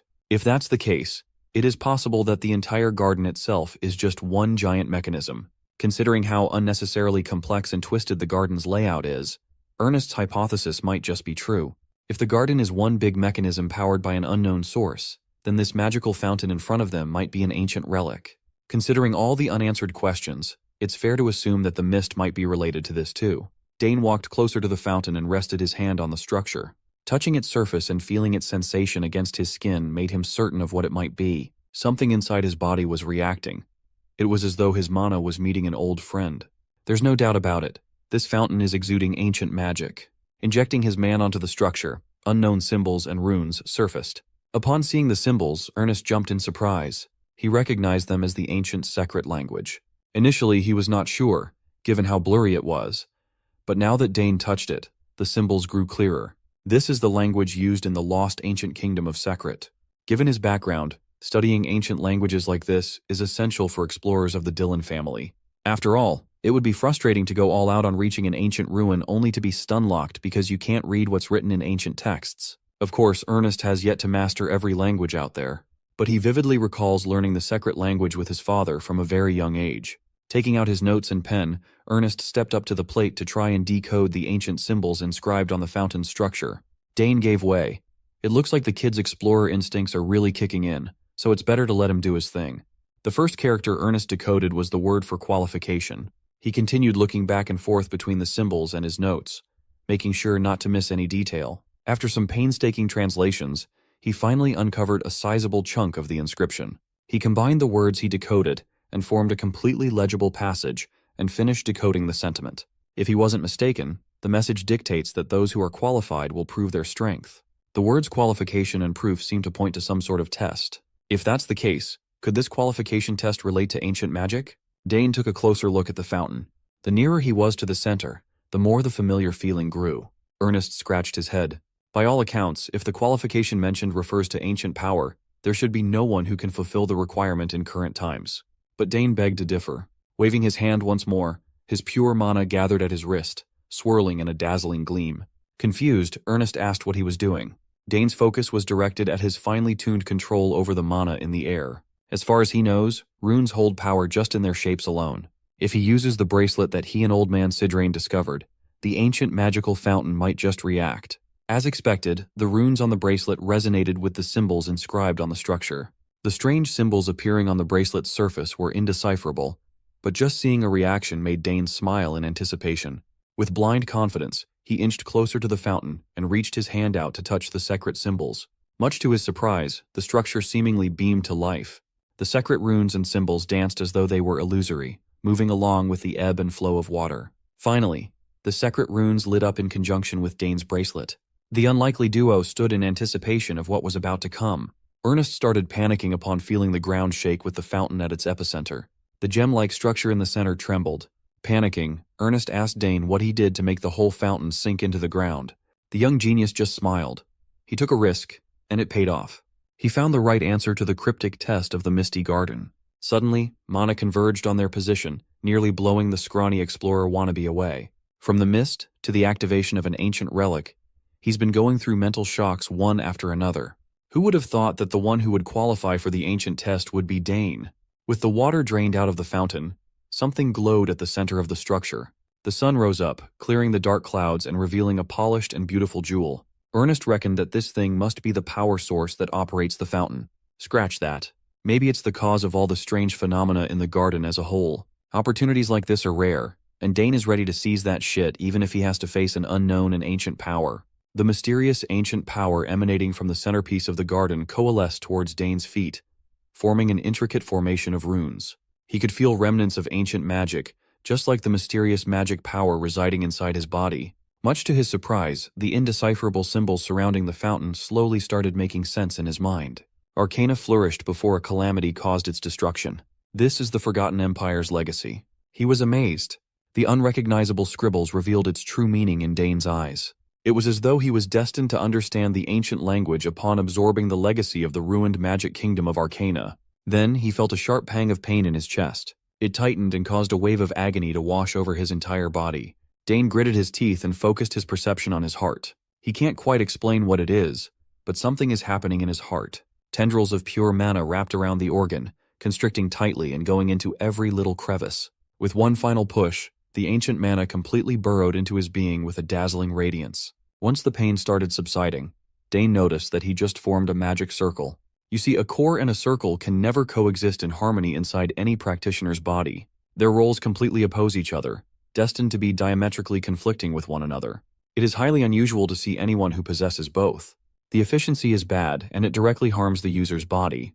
That is why, even though magic swordsmen are formidable, they always suffer from heart problems, limiting their lifespans. This is also precisely why Dane did not want to make a circle usable only for magic. He already established his cores, so even if he wanted to cultivate a magic circle, he didn't want to take the risk.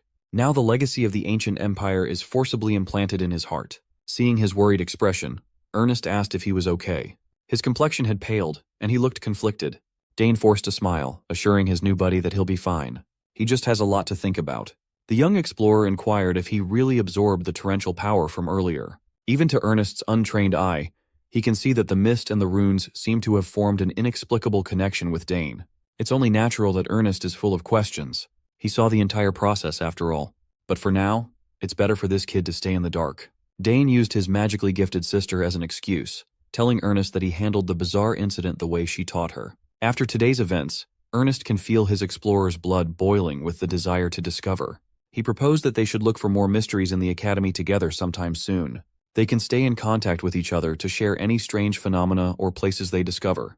Considering that there might be other places with collections of magic, like the fountain, Dane agreed. Now that the fog has lifted and the commotion has died down, Ernest reminded Dane that he still has a class to go to. Inheriting an ancient legacy made Dane forget that he agreed to meet up with Layla before class started. He dapped Ernest up and apologized for rushing away. He's on a time crunch. He needs to get to the meeting spot, or that unruly young lady will give him the business. Dane bid farewell to his new friend and ran off in the direction of his next lecture. The young explorer looked at the retreating Dane with a smile on his face. He certainly found an interesting friend today. He had a feeling that if he kept exploring with Dane, more amazing things were bound to happen. After making sure that he was far enough from Ernest, Dane experimented with pushing his speed to the limits. He found it weird that every bit of movement felt a whole lot easier. Fierce undulations of mana surrounded his body, bolstering his already lightning-fast agility. He could clearly feel the circle and cores inside his body. Against the common logic of this world, they seemed to coexist harmoniously with one another, devoid of any discomfort. Normally, the circle would interfere with the core's energy, reducing its efficiency. But that's not happening. No matter how much magic he generated around his body, there were no signs of any backlash or strangeness at all. Much to his delight, it's actually the opposite. His magic is constantly fluctuating and circulating through the circle, only to loop back and gather in his core. The whole process repeats, purifying the energy in his core even further. With this abnormally fortuitous development, Dane's first thought was to contact his eldest sister as soon as he could. One second he was dreading heart problems. The next, he was beaming with all the possibilities this unlocks. With his newly enhanced speed, it didn't take Dane long to reach the sandy grounds of the Hangston district. He arrived just in time to meet with Layla to take a walk around the famous area. After leisurely walking, the two finally got a glimpse of the district's entrance. The entrance was constructed in a weird way. Layla explained that they were about to enter the notorious magic barrier. She added that this bizarre structure was created by Saul Hangston, a legendary wizard from the academy. It's a barrier that is activated once a year for freshmen with magic talent. When a student passes through, a light will appear. Based on the color of that light, students will be classified based on magic quality and magic grade. Originally, this intricate device was used to filter out dark wizards sneaking into the academy. But after dark wizards went extinct, the magic barrier was repurposed to classify students. Curious, Dane asked about the color corresponding to each grade. Layla gladly explained that if a student has no magical talent, a color change will not occur. If the student has decent talent, a yellow light will appear. Considerable talents produce blue lights, and overwhelmingly talented individuals will show red. Layla studied a lot about the academy before they even enrolled. She wanted to know everything there was to know about the venue of the new chapter in her life. Also, both of Dane's sisters, Arabella and Claire, produced red lights. It's only natural, given their monstrous affinity for their respective paths. Layla can't wait any longer. She runs up to the magic barrier, excited to find out what color she will invoke. Upon stepping onto the district's entrance, a glaringly bright red light filled the area. Given her outstanding talent, this was par for the course. He gleefully smiled, pleased with her results as the red light reflected on her beady eyes. Proud of his childhood friend's potential, Dane congratulated Layla. Eager to try the barrier out for himself, he looked at the structure intently. With steady strides, he calmly walked into the district's entrance. In his mind, he was expecting to see a red light too. He's confident that after absorbing ancient magic, he might even be stronger than a normal red light prodigy. When he turned around to see his results, he was stunned to see a bright green light. This wasn't supposed to happen. Among the color classifications, green wasn't listed. Even Layla, who studied up on the academy systems, was flabbergasted. She looked at Dane and asked why this dude couldn't just be a normal genius for once in his life. Dane was clueless as to what was happening too. He just smiled wryly in response.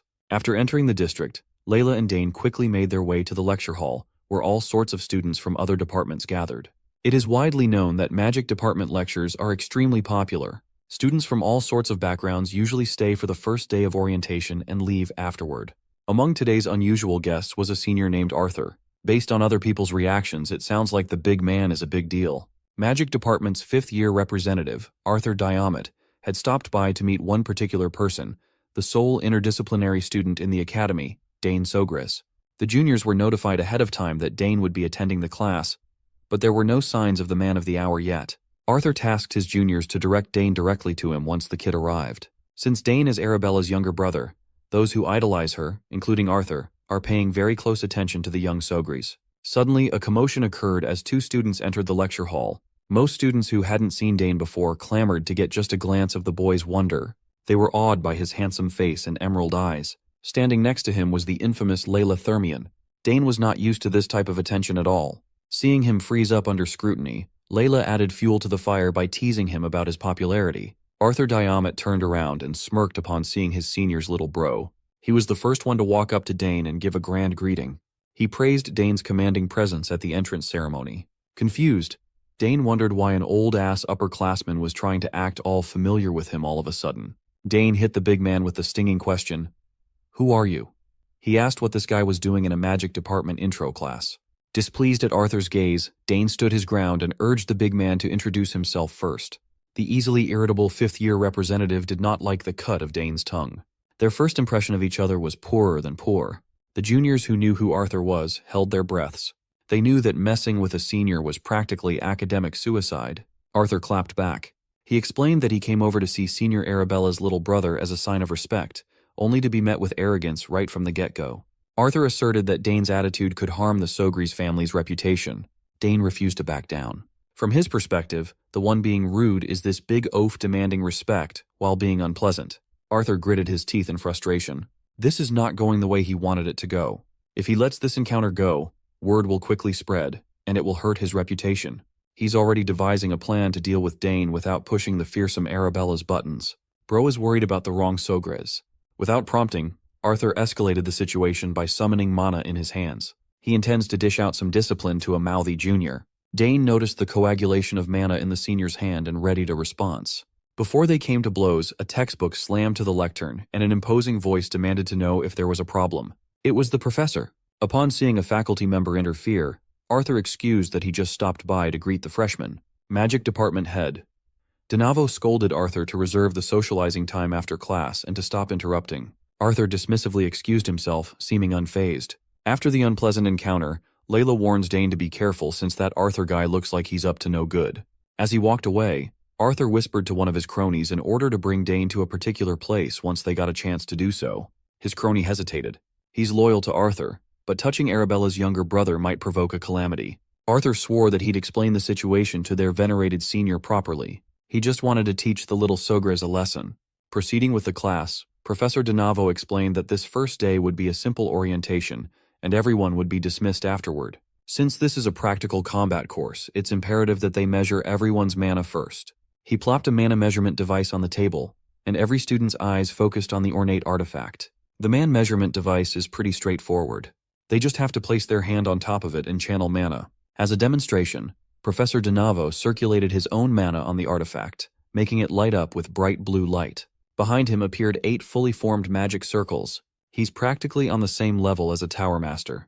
The students were shocked. Almost all of them had never seen a fully pledged 8-ring mage. After flexing on the noobs, Professor DeNavo elaborated that even within the same circle level, the color becomes darker if the level is high. Sometimes circles don't even appear at all. However, having no circles doesn't mean that a student lacks talent. There's no need to worry. After all, some people haven't formed their circles yet. That is why, for today, they won't just rely on circle verification alone. Given the standards of the academy, those accepted to the magic department should at least know beginner magic. Professor DeNavo summoned countless balls and expounded that they'd be using balls to accurately measure mana. No diddy. Dane looked at the blue orbs intently, clueless as to how these round things could possibly measure mana with superior accuracy. Once again, the professor demonstrated his method by using beginner magic, psychokinesis, and manipulating the balls to fly all at once. The students will be tasked with showing how many balls they can control with an elementary spell. With a wave of his hand, DeNavo charged the balls with stupendous amounts of kinetic energy, forming a consistent flow of mana and accelerating the flight of orbs to the limit. Every student kept their eyes peeled, making sure they analyzed the professor's hand motions. They had never seen runes formed so perfectly before. It's hard to believe that DeNavo is pushing a simple spell like psychokinesis to the highest level of precision. While normal students were in awe, to someone like Layla, this display of skill wasn't worth fussing over. Even beginner magic varies in power and precision depending on the user. They just have to apply mana to each individual orb. For a freshman, manipulating 3 balls at once can already be considered the limit. Layla turned to Dane and asked if he could possibly control more than the 3-piece limit. Before he could answer, Professor DeNavo called on Arthur from the back of the class. The 5th-year manchild is just auditing the class, but DeNavo sees this as a great opportunity to show the level of an outstanding senior.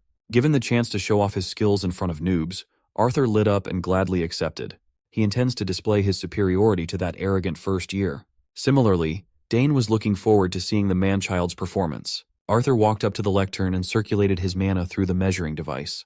The classroom shook with uproar upon seeing Arthur's 4 circles with incredibly deep colors. Professor DeNavo praised the senior for improving his cultivation further, and Arthur humbly responded. DeNavo was all smiles. Normally, 4 chains are only attainable after graduation. Arthur is proof that talented people will always find ways to shine. The professor continued glazing Arthur, telling the freshman to stay close to the 5th-year representative, as his advice might help some of them blossom into competent mages. The manchild was enjoying every second of the spotlight. In his mind, he's delusionally thinking that Dane must be cowering in surprise by now. Unbeknownst to him, the young man didn't give a flying fuck for his measly 4 rings. Next came the portion of ball control. Like an experienced gooner, Arthur's ball control was outstanding. By the looks of it, his manipulation was practically flawless. What's more impressive was the quantity of balls he can magically fondle all at once. If you look at the grown-up show-off closely, you'd see him sweating from the taxing mental burden of controlling the maximum balls he can handle. He's convinced that his ball technique must be blowing the rookie away by now. Dane just looked at the poor guy nonchalantly. After that weak-ass performance, Professor DeNavo beckoned the freshmen to give a round of applause for their senior. The look of approval in the professor's eyes was palpable. Proud of how Arthur turned out as his former student, Arthur shot a cheeky glance in Dane's direction. looking forward to seeing the young lord's mana level. Professor Donavo assumed a sterner expression as he turned to his noobs, telling everyone not confident with their mana control to leave the lecture hall lest they want to embarrass themselves. After a moment, none of the students stood up to leave. They've already come so far, and there's no backing down yet. The test will formally starting from the front row to the back. As the front row students flocked toward the front of the lecture hall, Layla and Dane observed from afar. Layla disapproved of this format. They call the first day an orientation, but it's really just a way to expose your skills to everyone else. Dane seems to think so as well. But that's just how it works in the academy. One after another, students stepped up to the plate and measured their existing mana one by one while the professor took notes. Some of the students beamed with joy upon seeing even just a single circle forming before their eyes. Of course, there are those who didn't have enough mana to manifest one. The same thing went for the ball test. In fact, this part was even harsher, showing how difficult it really is to use psychokinesis with the utmost precision. Arthur and his cronies stood from afar, gloating at the unremarkable noobs making a mess of the test. Once a particular student stepped up to the lectern, the seniors locked in. Dane Sogres extended his hand, touched the mana measuring device, and steadily circulated his mana. Arthur is still banking on seeing the kid's arrogance melting away once he sees how big of a gap there is between them. This dude is a grown man beefing with a freshman. After the incident in the Misty Garden, Dane was also curious about his mana. Since he absorbed ancient magic, something must have changed inside him. The room lit up as his hand emanated rich and thick mana onto the artifact. Professor Donavo paid closer attention to Dane Sogres. The kid solved his assignment perfectly in the Autonomous Studies exam. Given his vast theoretical expertise, Donavo is looking forward to seeing how many circles he will show. Time ticked by, and every second felt like a lifetime as everyone's eyes were affixed to this year's golden boy. A moment passed, and a radiant light surpassing the ones that came before appeared out of thin air. Dane felt as though he was losing control as the mana measuring device drew from the circle in his heart. When the light reached its most luminous state, it suddenly prompted an error message indicating that Dane's mana could not be measured. This was the first time it happened. This device was powerful enough to measure 8 rings, so everyone was confused. Dane read the red prompt over and over again, but he didn't even have an explanation for this result. Layla, Arthur, and every student watching held their breaths. Professor Donavo's eyes shone with a complicated expression. The students still in line complained that they hadn't gotten their turn yet, and the Sogres kid had already broken the device. They refused to believe the unable to measure bullshit, thinking that Dane must have no circles. Meanwhile, our boy is pondering if the ancient magic residing in his heart messed with the measurement. Professor Donavo has been doing this assessment for years, and he's confident about the machine's 100% accuracy. It can even weed out those who try to hide their true level. The unable to measure tag was new to him. He reckoned even his peers hadn't seen this phenomenon before. Trying to calm the class down, he just chalked it up to a possible overload. For now, they will proceed with Dane's orb test to move things along. The foolish man-child took the error message as a sign that the brats got nothing when it comes to magic. Dane was quite disappointed with the mana measuring device debacle, but at least he gets a try at the balls. Though admittedly, he's unsure whether his power will work here. He closed his eyes and visualized the psychokinesis spell with utmost focus. The young lord raised his hand, and innumerable strings of raging mana shot out. He copied the professor's motions from earlier, and every single orb shot out of its container and up into the air, intricately connected by wild strings of ancient mana. Every jaw in the lecture hall dropped as silence filled the room. Dane Sogres manipulated every orb like it was nothing. Until now, making 5 balls float for just a brief moment seemed like a Herculean task. Arthur was frozen in place. When he was tasked to demonstrate earlier, he strutted with confidence. Well, that confidence had quickly shattered at the presence of a true genius. His tiny brain cannot fathom how this could even be possible. Layla, who's already getting used to Dane's inhuman feats, recovered from the shock quicker than everyone else. At this point, she's just accepting every illogical thing he does. Meanwhile, Dane was panicking. He never thought that all the orbs would rise. It looks like absorbing ancient mana made him capable of such an incredible thing. He quickly recovered from the shock of seeing his own power in action and slowly moved his hands around.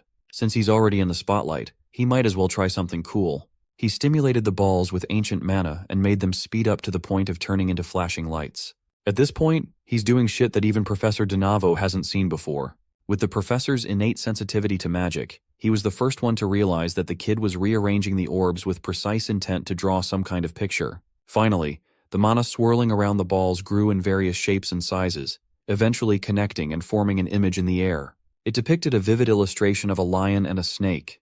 Everyone knew that these two beasts symbolized the crest of the prestigious Sogres family.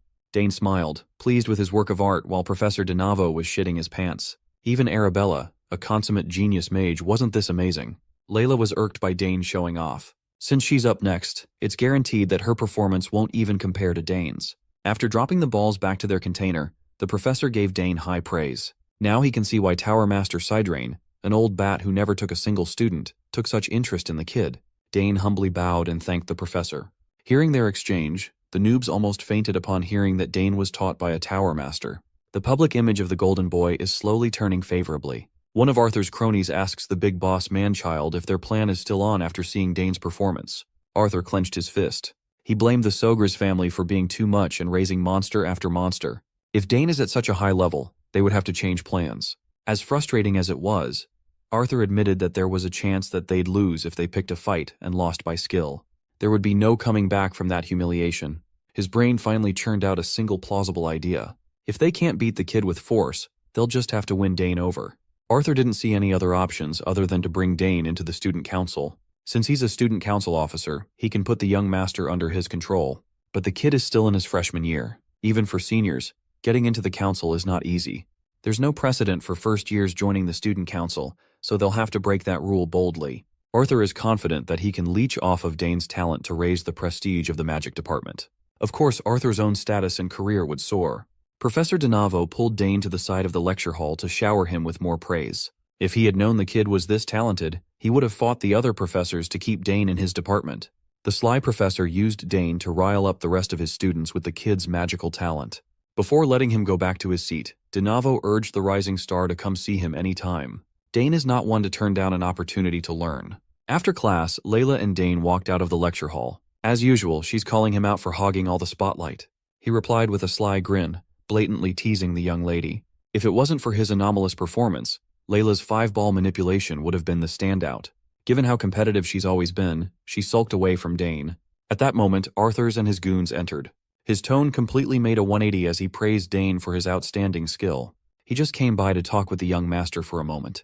Seeing how quickly the guy changed their attitude, Dane felt sus. Of course, Arthur talked about the Imperial Academy Student Council. You see, the council decides academy policies and manages the budget. Because of that, they hold enormous influence and various privileges. For example, the council can decide on disciplinary actions against students who cross the line. They also have the power to approve academic department events. Dane didn't need all that explanation, though. He had already heard all about the council's power and exclusivity from his eldest sister. Finally, Arthur offered Dane a recommendation to become an officer. He exceeds the requirements, so there should be no problems.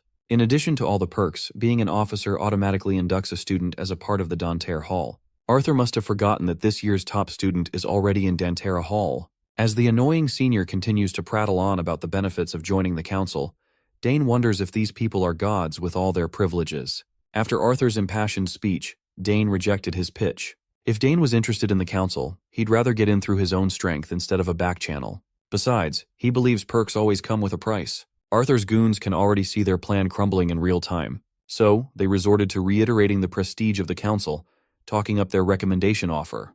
Layla was forced to listen to all this senseless drivel from deranged seniors, and she was getting irritated by their persistence. She grabbed him by the hand and dragged him away to the cafeteria. Arthur was left there, his shitty plan unfulfilled. Dane was just thankful for Layla's perfect timing. Today, they might have faced rejection, but Arthur and his goons are not giving up. Layla could see through the plan of those shady seniors. They're just trying to turn Dane into a pawn. More importantly, the young Duchess was pissed that she wasn't offered the same recommendation. By now, Layla had come to gracefully accept that Dane is just on a completely different plane to normal people when it comes to talent.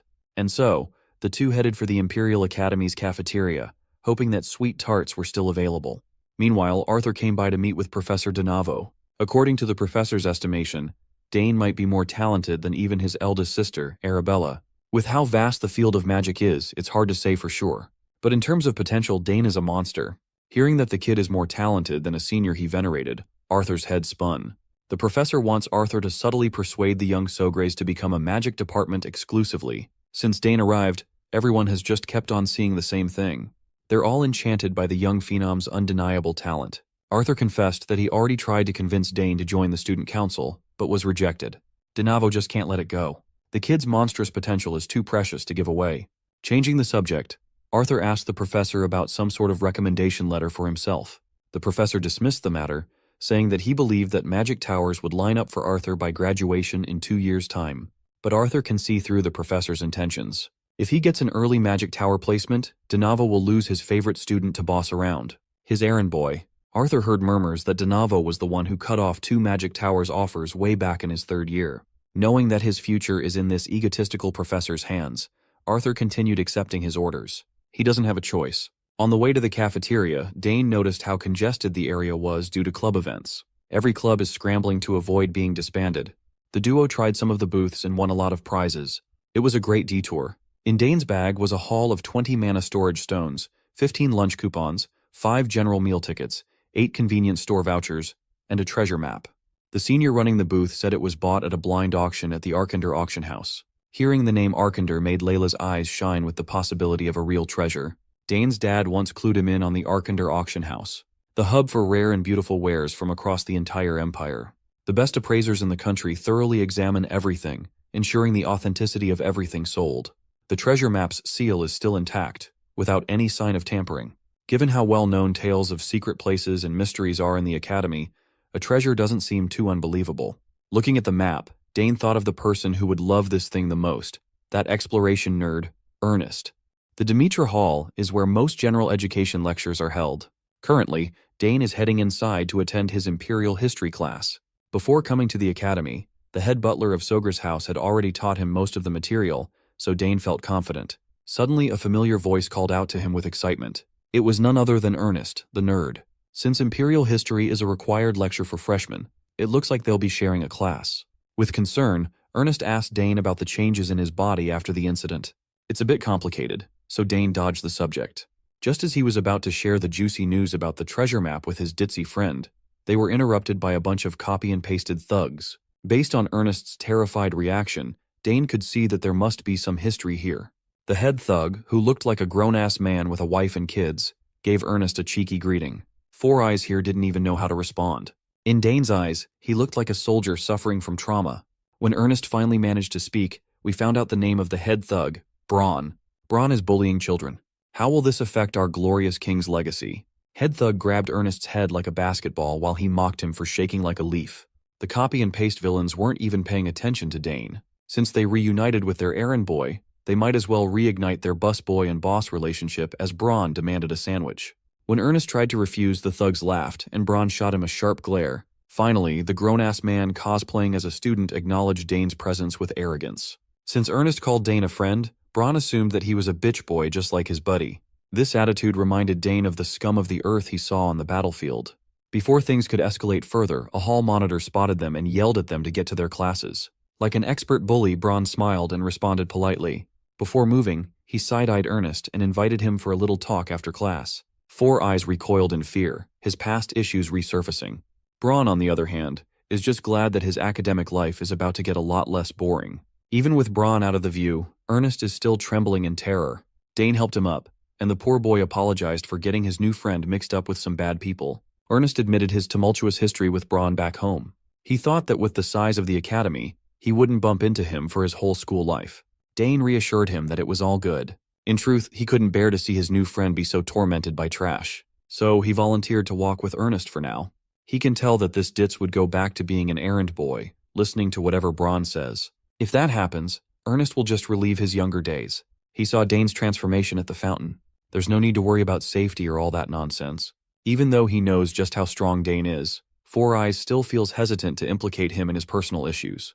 Right after classes ended, Ernest and Dane were ambushed by the copy-and-pasted thug club. When Dane tried to shut Braun's trap, the bastard barked even louder. Seeing that Dane wasn't a spineless bastard who would back down with just a few words, Braun was threatened. Just like all noble bastards, he started bringing up his family name, the Sauer family. He asserted that he was the heir of the most powerful family in the West, as if that meant anything. In response, Dane just picked up his ears and smiled. He had never heard of such an insignificant family. Braun's anger rose and his underlings started barking like the dogs they were. Like a real badass, Braun ordered his underlings to do the dirty work and beat up Dane. Looking as though they were just waiting for those orders, the nameless side characters smiled. They walked up towards Ernest and Dane with arrogance plastered all over their faces. Ernest tried to salvage the situation, thinking that they should just run. He warned Dane that Braun was called a swordsmanship genius since they were kids. Hearing that only made Dane more interested in putting that bastard in his place. He turned to his wimpy buddy, telling him to take on one of the nobodies. All it takes is one punch to the jaw, and it should lights out. Ernest can't keep living in fear. He must fight back. As the first thug charged, Dane barely paid attention. He saw every telegraphed movement and took the punch without raising his guard while twisting his neck parallel to the impact. The balding thug looked extremely pleased with himself. Braun also felt a sense of pride that his goons were so good at bullying. Balding thug tried to sneak in another punch, but this time, Dane raised his guard up. In truth, he took the first punch just so he could say what was about to happen next, no matter how diabolical, can be considered self-defense. Balding thug disregarded his words and tried a hook from which Dane had no problem ducking away. He then retaliated with a quick liver blow that sent an agonizing pain all over the poor bastard's body. For maximum humiliation, Dane tripped the bastard over with a leg sweep. With how hard he hit his head on the pavement, I really hope this guy has good health insurance. Ignoring the first victim, Dane went to work on the second goon. This one had a horrible defense, so Dane easily clamped his jaw with a palm strike.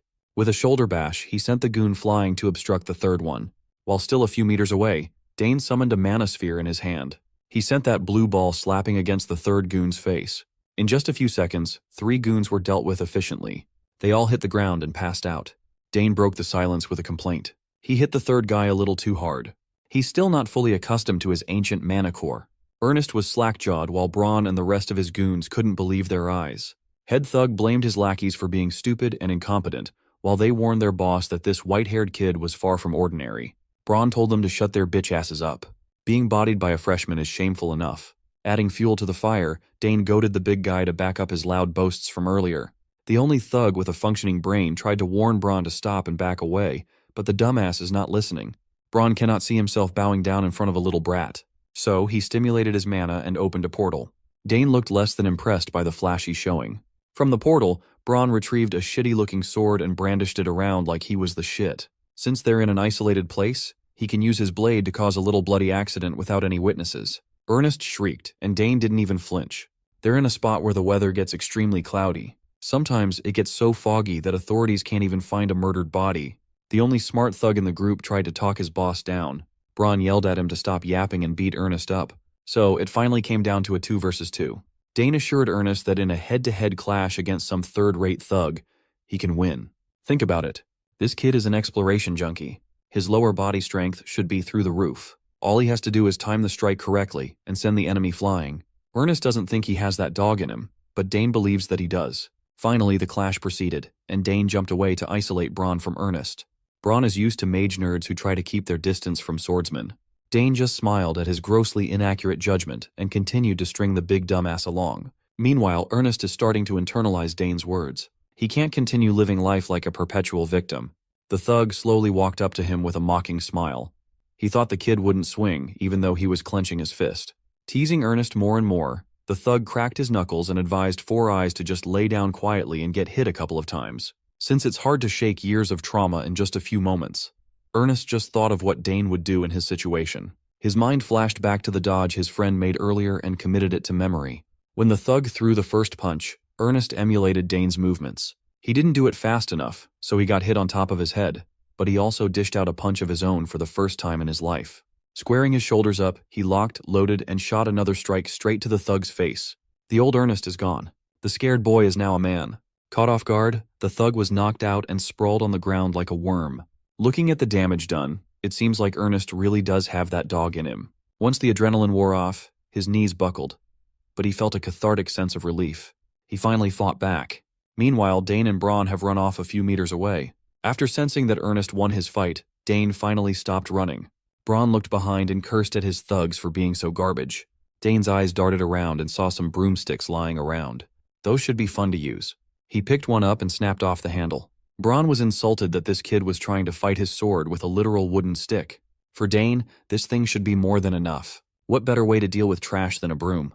Braun is in too deep. With no backup left, he charged in with ill intent. He's still arrogant enough to claim that he'll hold back short of killing Dane.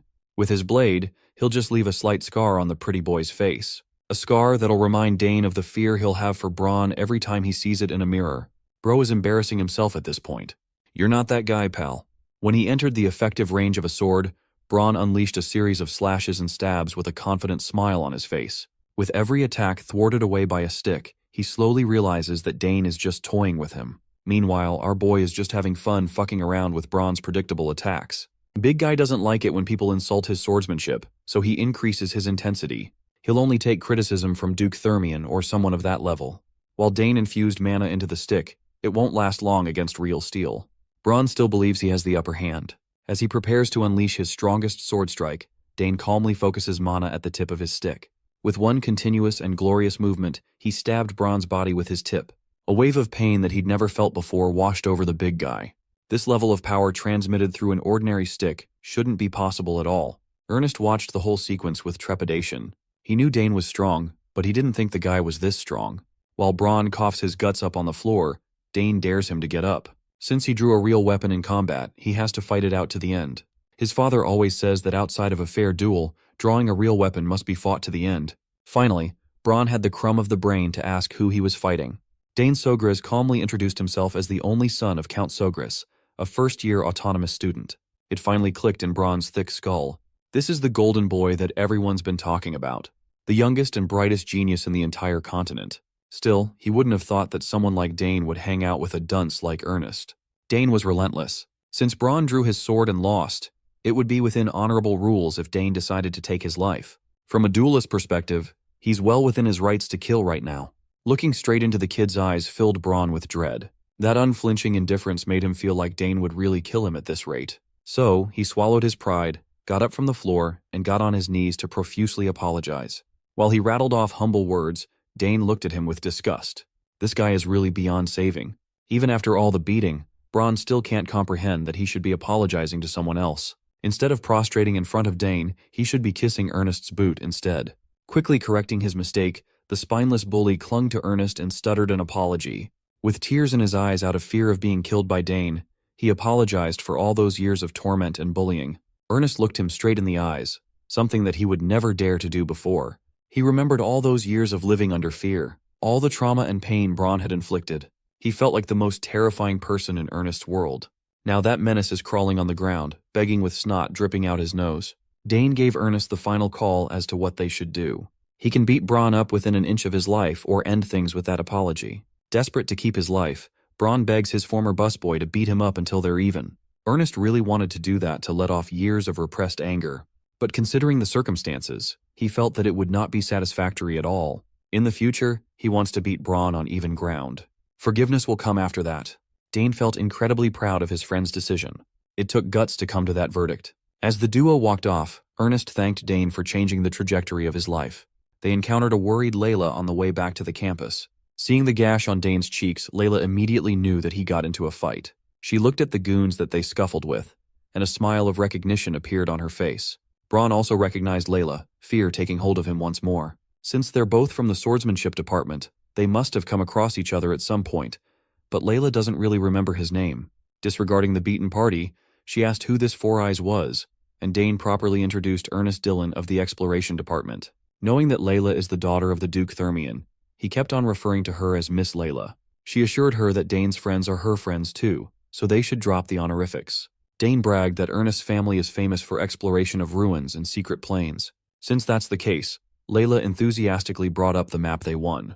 Dane explained that they managed to snag a treasure map from one of the club events. Ernest heard that a lucky student had won something of that sort, and he would not have thought it would be his buddy.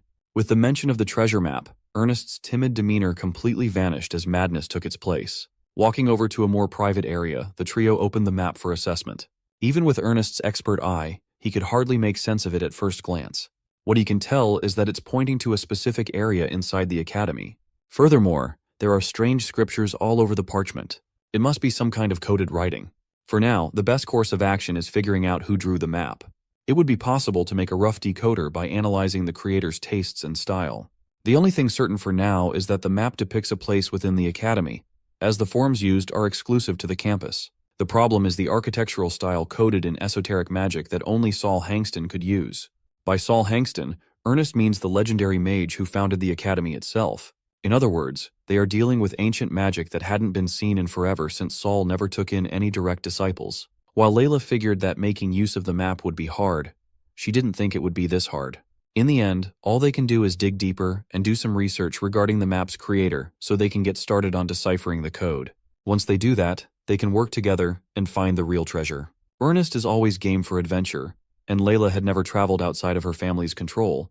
Of course, they would be down for some treasure hunting. Ernest will naturally spearhead the research, so Dane was confused when Four Eyes handed the map back to him. Ernest assured them that he had already committed the whole thing to his memory, shocking both Dane and Layla. Strangely enough, codes and maps just stick to his mind easily. It must be super useful for exams.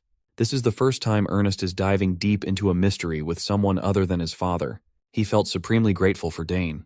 To commemorate the day that they became an official team, Layla proposed that they get some food.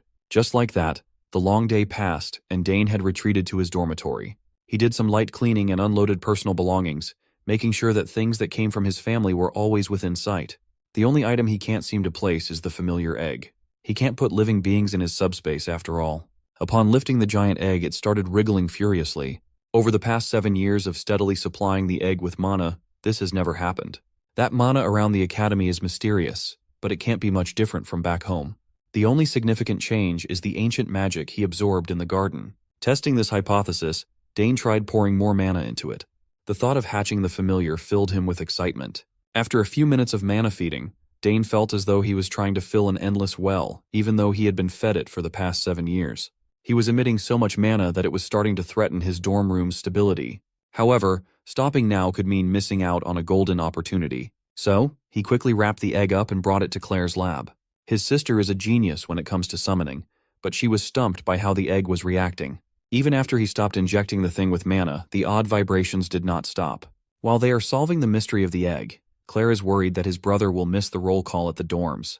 With a sly grin, he assured her that the roll call was already taken care of.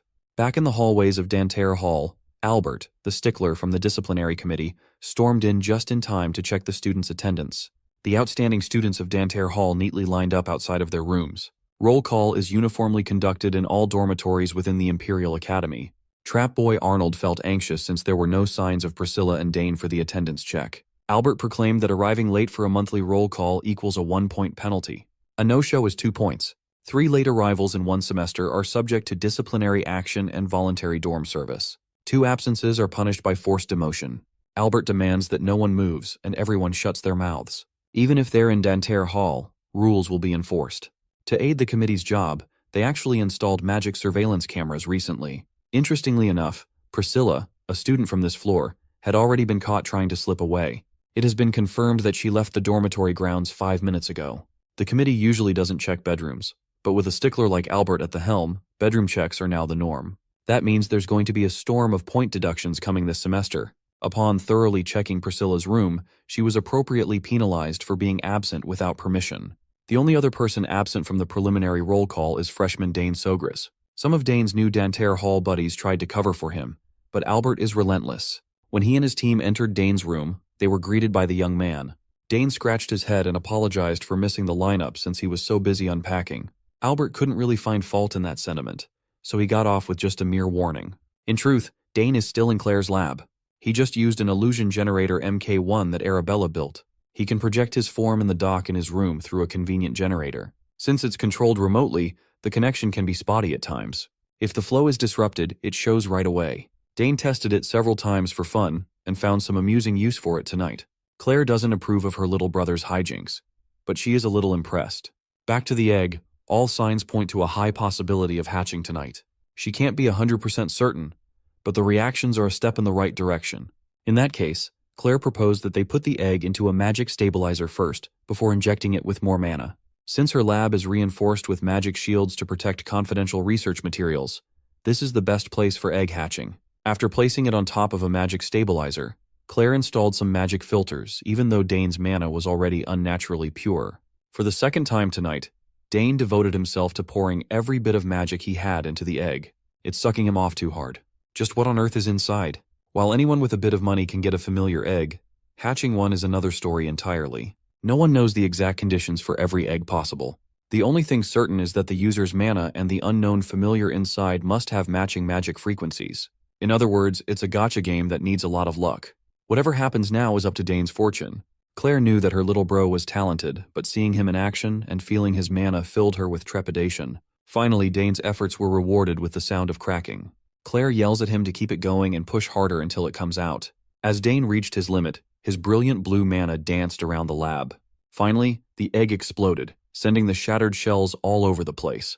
Claire and Dane were caught in the mana explosion. Once the light died down, a little creature covered in primordial goo appeared in place of the egg. Claire ran up to her brother, who had been sent flying like a rag doll. Forget about the dizziness from mana depletion and slamming against the walls. The egg finally showed what was inside it. It had a white, scaly body, a pair of little wings, horns protruding on its head, and a pair of inquisitive eyes. Claire reckoned that some of its traits are consistent with the wyvern. Suddenly, the little goober started breathing fire as if trying to show off.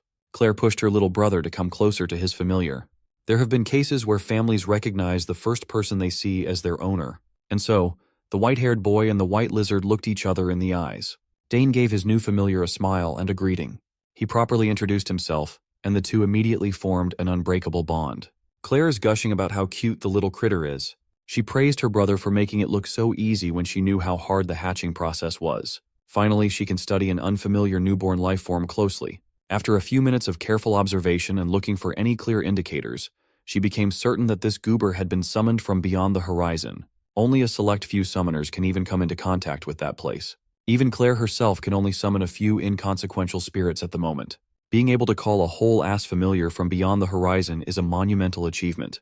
Claire is confident in her knowledge about the common summons in the human world, even their juvenile forms. However, none of the summons she knows take on such a unique form.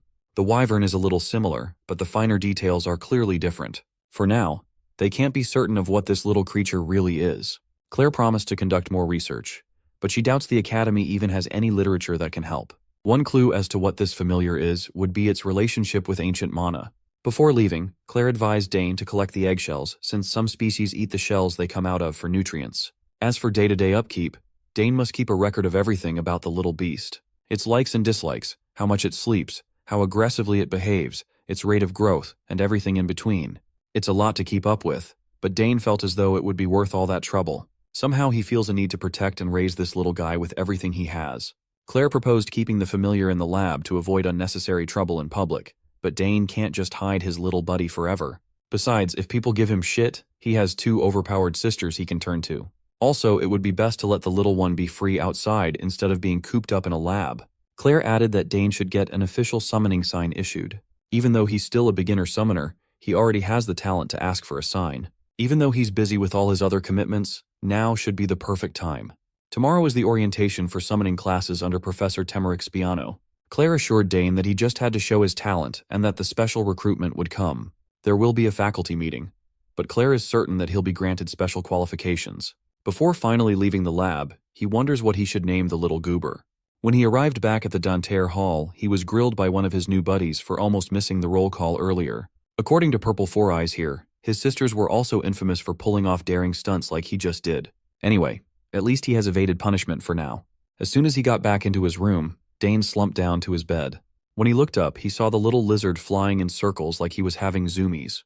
While roaming around the dorm room, he even threw up fire here and there. A few minutes ago, Dane tried sneaking back to his dorm through a secret passageway his sisters told him about. Unfortunately for him, the disciplinary committee was psycho enough to cover the whole dormitory with a magic barrier. To solve this barrier problem, Dane tried to study the mana flow for any weak spot. With a barrier this big, there's bound to be some hidden exploits. Before he could finish his observation, the scaly little guy had already grown impatient and shot some fire toward the magic barrier. Much to Dane's surprise, the barrier's integrity easily faltered until it was completely torn open. Logically, that should not have happened if it was subjected to normal fire. The only explanation he can think of is that his familiar flames can somehow disable mana. Based on that fact alone, he can already tell that he hit the jackpot. The very next day, Dane met up with Ernest to tell him all about his new friend. He named the little guy Happy, and Ernest was less than happy with such a weak name. Since Four Eyes is so displeased, Dane dares him to think of a better name. Thinking seriously, Ernest racked his brain. The little guy looks cute, but a name should have more weight and meaning. Finally, Ernest blurted out a single word: Carnus. Dane likes the sound of Carnus. It's mysterious and strangely befitting of the little fire breather. He happily ditched the name Happy. From now on, the little guy will be known as Carnus. Dane's next stop is the Bermudez Hall, named after the famous scholar Bermudez. This is the place where all summoning-related classes are held. As students funnel into the classroom, we see a familiar face among the crowd. Degron Tyron, that brat that Dane trashed back on his birthday years ago. Degron noticed that Dane was in the same class as him. He will never forget the kid that stole his summons from him. Because of that shameful day, House Tyron fell in standing within the noble society, barely clinging onto their capital noble title. Degron wasn't even supposed to be in this class. He failed it last year, so he was forced to retake it. Fortunately, this brat had grown a brain and knew he had to avoid Dane as much as possible. While he was dreading his fate, a senior came up to him. The senior in question assured him that there was no shame in retaking a class. Personally, it's his second retake of this course. Finally, the professor entered the room, and the students all took their seats. Summons Professor Temeric Spiano gave them the rundown of the course. In this class, they will learn the theoretical aspects of summoning. This first step as a summoner is extremely important. Most students have already heard about how strict Professor Temeric is. In addition, he reminded everyone that there is a special selection test that anyone can take, provided they have the necessary qualifications. To explain in detail, he pulled up a magic screen presentation. To qualify for special selection, one must summon a 5th rank or higher summons with a blank sign. Second, one must maintain that summons for more than 30 minutes. The lecture hall was filled with protest. It's already difficult to maintain the lowest 7th rank summon as is, even with a sign. This qualification is just absurd. But that's not all. Professor Temeric added that one must pass the subjective eye test too. Special selection candidates can be disqualified without all 3 conditions being met. A special student requires special qualifications after all. While the first 2 requirements are hard, trying to convince an examiner with the subjective condition is arguably harder. Dane wasn't too amused by all the red tape surrounding the special selection. All the power is essentially in the hands of the examiner. To make things worse, Professor Temeric explained that a special selection also requires at least 2 letters of recommendation from authorities related to the summoning department. Inwardly, he's pleased with the class's reaction. He likes putting plucky freshmen in their place. His eyes darted around the room and landed on Dane Sogris. He's paying extra attention to the kid who passed the autonomous major exam. He heard what the kid did during the entrance exam from Professor Delfinesso. No matter how he looked at it, he just couldn't believe that a freshman successfully created a link with a 4th-ranked Eterac. He wants to confirm the young man's talent with his own eyes. He suspects that Dane must have used his connection as the son of House Sogris to get in. Anyway, normal students should be satisfied with passing the regular exam. Passing the theory class shouldn't be a problem for capable future summoners. He basically called the retakers like Digron idiots. Dane reckons that the theory class must be a different beast, considering the entrance exam already tested their theoretical knowledge and affinity. Professor Temeric asked the class if there was a freshman already capable of summoning, or if they were all a bunch of disappointments. Dane could feel the man's eyes lasered in his direction. It's clear that Temeric is singling him out. Since that's the case, he'll gladly play along for now. So Dane stood up and decided to take on the challenge. The professor asked his name and department, even though he already knew the answers. Still, Dane Sogris properly introduced himself as an autonomous department student. Professor Temeric tried to snidely praise him, but it was clear that the words were said with sarcasm. Still, the professor was surprised that Dane responded neither proudly nor humbly, expertly praising the deans who assessed him instead. Without further ado, Dane was called to the stage to show everyone the talent that wowed the deans. Dane doesn't appreciate the blatant doubt, but he continues being respectful. However, he added a stipulation. If he can demonstrate his qualifications, he wants Professor Temeric to write him a recommendation letter for the special selection test. The man was taken aback by his bold proposal. The same can be said for every student in the lecture hall. All Dane has to do is show how truly special his talents are, easy peasy. He even blatantly admitted that failure to perform is not even in his mind. Professor Temeric was incensed. Even Dane's sister Claire was never this confidently arrogant. Welcoming the young man's challenge, Dane was called to give it a go. Professor Temeric accepted the stipulation of writing a letter of recommendation, but warned Dane that he was not easily impressed. The whole class was in uproar. Some of them knew Dane as the freshman golden boy, and some knew him as the legendary Claire's little brother. It just so happens that the professor has a blank sign ready for the test. So, Dane calmly took to the stage and grabbed the blank sign. This little challenge wasn't in his plans, but it presented an opportunity to gain a lot. Funneling mana into the blank sign, he whispered at the magical piece of paper to answer his call. Suddenly, a massive wolf appeared out of thin air as pure mana swirled all over the room. The beast landed and shot a fierce glance at everyone in their seats. Those with basic summoning knowledge identified the wolf as a grade 5 summons. It's impossibly hard to call a beast of this caliber with a blank sigil. There is no one more shocked than the original owner of this wolf, Degron Tyron. From a single glance, he could recognize Gendpu. Dane turned to the professor for an evaluation of his performance. Even Temeric had to admit that this feat was inhuman. Even so, he's banking on Dane not being able to maintain the summons for a whole 30 minutes. Putting on a mask of professionalism, Temeric praised Dane and warned him about the difficulty of the second condition. Dane is a good man. He refuses to waste 30 minutes of everyone's time, so he proposes showing something else. Without waiting for approval, he smiled at the doubtful professor's crumbling mask. His classmates could not take their eyes off the stage. Since the third condition is to show something special, he'll just leave the judgment up to the professor's evaluation for the next trick. If Temeric decides that the trick isn't good enough, he's well within his rights to fail Dane. In front of every summoning freshman, there shouldn't be any room for pettiness, right? Finally, Dane called Genpu over and petted the good boy on the head. He got up and slowly manipulated his mana to wrap around the rank 5 beast. As Temeric watched, it gradually dawned on him what the boy was trying to do. Dane recited some ancient chant, and the pure mana seeped into Genpu. The wolf's eyes grew fiercer, its fangs grew sharper than ever, and Genpu's whole body expanded as he floated in the air, lifted by pure magic. Finally, the beast's claws were enhanced for maximum lethality. Dane knew that what he was doing was working perfectly. He could not have imagined doing this so early in his life if it wasn't for the power of ancient magic. Finally, the rest of the class caught up to what was happening. Dane is doing summon enhancement, a technique that only the 5th year of the summoning department should be capable of. With a guttural howl, Genpu showed his qualitative power up. Dane turned to the professor and asked if this was enough to prove his uniqueness. Professor Temeric couldn't take his eyes off the massive beast. Seeing Dane pull off an effortless link enhancement convinced him that every absurd thing he heard about the kid was true after all. In fact, he had never seen such a talented student in his life. After a few seconds of stunned silence, Temeric stammered out his approval for Dane's performance. He promised to discuss the matter of the recommendation letter later. Dane was satisfied with the professor's fair assessment. Meanwhile, Degron Tyron was just shell-shocked with how much the Soger's kid had grown. He can now see how ignorant and arrogant he was all those years ago. Once the commotion settled down, class resumed, and Professor Temeric showed that he was a pretty good educator. Dane could feel the guy's gaze lingering on him the whole time, but he didn't bother to react. Temeric knows the material he's teaching like the back of his hand, but the shock from earlier made him feel a little out of sorts. Dane liked making the grown man flustered in the lectern. He heard that Professor Temeric is notorious for his strictness. Claire should get a kick out of hearing how he's acting right now. Inwardly, Temeric is wondering if he should ask Professor Delfineso to assist a little bit, as he's not in peak condition to continue the lecture. Nevertheless, he powered through it and managed to finish the summoning theory introduction at the end of the day. As soon as they were dismissed, Dane made his way out of the Bermudez Hall when he was stopped by someone calling out his full name. He immediately recognized Degron Tyron, Genpu's original owner. Degron felt a little bittersweet at the fact that Dane remembered him that way. Dane was on guard, thinking that the red-haired bastard sought him out for revenge, but Degron seemed oddly gentle. With an air of maturity, Degron admitted that he was planning on ignoring and avoiding Dane until he graduates, but now he wants to apologize for what happened between them back then.